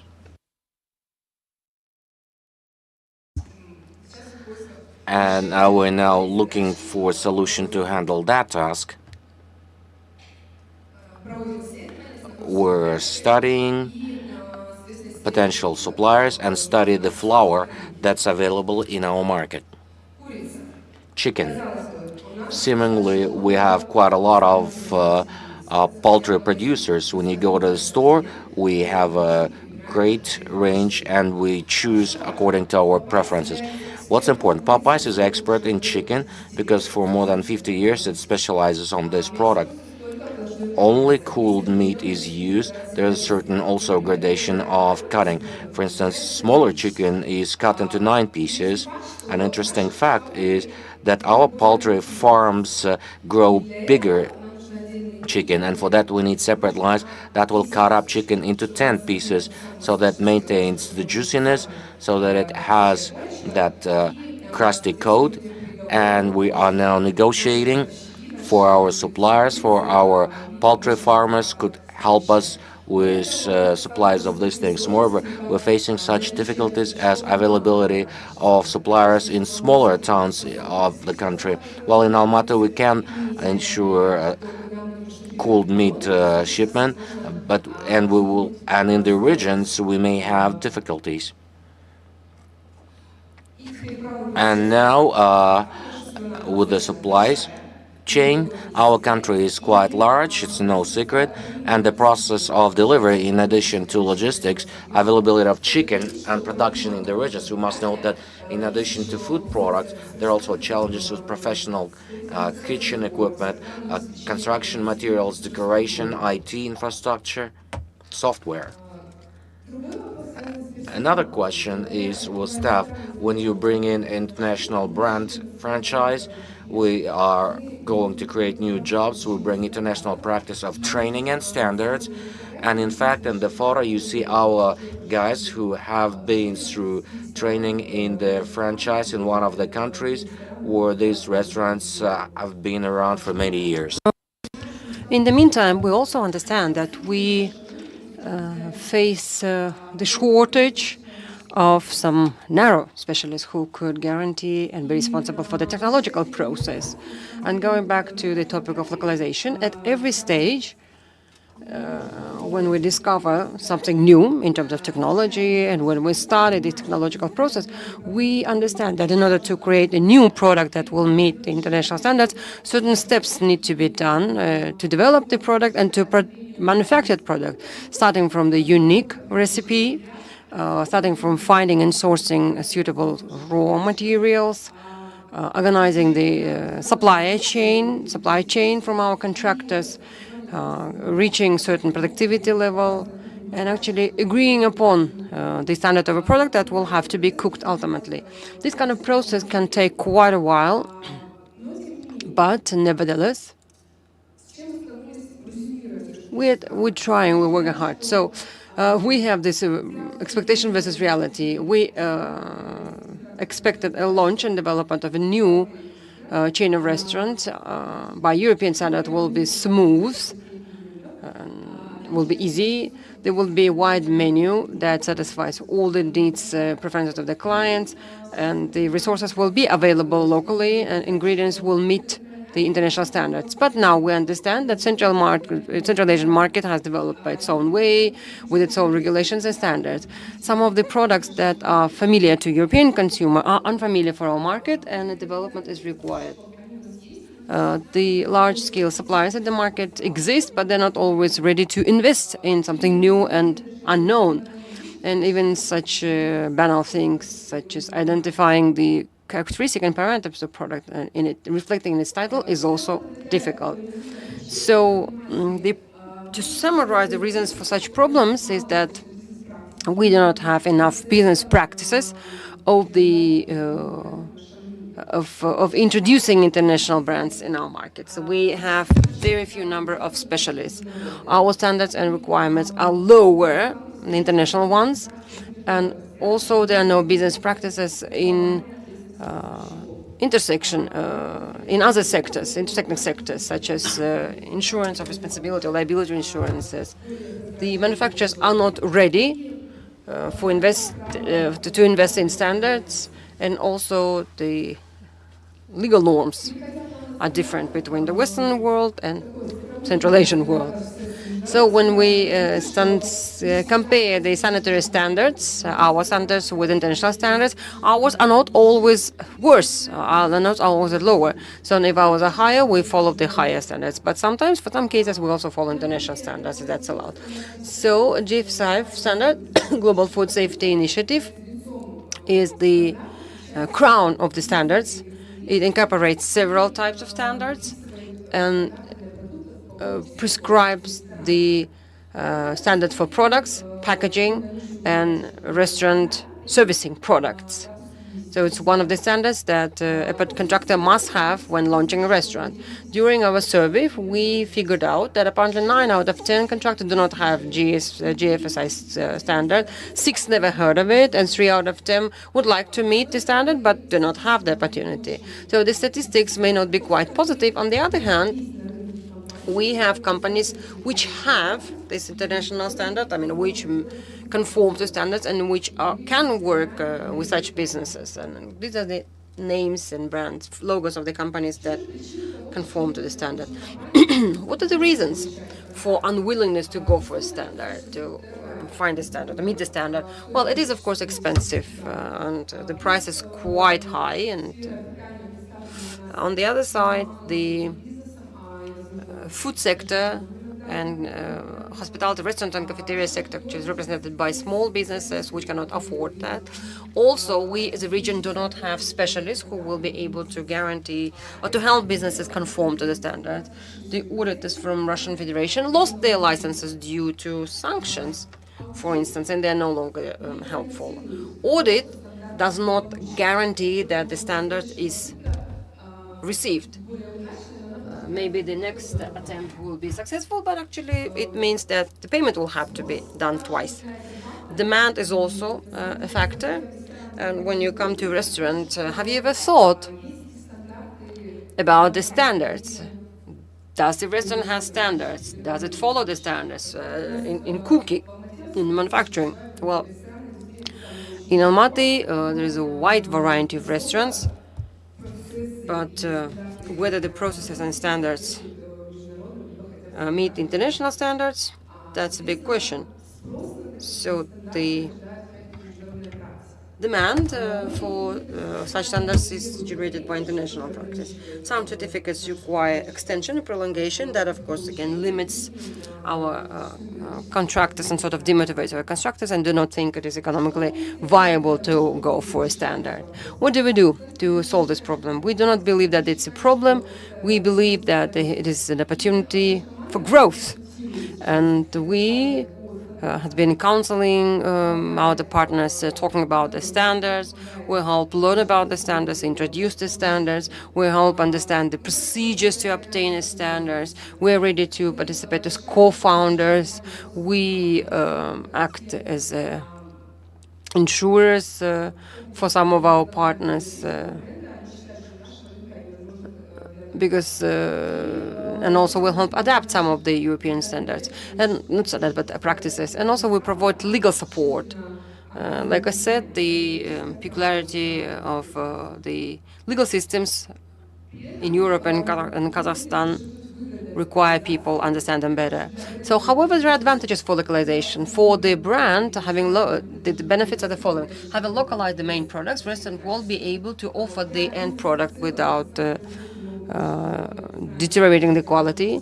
For businesses, the Kazakh and local producer, while receiving international recognition, can open up the new opportunities for exports and for sales. And for economy, that's job creation and taxation and general improved economy. But nevertheless, what matters for us is the best product for our client that we would like to feed our countrymen with. So while on this way, on this path, we try to localize up to 85% of supply chain, because in order to reach the 100% level, we will need some extra time. But we know that we've made the very first step for that, and we have localized the team. So Popeye's brand will be developed by a local team, the citizens of Kazakhstan. And a small video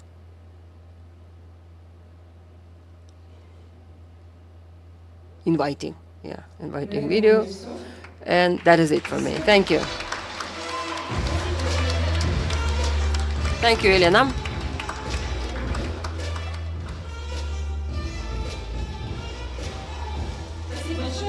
Well, thank you. Should you have questions, you can still catch Elena and ask your questions about Popeye's brand. Now, we will be wrapping up our forum. I would like to express my deepest gratitude to all the participants, to all the speakers of our forum, to thank our partners, informational partners and technical partners. And I would also like to specifically, separately thank the organizational team who did everything they could and even more to make this forum happen. Thank you. Thank you and see you soon.